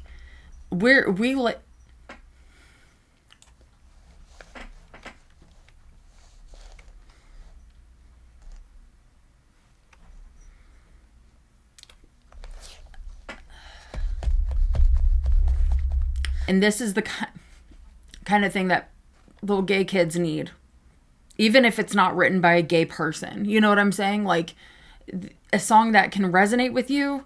It's like the same thing. No, don't do that. Don't make draw a conclusion with Paul and Harry Potter, because that's not fair, because he's not a hater. But like where people find solace, it doesn't matter who made it. You know what I mean? I'm using my phone audio. Deal with it. Something has been pointed out to me which makes me feel, When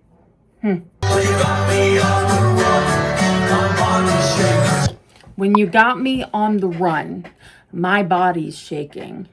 Odessa, my friend and gold passport holder, brought something up to me. And she said, when they were listening to this, that something pinged in her brain. Man, I wish I could keep this in and not have to cut in between my little sad gay rant in order to keep all of this in the right way.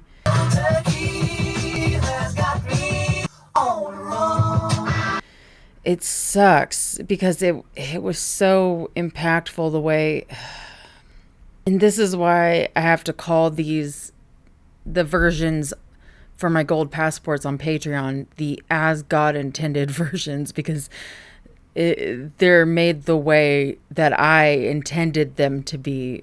My body is aching. Cold turkey has got me on the run. My body is aching. Got me on the run is what I actually said here. So we're just gonna put this right here. La-di-da-di-da. This is what my face was like. Da-da-da-da-da. There we go. My body's shaking.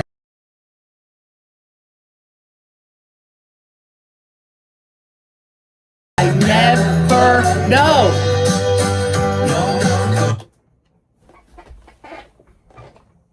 And I left in bits from this that I can't even put in my YouTube version, which just sucks. Please make me well. I promise you anything. Get me out of this hell. Oh, hang on. I'm done.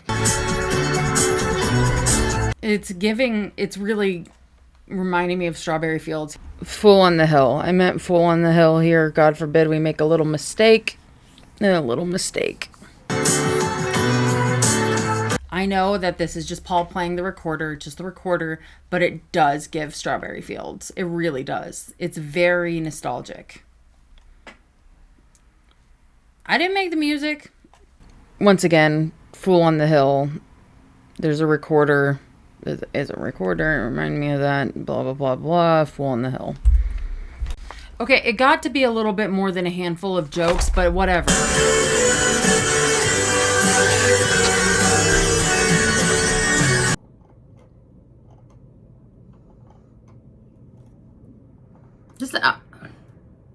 This album really does kind of have everything, doesn't it? Like, because it does start, those first 3 episodes, you can tell I've been on my TV kick. Those first 3 songs are really in the nostalgia thing.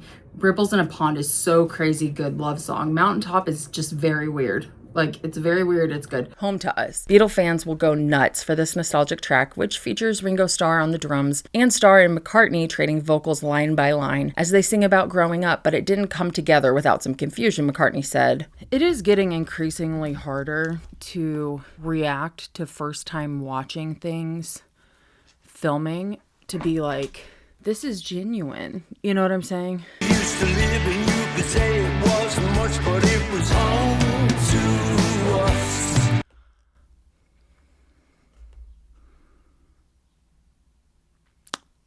I take back what I said about reactions. Okay. I didn't fucking read out the things again. Okay, back at the beginning. Home to Us, which is, again, a McCartney Watt song. So Paul on the acoustic electric bass guitars, piano, Wurlitzer electric piano, Ringo Starr on vocals, drums, and tambourine, Andrew Watt on acoustic and electric guitars and synth, backup vocals, Chrissy Hynde and Charlene Spiteri. The roses in the yard began to wilt and then they turned to... Okay. First off, 35 seconds in, it's a bop.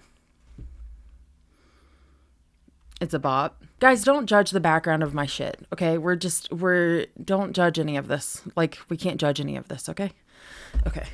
If didn't worry where the road was gonna take us to. Here, I saw Ringo and said I worked with this guy, Andrew. Ringo came over to Andrew's studio and played a bit of drums, but then things went slightly off the rails with misunderstandings. Starr said he thought he'd given Watt enough to create a song, but was a bit pissed. And McCartney says when it wasn't enough. McCartney really liked Starr's contribution and created a song around growing up in Liverpool. Even though where we lived was a little rough, it was home to us. McCartney sent the demo to Starr and asked him to sing on it. I can see Ringo is such a diva sometimes, and that's like no shade to Ringo. That's me loving him. He wasn't growing up. He just is now. He just is like, I'm a Beatle, bitch. No, anyway. Starr sang only on the chorus, leading McCartney to think that Starr didn't like the song. Eventually, they talked through everything, and Starr came back and added more drums, and the two turned the song into a collaboration. Ringo's never done a duet with one of the Beatles, McCartney said. Hang on. This ad is doxing me. That's Beatle coded.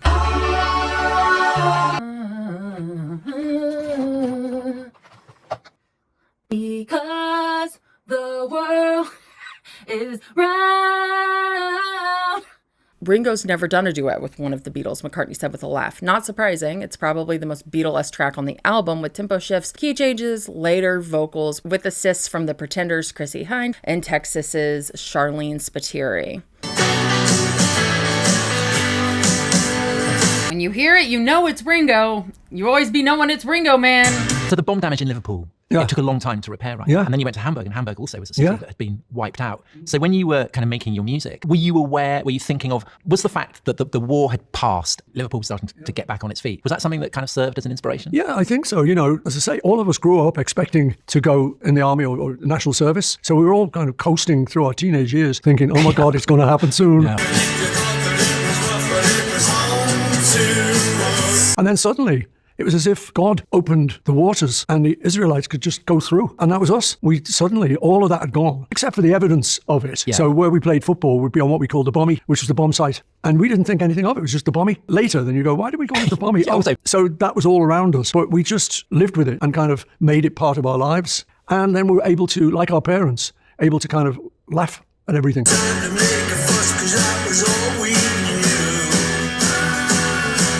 Man, this version is really, this file, it's doing it for me. Admittedly, I do wish that the story behind this was better. Like, I wish that they were in the studio together. You know what I mean? Like, filming, no, singing all of it. That is such a true fucking line. Like, the world around us wasn't safe, the place was falling down. And I say a lot of shit about Mark Lewison, and it is deserved, the bad shit that I say. But I say a lot of good shit about him too. You guys are nuts for thinking that he's like my least favorite. Let's talk, Philip Norman. I would kick him. I don't care that he's an old man. I would drop kick him. I would punt him like a football if I saw him in real life. Hang on. This is like, let's just do it. I can't write it back behind me.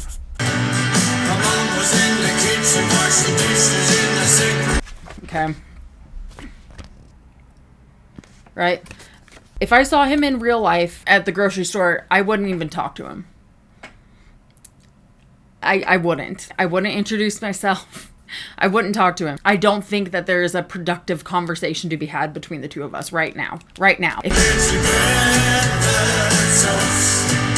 If I emotionally mature at some point, we can only hope maybe there's a productive conversation that can come from that. Hopefully at some point I will be able to be more balanced, but if I saw Mark Lewison in real life, I would just walk along.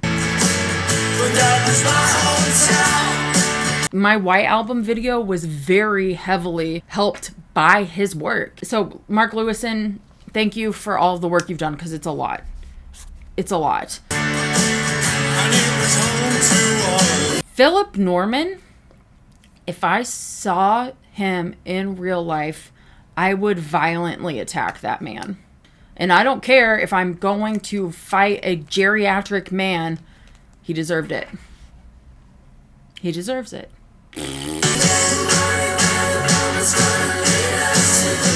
All of that to be said.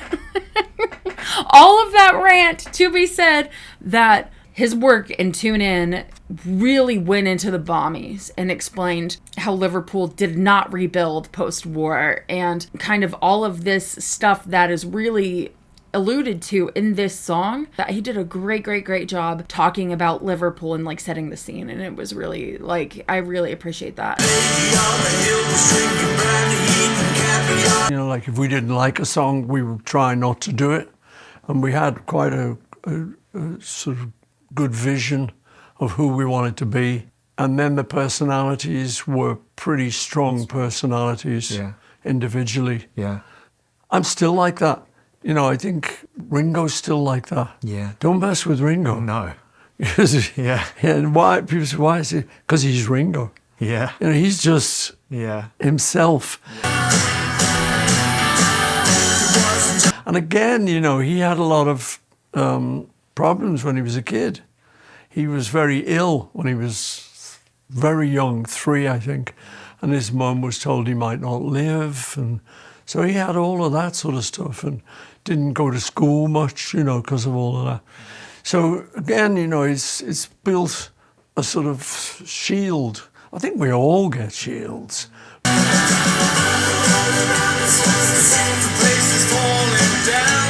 But people who've had a harder time than I did, you know, I had a pretty good time up until my mum died when I was 14.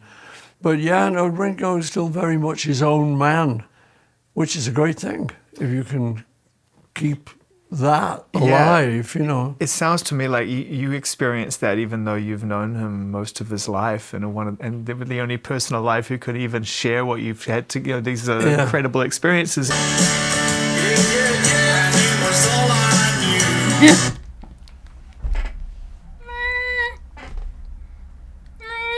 My feelings are hurt. Like, The story that, you know, I heard you tell about the making of this song, you know, on the album, the two of you do a duet on, was like, you know, having to sort of say, no, I want you to sing these lines. It was kind of cute, really. We'd sort of written it here in this room, actually, with him in mind. This is Home to Us. It's Home to Us, that's what it's called, yeah. But that was my hometown. Yeah, it had all started because Andrew Watt, who I was working with. Whose studio we're in, by the way, if I may just say, and thank you to Andrew for letting us come and This is a little B studio. That's right.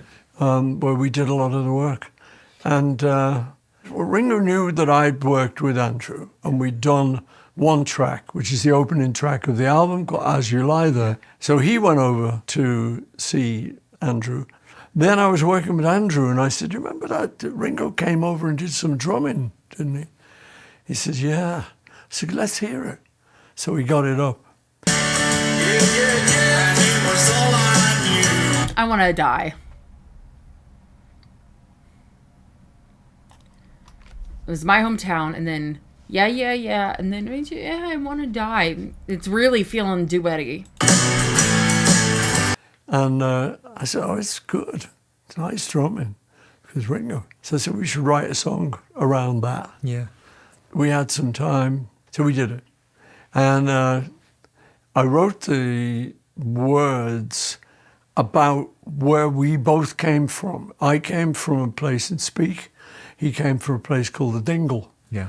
And it was poor living, you know, looking back on it now. I would have to say that nobody had any money and the houses were pretty rough. Sorry. But we didn't know any better. And it was cool. So we had friends, we had mates, we had uncles and aunties and all that stuff. So you were on that level and you enjoyed it, you know. I put the vocal on it as a guide vocal for Ringo. And then we sent it over to him. And I said, would you sing on this? You know, thinking he'll just replace my vocal. Yeah. But he didn't get the idea. He sort of said, he sang on it a little bit, the chorus. It's harmonies. Just a tiny bit. Yeah.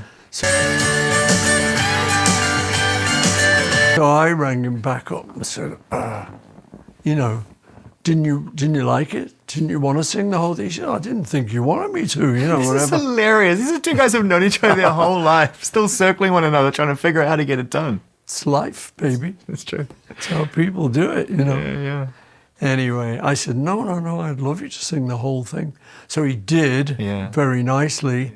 And then it suddenly became obvious that I could take a line, he could take a line. So we have the first Paul and Ringo duet ever.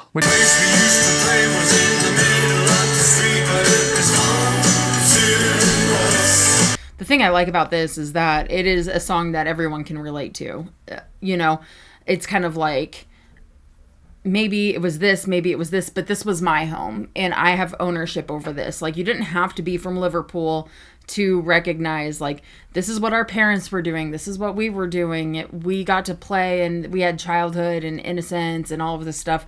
And, you know, I'm not even going to do the whole, like, kids these days, because it's not worth it. But, you know, I think everyone can really relate to that. We listened back to the recording, and there's my drummer, Abe, who always plays it great. But then this one night, Ringo gets in and plays with Abe, and it's very special. You know, because he was the original drummer on it, and also because it's Ringo. He's got a great style. Yeah. And, you know, what he brings to a song is interesting, to say the least.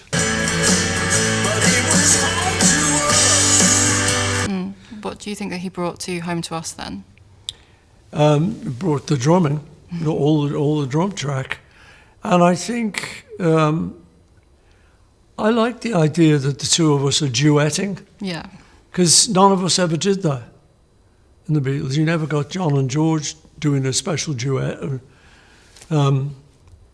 So the idea that now, after all these years, we've suddenly done a song that's got me singing the vocal and Ringo singing the vocal, sharing the vocal.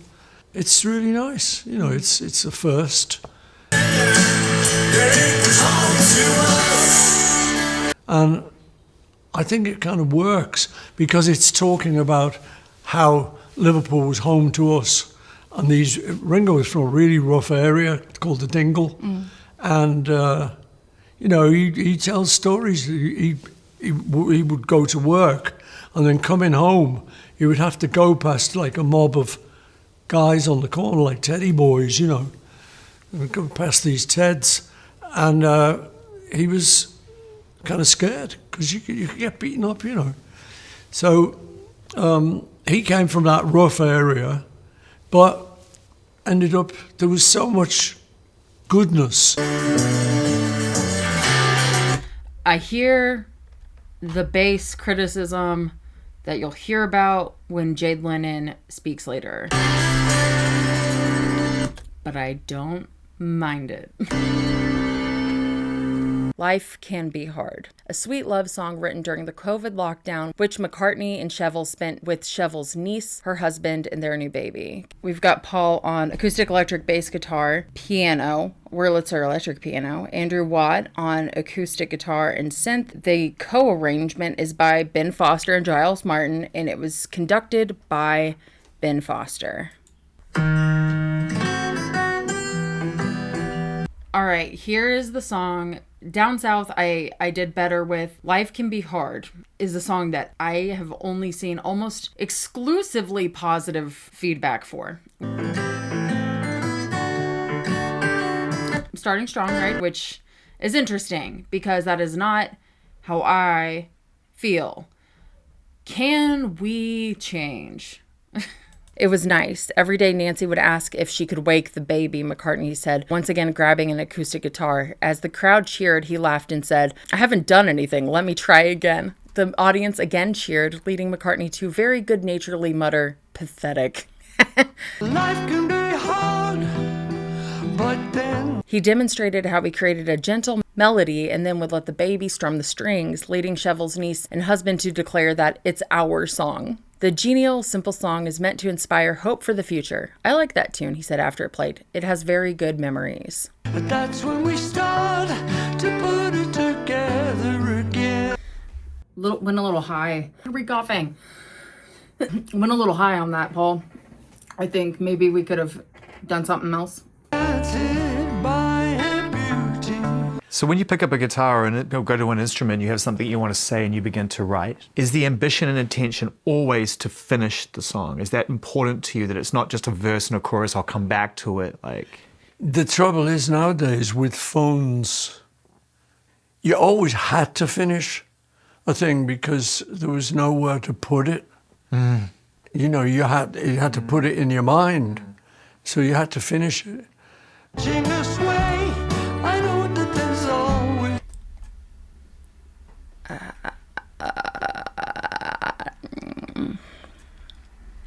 Be positive, Lars. So you did. Now I must have over a couple of thousand sketches on my phone, because I'll put it down and think, oh yeah, okay, I'll come back to that. I've saved it. It's okay.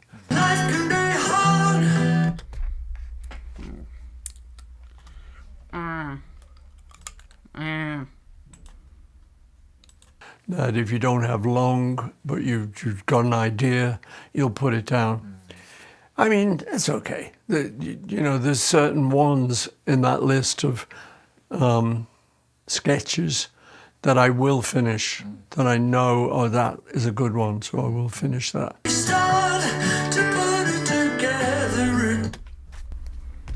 Sounds bad. It sounds bad. I'm sorry. If we start getting a little annoyed with the Zayn interview as we go along, I understand. All of my other stuff that I was really enjoying putting in started getting tagged and taken, and I'm on upload number 8 right now. So Zayn and all of the frame holds are kind of keeping this video together with some sticky tack and a hope and a glimmer. I can hear it on this new record. There's freedom in this music. So I understand now that you took your time and you made the songs when you had the songs, and it wasn't it doesn't sound forced because it wasn't, right? Yeah, no, that's true. Yeah, I remember meeting up with the girl, her. Yeah.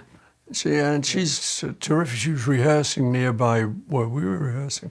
So we had a few cups of tea together and conversations. Yeah, she's amazing. Yeah, and she is amazing. And she was saying, you know, can you decide what goes on your record? I said, yeah. Like, doesn't everyone? Like, the lyrics are great, really. It's not that he's old, like that it's an old voice. It's that it sounds like it's straining. It doesn't sound particularly like bad old, okay? This was something that I have my own criticisms for with McCartney 3, okay? But it sounds bad, in my opinion. Pitch it down, buddy. Pitch it down. Like, I would be so much happier. You have a great lower register, Paul. You have a great lower register. You really still do. I don't know. You know, she said these days, people, the label, a manager and people like that will tell her, I don't think that song's quite right, or so you're guided more than you want to be, I think.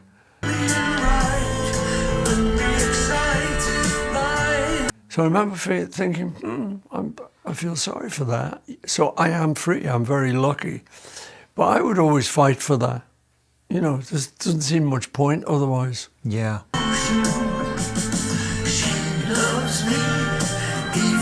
Probably had to fight a lot harder for that freedom than you do having achieved it. Yeah, and you know, the good thing was there was 4 of us. Yeah. And so we had the union. Yeah. You know. Yeah.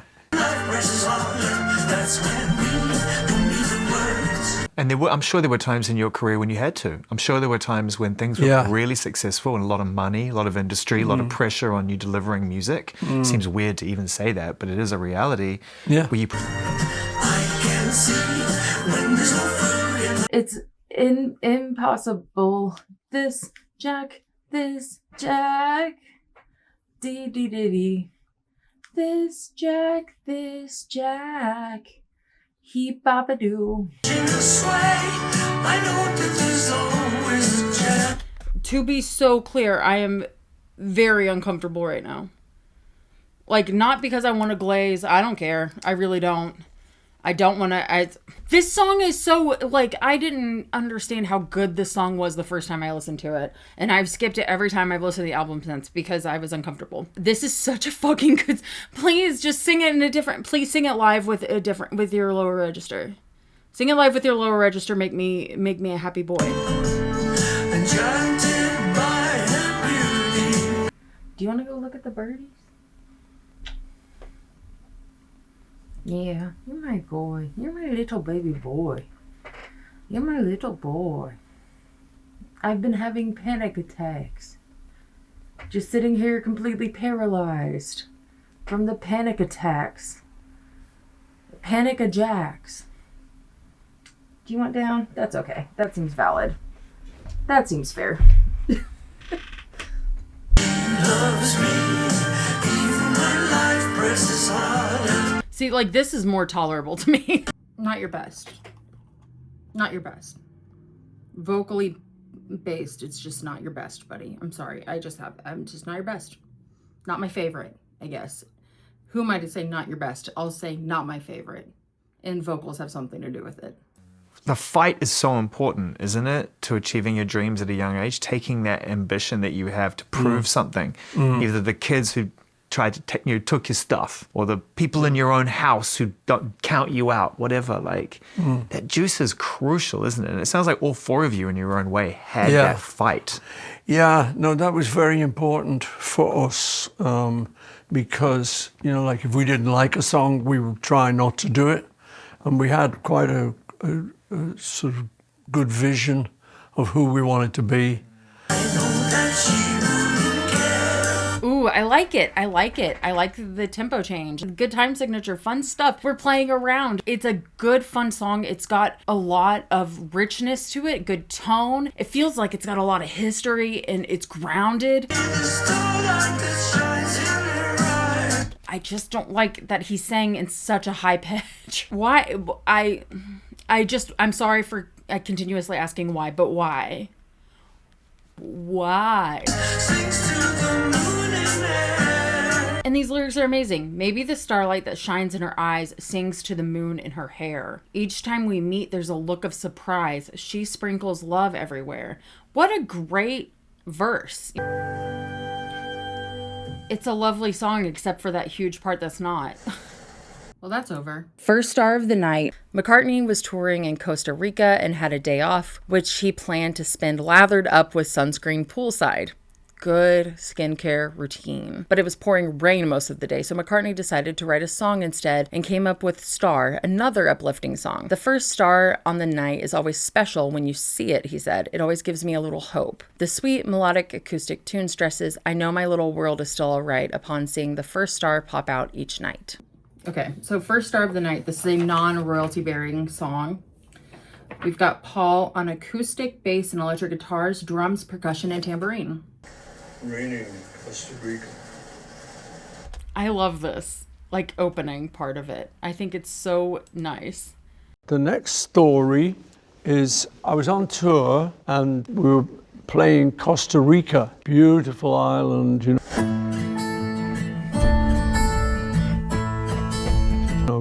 And the saying is pura vida, the pure life. I thought, great, got a day off. Something tells me it's all right. Well, it rained all day, like solid tropical rain. So I thought, what can I do? Seem to come back, shining bright. I don't know how I write stuff. Well, I had my guitar, so I thought, yeah, well, I've got time now, so I could maybe write a song. I do a class in Liverpool at my old school for songwriting students, and that's often one of the first things I say when I come in. First stop of the night. I sort of say, look, I don't actually know how to do this. I don't think it's very inspiring, but they get what I mean. I just love noodling around on a guitar. So I'll play, and if I'm lucky, something nice will appear, a nice chord or some words I like, and then I just will follow that trail. Yes, I know my little world. It's like he's making fun of me. He's like, okay, so I'm going to go too deep on this one. Back to back, we're just going to make it weird. Let's see. How do I do this? How do I make it so she can do this? Huh. Okay. Related to your parents. So both of them kind of came from Ireland, ultimately. They're kind of like... I think their origins are in Ireland. From Ireland, yeah. So was that kind of generates a sense in Liverpool that it's not quite part of England, doesn't it? Do you think that was a kind of important part of... I'd never thought of it like that, but you're right, yeah. No, we were from Liverpool, and, you didn't want to be lumped in with everyone. Yeah. We thought we were special. It's still all right.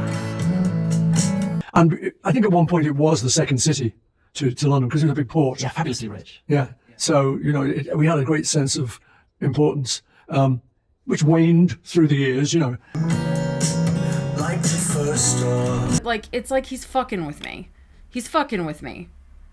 This song, I don't think it means a lot to a lot of people, but that's okay. But when I was growing up, you definitely thought Liverpool was a very great, grand, historic place. You used to go down and see all the miners off. Yeah. They'd all be going off to Canada, places like that. And it's only later that you learn that this was slave trade. Yeah. That there was a lot of that. The only thing we would see would be the local Caribbean people.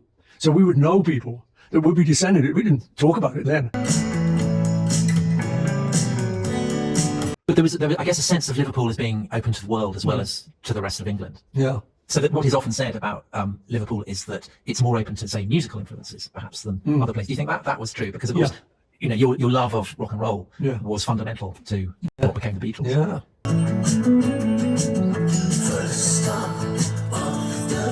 And, sailors came back from, particularly merchant navy, from America, where they'd been to, like, New Orleans or, down south there.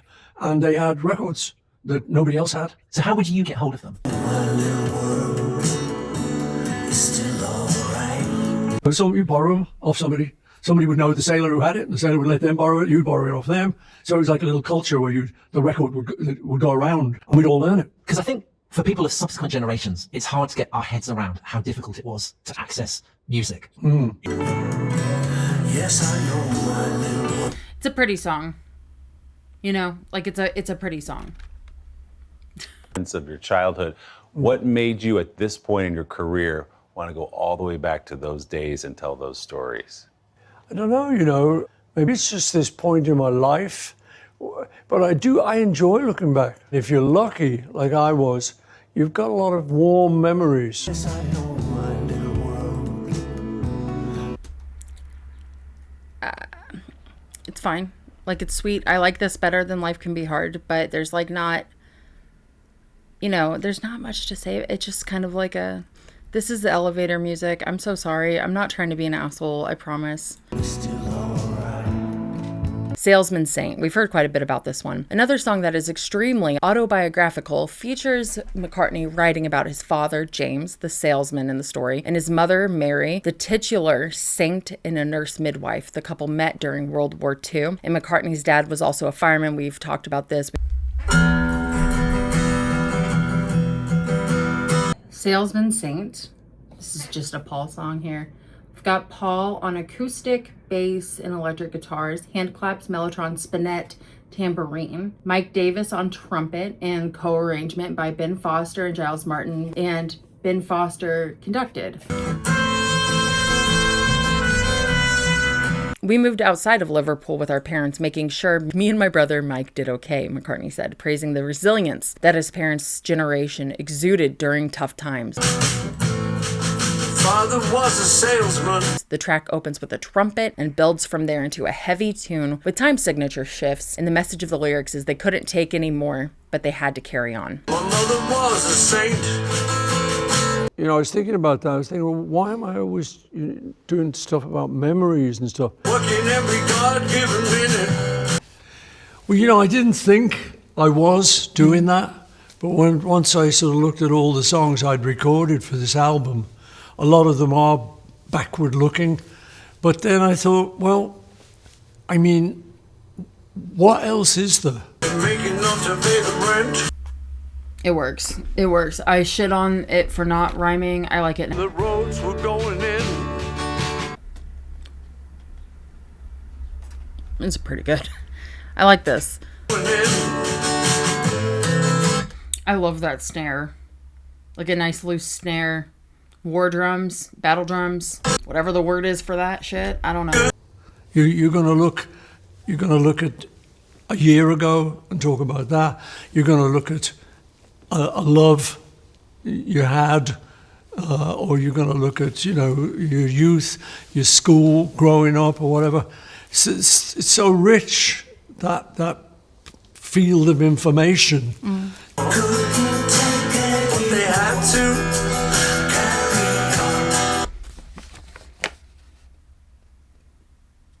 There's no way it was just him singing on this.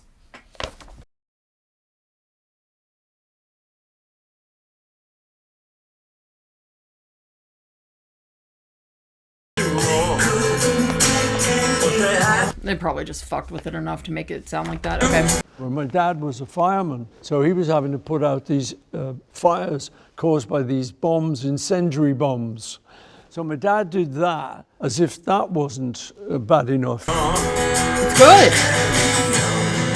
So they were going through it, fearing for their lives every day, pretty much. And I can't imagine what that's like. I don't think our generation can. Our generation, I love the way I'm Thank you. lumping you in. Thank you. Young people like us. I'll take it. What a combination of like that dirty guitar and that strumming, like those just, and this nice pretty trumpet. No, so I occasionally will think, wow, you know, wait a minute, man, how can you keep positive with all that going on? And a lot of people didn't, of course, but my mum and dad did.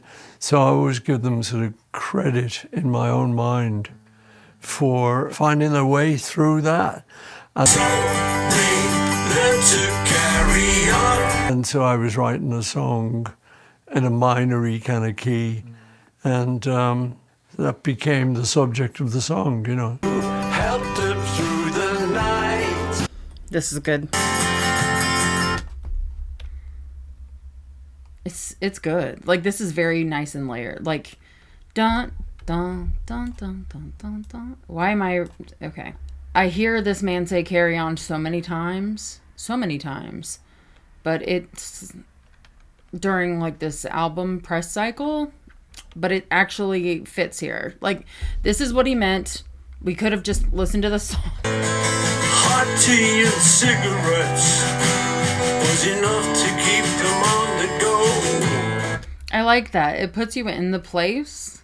It puts you there where it's like this world that is completely intangible now. You can't really relate to something like that in a first world country, in like the developed world. Hot tea and cigarettes, you can taste it, you can smell it. It really puts you in the moment.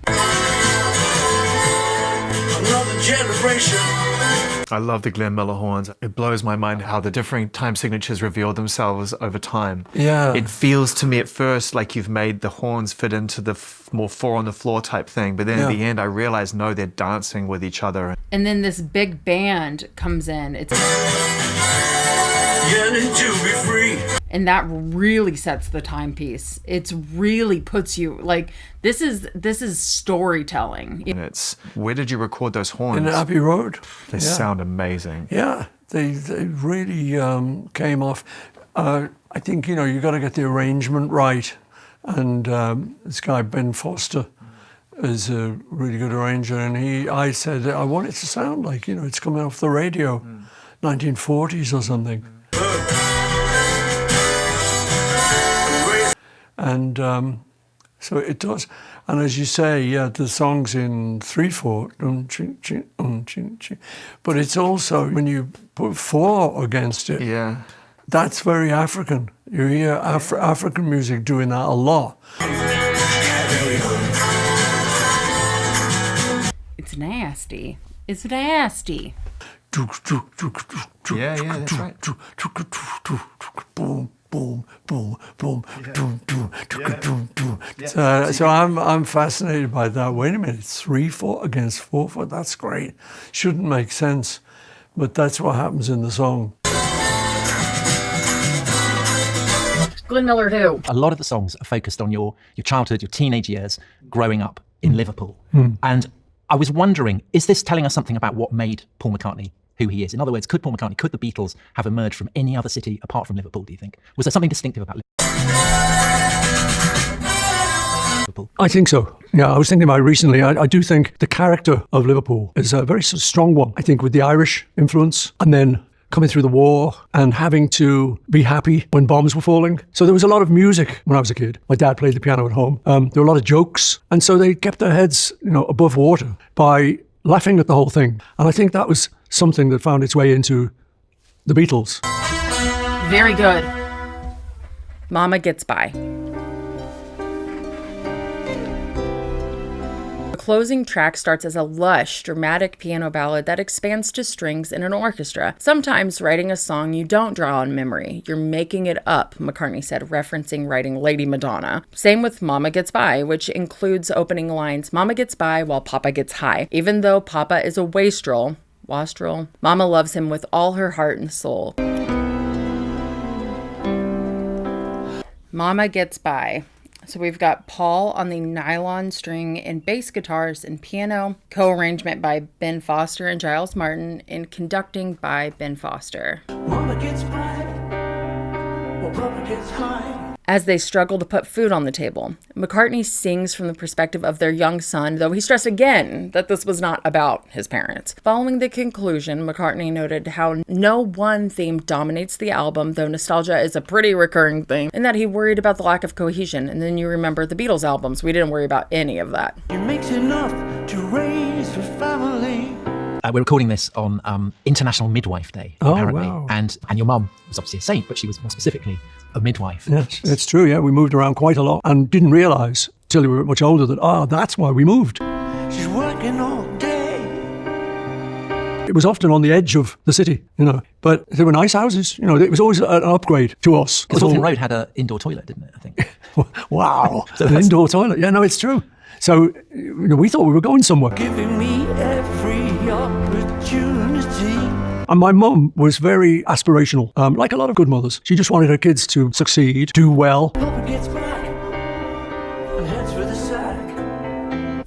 He wants to be so clear. It's like, this is not my parents. This is not my parents. This is like a very interesting, I wouldn't end the album on this song. Like, this was an interesting choice for the final, As soon as he steps, like the final track. but she doesn't mind. She's seen it all before. I guarantee she minds a little bit. I mean, my wife, Nancy, she will say to me, you don't talk Liverpool. She said, people love it when you talk Liverpool. I say, yeah, but my mum tried to get us not to talk Liverpool. She tried to get us to talk posh. She thought she was hoping we'd be doctors or something, She doesn't care. She's got her own philosophy of life. But I guess as a midwife, she's a community midwife, right? I mean, she's not working in a hospital. So she has to serve all the communities. Yeah, no, it's something growing up. Oh, my mum's a midwife. And you don't really think much beyond that. It wasn't too long ago that she agreed to be his wife. But now you think, wow, just going out and home delivering all these babies and the parents being so in love with you. Even though he's complicated, she takes it in a stride. I mean, they would come around to our house and bringing little gifts, a little statuette or something. Very cheap stuff, but just to show the gratitude. I have one big memory of her. What are his silly faults compared to what she feels inside? What are his silly faults compared to what she feels inside? Okay, so I disagree with her personal philosophy. Who the fuck am I? Just someone who's been in a relationship like that. But I don't have kids, though. That changes everything. She loves him with all her heart and soul.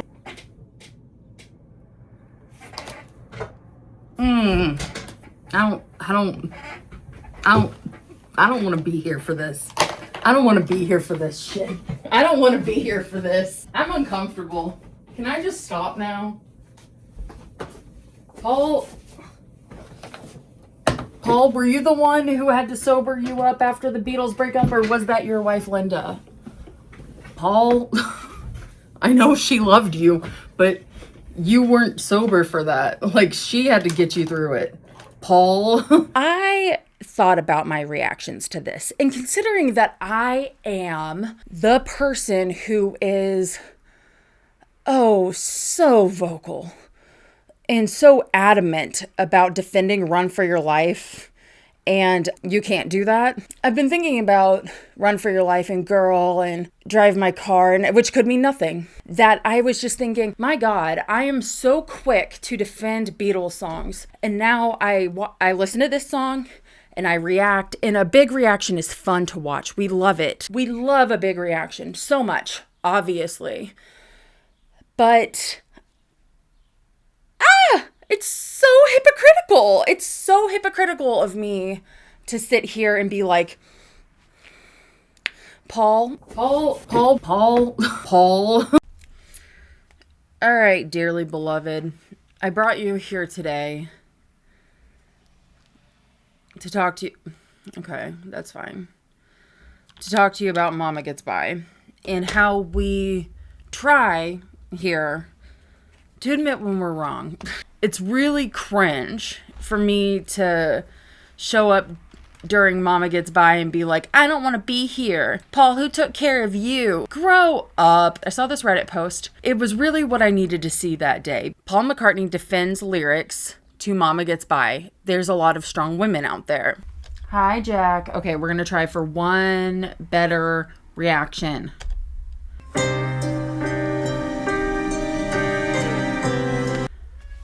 I'm sorry, buddy. Are you, like, what's the deal?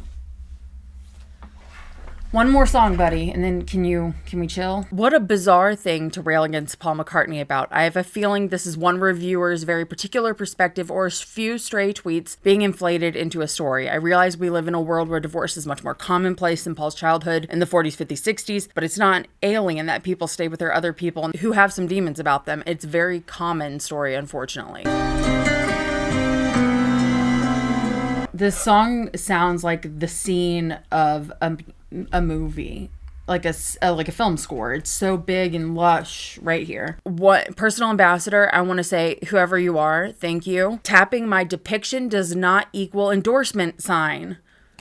Thank you. I needed to hear this during my first reaction. I think sometimes when you're filming yourself, you're expecting yourself to be entertaining. I wasn't being as thoughtful as I should be. She makes enough to raise a family. Here's Plumpy Delicious. It's a song about how love isn't always perfect, and imperfect people also have and need and receive love, kind of in the vein of Randy Newman's Marie. Love can be sad sometimes. Terminally online takes for $400. I'm willing to sit here and say, I think I made a mistake. Batchy93 comes in saying, ridiculous. He has to defend this beautiful song. He's creating extreme contrast and rhyme in his lyrics, as all good songwriters do. He can't exactly sing Mama Gets By while Papa is late from work and he left the toilet seat up. These people need to get a grip. It's an incredible song written by the greatest to ever do it. As soon as he steps inside the kitchen door. 7 Shrimps 4562 Rice says, this is a non-story. It's art, for fuck's sake. And you know what? This is correct. I want to always be able to look at things that I say and say, hey, you fucked up. And even though he's gone, you made a mistake. And the way you reacted was one of these, as comment agreeable says here, terminally online takes for $400. I was being terminally online and seeing things in a very reactionary way. she takes it in a stride. And it's cute and it's funny. It wasn't that cute and funny where I was like, I want to be done. I don't want to be here. It is funny.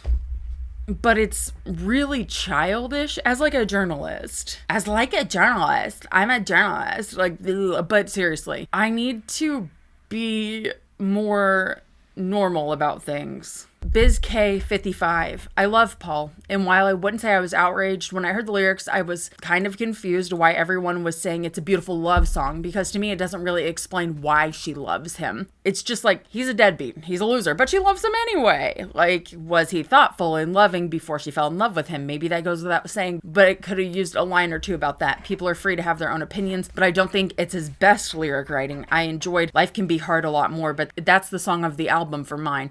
Why am I the only one who doesn't like that song? And even though he's complicated, she takes it in a stride. Okay, lyrics aside, this is if he was singing different words. This is such a beautiful song, really, truly. I, even more than before, have real issue with my original reaction to this, which I'll keep in. Like, I'll keep in the parts that were super whatever. Am I gonna say something great? No, I'm gonna just shit on myself for a second, because I really hate when I see a lot of people talk about what they wanted the lessons for Stranger Things to be and how they disagree with X, Y, or Z. And I'm like, yeah, but it's not supposed to. This isn't like Reading Rainbow or PBS. This isn't Sesame Street. We're not teaching kids how to be polite. This isn't that. This is Paul McCartney. He's not here to teach you how to act or how to tell you how to conduct yourself in a relationship. This is a story. He's telling a story. He's not saying,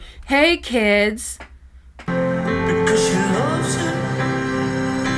And then here's Different Subject 903, who says, yes, I felt the same. It's a really great song lyrically and musically, one of my favorites on the album. I certainly don't think Paul is endorsing anything here, but the song made me feel uneasy and depressed the first time I heard it, which is a testament to it.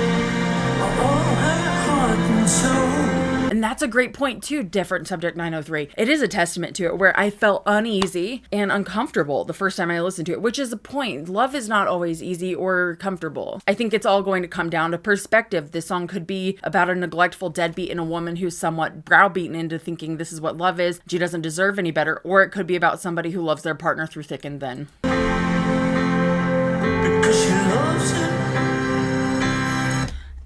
In most cases, love is not going to be enough. I think people will contextualize things for themselves when they're listening to something, just like I did with Never Know. I hope that, if anything, people will get solace for like understanding why they went through like a certain relationship. They love him, you know, they love him. I like this. Upbeat Definition 526. While the song describes a toxic relationship in the first half of the last century, it describes a toxic relationship now. So what's really important, I think, more than anything, as always, is that we hear from Paul. We can hear from the songwriter themselves. Does that mean it's gonna work for you? No, but that's not the point. Like, it's art, Lars. Stop overthinking. Stop. June 11th, 2026. Guys, this, that was 10 days ago.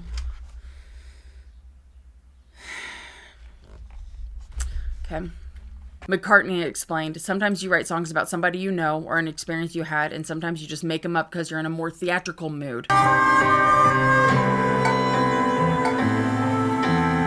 It's a beautiful song. It really is a beautiful song. And it's not gay. So good for you, Paul. You did one. That was a real joke. That was an actual joke. I imagined this like a play. I don't know the characters, but I'm imagining the woman, and then the song is told from the perspective of the kid. So it just kind of unfolded itself. I was imagining the musical Porgy and Bess and that sort of thing. It's like a theatrical little story, a little musical theater moment about this woman. And even though he's beautiful song. Like, it is so pretty. And it's such a jarring story, right? But isn't that life?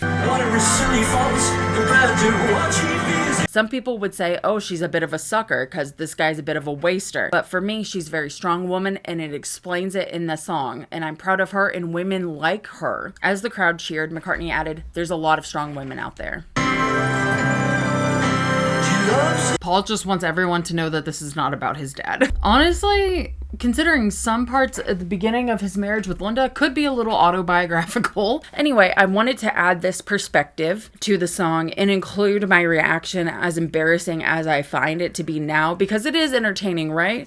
But we have to remember when we, 2026, millennials, Gen Z, younger audience, are looking and reacting to art, particularly from the older generations. Remember that art is not endorsement, it is art. A song can be a song, and this is a beautiful song. So I wanted to include this conversation on it. Bye.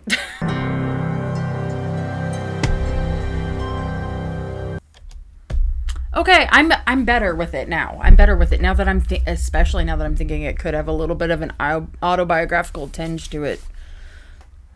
It's important to revisit, I think. And I'm glad that I did. Mark, you guys have gotten to know over this video. Sorry, my freaking chair. Sent me Momma Gets High by Blood, Sweat, and Tears, which I had never heard of. Momma Gets High. I think it's interesting because I have seen, after posting the As God Intended version of Momma Gets By, a lot of people saying the autobiographical side of Momma Gets By. I don't think it's as autobiographical as I'm seeing from some people. I think it's more of a song in nostalgia, and this is kind of why. When a good man in the morning gives a Hi, Mama. I think I'd better say just one more time, bye you, bye, bye you, bye, bye you, bye, oh, bye, bye. That's an interesting possibility of Momma Gets By. some milk and apple pie. If we're talking autobiographical with Paul and Linda, sure, possibly for the first year and a half of their marriage, to be clear. So yeah, sure, autobiographical for Jim, Mac, and Mary, probably more than he'd want to admit regarding gambling. Paul says and stays very strong on that it's not autobiographical. It's not about his family. So we should take in all of these things to account.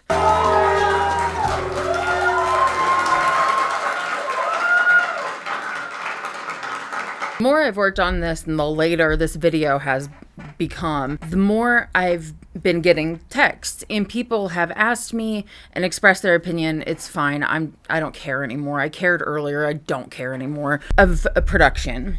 And Andrew Watt's production is apparently quite controversial with some people. Home to Us is really boring and forgettable, and I love Paul and Ringo to death. The mixing was also terrible, so if the rest of the album's rockers are mixed that way, it's gonna be an ugly record. I really want to like it. Paul's been on fire for some 20 years. Most of his modern era ranks among his best for me. Is it the mixing in particular or the production in general you don't like? I haven't listened to the album yet, and I don't very much enjoy the production style of Andrew Watt. At least the sounds he's had with Stones, Ozzy's, and the new McCartney single. It sounds so artificial, like a picture that's been photoshopped to oblivion. It's like he's certainly very pro at what he does, but overproduced music loses the raw, natural, organic sound that I like in music, at least when it's done in this more classic type of rock. New Stones sound amazing. Paul sound tired. I wonder why. Vegetarianism. So I have said, and I want to be so clear, I'm not a musician. I'm a Beatles fan and a journalist. I'm nosy by profession, and I love the Beatles a lot. And I cry. So that's why everyone's here. We all know this. We accept this. We're not here to hear Lars talk about, this chair is so squeaky, I WD-40'd it yesterday, I promise. We're not here to hear Lars talk about production. That would be akin to asking a preschooler to dissect the intricacies of color.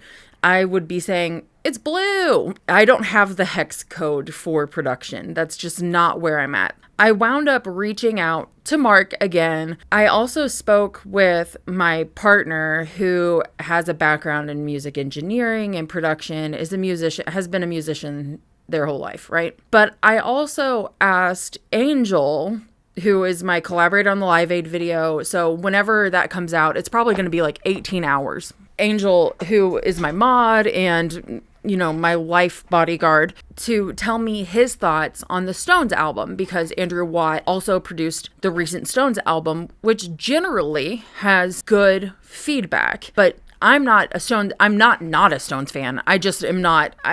Angel knows the Stones. So I asked him to tell me his thoughts on the Stones album just to get kind of a comparison. And I also spoke with one of my patrons, Jade. This is why you guys want to get involved in Patreon, because you wind up in the video. I hope you guys are okay with this. The people who are in the video know that they are, and they're okay with this, but I hope you guys are okay with this. We are the kinds of fans, if you're here, that don't listen to something once. We kind of live in it for a couple of weeks, and that's totally normal, especially for Beatles fans, because it's not a fan... because... It's not a band, it's a lifestyle. I wanted to get feedback from people. So Mark explained to me why there's pushback on the album. My partner explained to me why there was specific pushback. Angel gave me, I actually have no idea what Angel gave me because he hasn't done it yet, because I have so much more to do. Angel has a real life and works for me for free. Sorry, Angel. And Jade is sending me a voice memo. I have no idea what Jade will say, but Jade has said there were glaring problems that took her out of the listening. So I wanted to know what those things were. This is going to be a collaborative production feedback section, whereas you guys have already heard and will hear again my final thoughts on the album as a fan, not as a smarty pants. I liked the production. It is such an unpopular opinion according to like my friends or like the people in my area, circle, whatever. You guys need to go talk to like a musician about this, like somebody who's actually smart, because it didn't bother me. It didn't bother me. I like the stuff, and I feel like Paul needs to be told no more, and I think he got told no a couple times this album. And I think that's fine. Like, it's, I don't know. And someone just texted me, sorry, David, and was like, well, I have issues with Andrew Watt, but I feel like I've told you that before. I don't know producers to the point of knowing their names, nor do I care to. Like, no offense, David. He knows this. He doesn't care. I don't know producers to the point of knowing their names or knowing your beef with them. Like, outside of George Martin and the producers that like have worked directly closely with the Beatles, I don't know these people. I don't know modern music the way that a lot of you guys do. So, I mean, I'm trash at this. So it's literally a matter of personal opinion. It's just personal opinion. It means nothing. So if you want to call me an idiot or whatever, like, I'm already being defensive. If you want to call me an idiot or whatever, you're right, because I don't, like, you have the right to call me uneducated, because I am. I don't know why you would dislike it. And so I like it. Okay, the producer issue is that nobody is capable of producing Paul McCartney but Paul McCartney and George Martin. They're the only two acceptable producers. It's always been that way. And he's capable of producing it. He's capable of playing every instrument in the damn thing. And they think that he don't need nobody at the boards because he's still got that thing where he can do everything. And there's nobody can live up to that expectation of what he's 84 and he's tired. Yeah. And he's going to play all the instruments at 84. I'd like to see anybody do that. And you're right. The lyrics sometimes are very lazy. Mm-hmm. And I don't think he should do spoken word of anything ever. I mean, I thought it was fine. I didn't mind. And, like a couple people have been asking me what I think, and I just don't find it as offensive as everyone is, saying. It's not. As Paul, I'm going to use Paul's words when he talks about his albums all the time. Mm. I think it's a fine little album. Yeah. Yeah, no, it's fine. And it's like everything else. He's not going to make classics anymore, and there's bad songs on it. Of course there is. Yeah, hits and misses, But it's not the producer's fault, and it's not Paul's fault. Yeah. He's writing, I mean, I can tell you 20 songs by Paul McCartney that will all sound the same. Yeah. Seriously, and I know you're not a real big solo person. No, I know, though. I know. He's got the same 4 chords. I can tell you what's coming next. But that's what he does. And why mess with things that work? Yeah, I mean, and I think he really wanted to make this album. And, It's, it's fine. Like the producer's young, he's my age. Like he's extremely credentialed, Paul likes that though. Yeah, Paul likes, I want to fit in with the 30-something-year-old producer that produced this one and that one. I want to fit in with Kanye West and Rihanna and Taylor Swift. And you know what, Paul, your album plays to a particular audience that loves you. That's it. I know he understands that. So I just got a text. My thought on first listen was that it should have been a piano, guitar, vocal record, with the exception, of course, being the obligatory track with Ringo. No, that's stupid because you're going to take out the Moog, you're going to take out the Wurlitzer piano. You're going to take out the really cool electric guitar riffs that I liked. The tape loops? I thought that... I mean, this is in a lot of ways very Beatle-y. There's some Wings moments in here. Yes. Why do we want a piano, guitar, vocal? I kind of feel privileged right now listening to this preview from you. No, but okay, piano, guitar, vocal record. Why do we need a naked album from Paul? I do like the 2 singles. I like the Ringo song. Oh, me too. Me too. And what did you say about the guy? It's a bop. Yeah, That's what it is. Home to Us even grew on me even more. Yes. It grew on me even more, yeah. And I like some of the heavy metal guitars on it. I did too. After listening to McCartney 3, which I thought had some really heavy hitters, I walked away feeling even more happy with Dungeon Lane. Right. And that's not to say anything bad about McCartney 3. It's not, because I keep hearing a lot of comparisons. So I was just really happy with it. I think he sounds better, like voice-wise, in this album. Good morning, Big Dog. Just wanted to finally get back to you about my thoughts on the new Rolling Stones record, Foreign Tongues. The record hasn't been released yet. I believe that comes out July 10th. So right now, these are the 2 tracks that I'm going to be commenting on that are available. Rough and Twisted and In the Stars. I'll start with In the Stars because that's the first one that I heard that came out. As far as my thoughts on the song, it's a catchy tune. The chorus, the backing vocals is like kind of the earworm of the song. You'll probably hear this song at grocery stores for the rest of eternity. I'm painting my nails, not all of them, just these 2. I've been doing that with this discontinued OPI color called Russian Navy since around the time that I started doing the Live Aid video.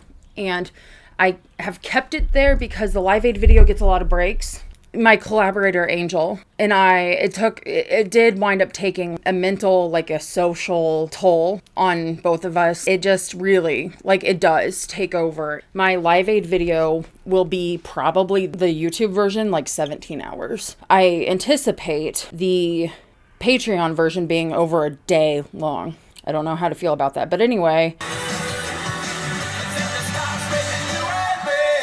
I have been painting these 2 fingers on both hands for so long that when it starts to chip away, once a week, I have to remember, oh yeah, I got to repaint. I'm still with Live Aid. It's still with me. It's still there. And so I'm doing that while listening to this. and that's okay. That's okay. That one, when I was listening to it, and I listened to it about 3 times, that almost sounds like it was a collection of jams, probably jamming in the studio, and they came up with that thing, recorded it, took the best part of the tune, and then basically looped it. That makes sense. That one has the most cleanest guitars of the whole thing, and it just, definitely like the Stones trying to come up with some sort of radio-friendly number. But it's a good song. I don't know. I'm trying to see if I can compare it to anything. I mean, it almost kind of reminds me of some of the stuff they were doing later, late 80s Rolling Stone. Honestly, the last one I really listened to was Steel Wheels, which came out, I think, 89. And that was a big deal because the Stones had reunited. They were going to get back together, blah, blah, blah. So it's got that kind of vibe. The first song that starts off this record, Rough and Twisted.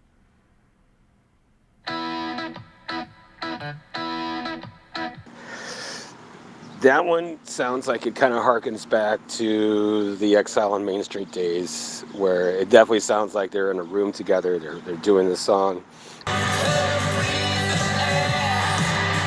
definitely made me miss Charlie Watts, their drummer, because Charlie had a different feel. Well, he was a jazz R&B guy who ended up playing blues and then rock. And I've talked to Abigail about this, that I think the best rock drummers are the ones that are usually like either, you know, jazz guys or R&B guys.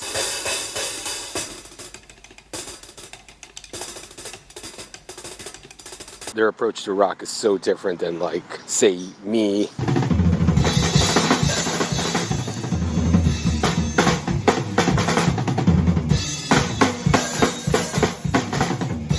In an extent, Ringo too. So yeah, so the drummer that they have with them right now, I think his name is Steve Jordan. He's played with Keith Richards on his solo stuff. I mean, he's one of those like session drummers. If you got him, he's, you know, you're in the pocket. So, and I think he played with Chuck Berry on the Hail Hail Rock and Roll documentary. Anyway, that's that's whatever. His feel is a lot more of like a rock drummer, so a lot of things punctuating, but overall, like it sounds, I think it sounds much more like the authentic Stones, you know, of a band playing in the same room together. So I'm looking forward to hearing the rest of the songs once they get released, so stay tuned. Did not agree with Jade very much. And that's okay. That's why we're here, because I think opinions are important. So Jade is going to tell you an opinion that is so different from mine, and that's okay.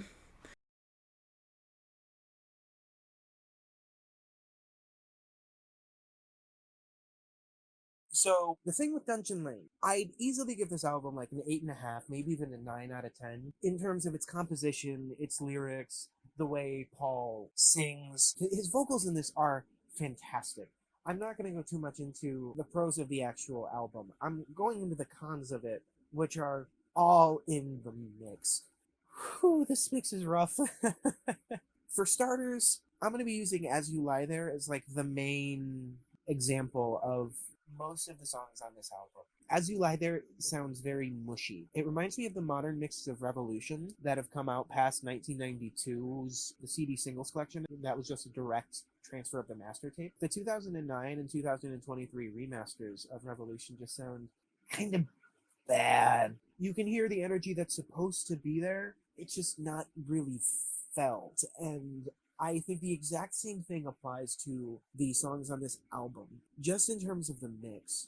I don't know much about the producer of this album. Paul's instrumentation is mixed really weirdly, where the bass is like very overpowering. I'm using AirPods, mind you, and it almost sounds like I have a car's subwoofer modified played in my ear. When you're sitting in the car and the subwoofer's on, it like rattles your skull because of how powerful the bass is. That's almost what it feels like listening to some of the songs on this album. And it's really odd coming from Paul. Like, I know he's a bassist, but he has so many albums in the past. Maybe it's just like his ear starting to falter a little bit. Like, maybe that's the issue. I don't know if it's him. I don't know if it's Andrew Watt. The thing I find weird is that this was produced by Andrew Watt. This wasn't produced by Giles Martin. Why? Like, that would have been a perfect opportunity for Giles to really show off what he has. This is his time for him to be the son of George Martin. But he's not doing that outside of the stuff for the Beatles. And I think that's really a shame, because George Martin was such a fantastic producer. And Giles Martin, I think, is doing great work too. Outside of sometimes the bass being very overpowering on those tracks that Giles has remastered as well, especially on Sgt. Pepper. The bass in Sgt. Pepper is a lot. It's kind of a lot on Abbey Road too, but it's always been a lot on Abbey Road. It's just kind of meant to be that way. Like, you listen to the original records and the bass is definitely there. It's just not that powerful, right? It's meant to be a counter melody that adds a little bit more fullness to it. And yes, the bass is very prevalent and very important in the later tracks, but it's not so overwhelmingly powerful like it is in the songs on Dungeon Lane, to the point where it's kind of unpleasant to listen to at times. The instruments will drown out Paul's vocals some of the time, and that's really shocking because, I mean, it just makes it kind of hard to understand what Paul's saying at times. And I'm listening to this for the lyrics. I shouldn't say that I was expecting to understand every word Paul was saying, but I shouldn't have to look up the lyrics. I mean, I don't know if it's Paul's voice, I don't know if it is the mixing or not, but there are some times where I just have trouble understanding what he's saying in the lyrics. I think that's also odd. The drums especially, the drums were also very weird to hear because they sound so flat. I think that's purely a mixing issue though, because you can definitely hear the potential that the drums have. You don't really hear the energy. I think that's a very unfortunate problem with some of the songs on this album. I mean, even Home to Us, I don't know. I think doesn't Ringo play on that? Isn't he the drummer on Home to Us? Why do the drums not sound that good? Like, in terms of the mix.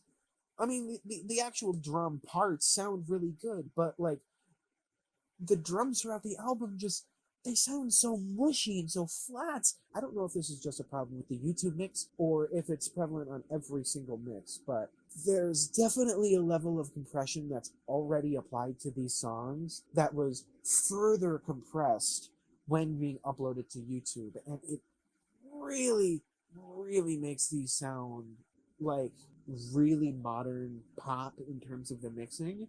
It doesn't have the fullness that some of the later Beatles stuff has, or even some of Paul's solo career. Yet this album, composition-wise and lyrics-wise, is fantastic. The actual instrumental parts themselves are all individually good. They're just mixed in such a way that makes them really weird to listen to, because some things should be quieter than they are, and something should be louder than they are, and everything needs to be less compressed. If I'm looking past the mix, this album gets an easy 8.5, 9 out of 10. You know, he's old. I can't give him any shit for being old and not having the ear that he had when he was, 18. If we're going just off of the mix, this is like the actual mix itself, I'd give maybe a 5, maybe a 5.5. Like, it's serviceable, it's listenable, it's not horrible, but it could be way better. The way it's mixed, the dynamics just don't really work. God willing, I'm getting the video up tonight, but I forgot to add that Jade sent a voice memo saying that she did listen to the 24-bit FLAC versions of the album. She was just listening to them from YouTube Music the first time around, and she said that her complaints have been mostly assuaged from the 24-bit FLAC version. She does have the CD coming in the mail, so she'll have a different opinion as well. But her complaints, the mushy, all of that kind of stuff, still there, but instead of being like a 12 out of 10, it's more like a 2 out of 10. It's not nearly as severe. The complaints still stand. So I just wanted to say that it went from like a big scream to like a dull roar. And then when I talked to my partner, I brought up the same feeling of, I was kind of confused. I thought, why would we take away the Moog, the harpsichord? Why are we taking away all of these very Paul and Beatlesque, the tape loops? All these things are things that, the signature things, right? My partner said, well, I think Rick Rubin and Johnny Cash almost ruined that for us, because a lot of people, and I'm a huge Johnny Cash fan, and so are they, because people want to hear these end-of-life legacy records where people are sad, torn down, really contemplative, etc. But that's not how Paul is. Paul looks back on things and he's not super introspective often. He can be, but he always likes to make the best of things. And John was always so cynical that the way that they work so well, there's a billion reasons why they work so well. But part of that is they're completely opposing views on how to analyze things. They come together and make something so beautiful. We're not going to get a Hurt cover, any Nine Inch Nails cover, from Paul McCartney. Maybe we wanted that, but that's a fundamental misunderstanding of what Paul McCartney is going to give you from music. So if that is the basis of the hate, at least, or at least one of the criticisms, you're going to have to find that from a different artist. As Mark said, Paul will always go for those younger producers. He likes to keep things really present. He likes to experiment. That has been true for all four of them. Well, three of them. I wouldn't say Ringo's an experiment type guy. He was always down to fuck around, right? But that's something that we're gonna see. And that's something that we love from him. It's not that I don't understand the production hate, because I think I understand it now, but I disagree with it. Why am I saying this? There's going to be a very good reason for saying this. You're going to hear my initial final thoughts. I will say that I think the cuts for the album stay the same. I would still cut Down South. Sorry, Mark.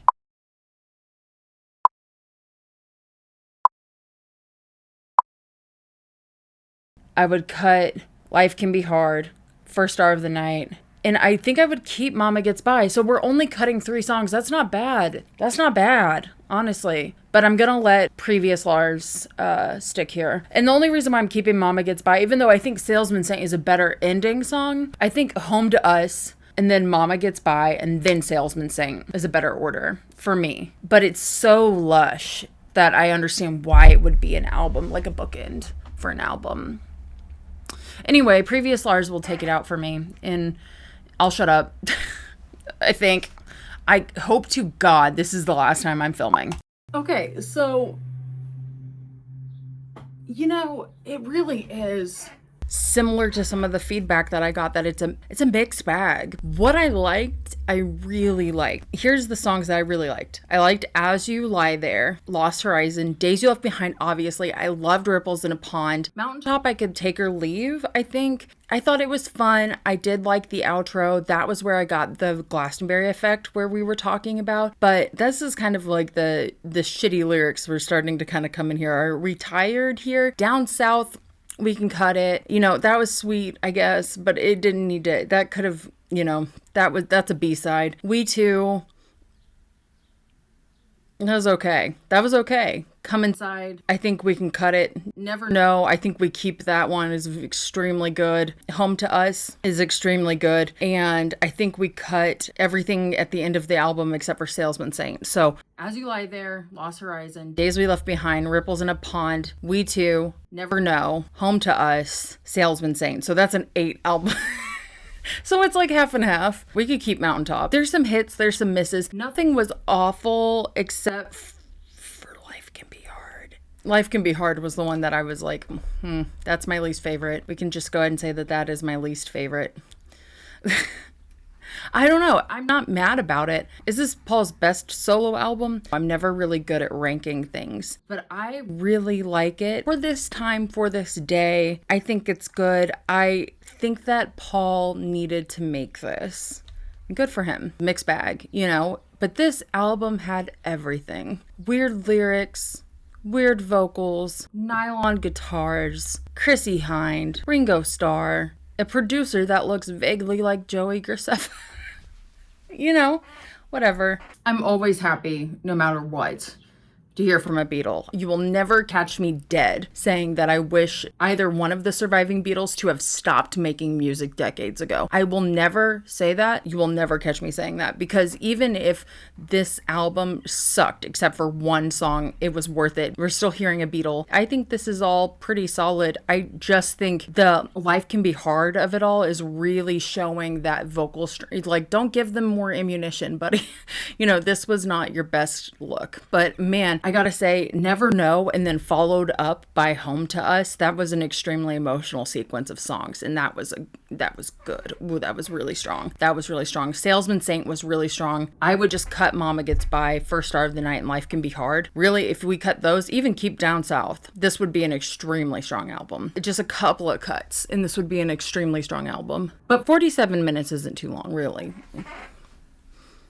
I'm not a music critic, by the way, so I don't know if my opinion matters at all. But no, I think some of these were, it is not to say that this is the, Boys of Dungeon Lane, the nostalgia childhood album would be inaccurate. And Paul says that it's not a theme album, but the title and some of the imaging that came out with the album trailer does make it seem like that. So if you're going in with the expectation that this is going to be the nostalgia album from pre-Beatles, that's not what you're going to get. You're going to get that in 5 songs, which is, we're grateful for those 5 songs. And I'm glad to have it, especially Home to Us. I think both of them, believe it or not, needed that song. And I think Ringo might need it more than Paul did, but you know, I do like the kind of squabbly background story. Anyway, this is the Boys of Dungeon Lane video. You watched it.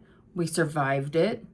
Let me know what you guys thought of the album. Let me know what you thought about the chicken shop date. Why was that so controversial?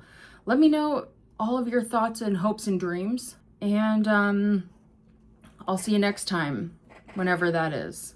I'm so burnt out.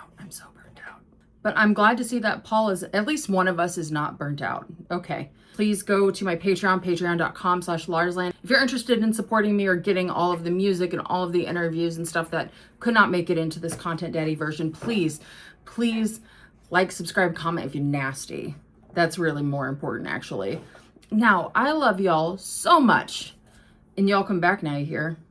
Bye! My sweet Lord. My Lord.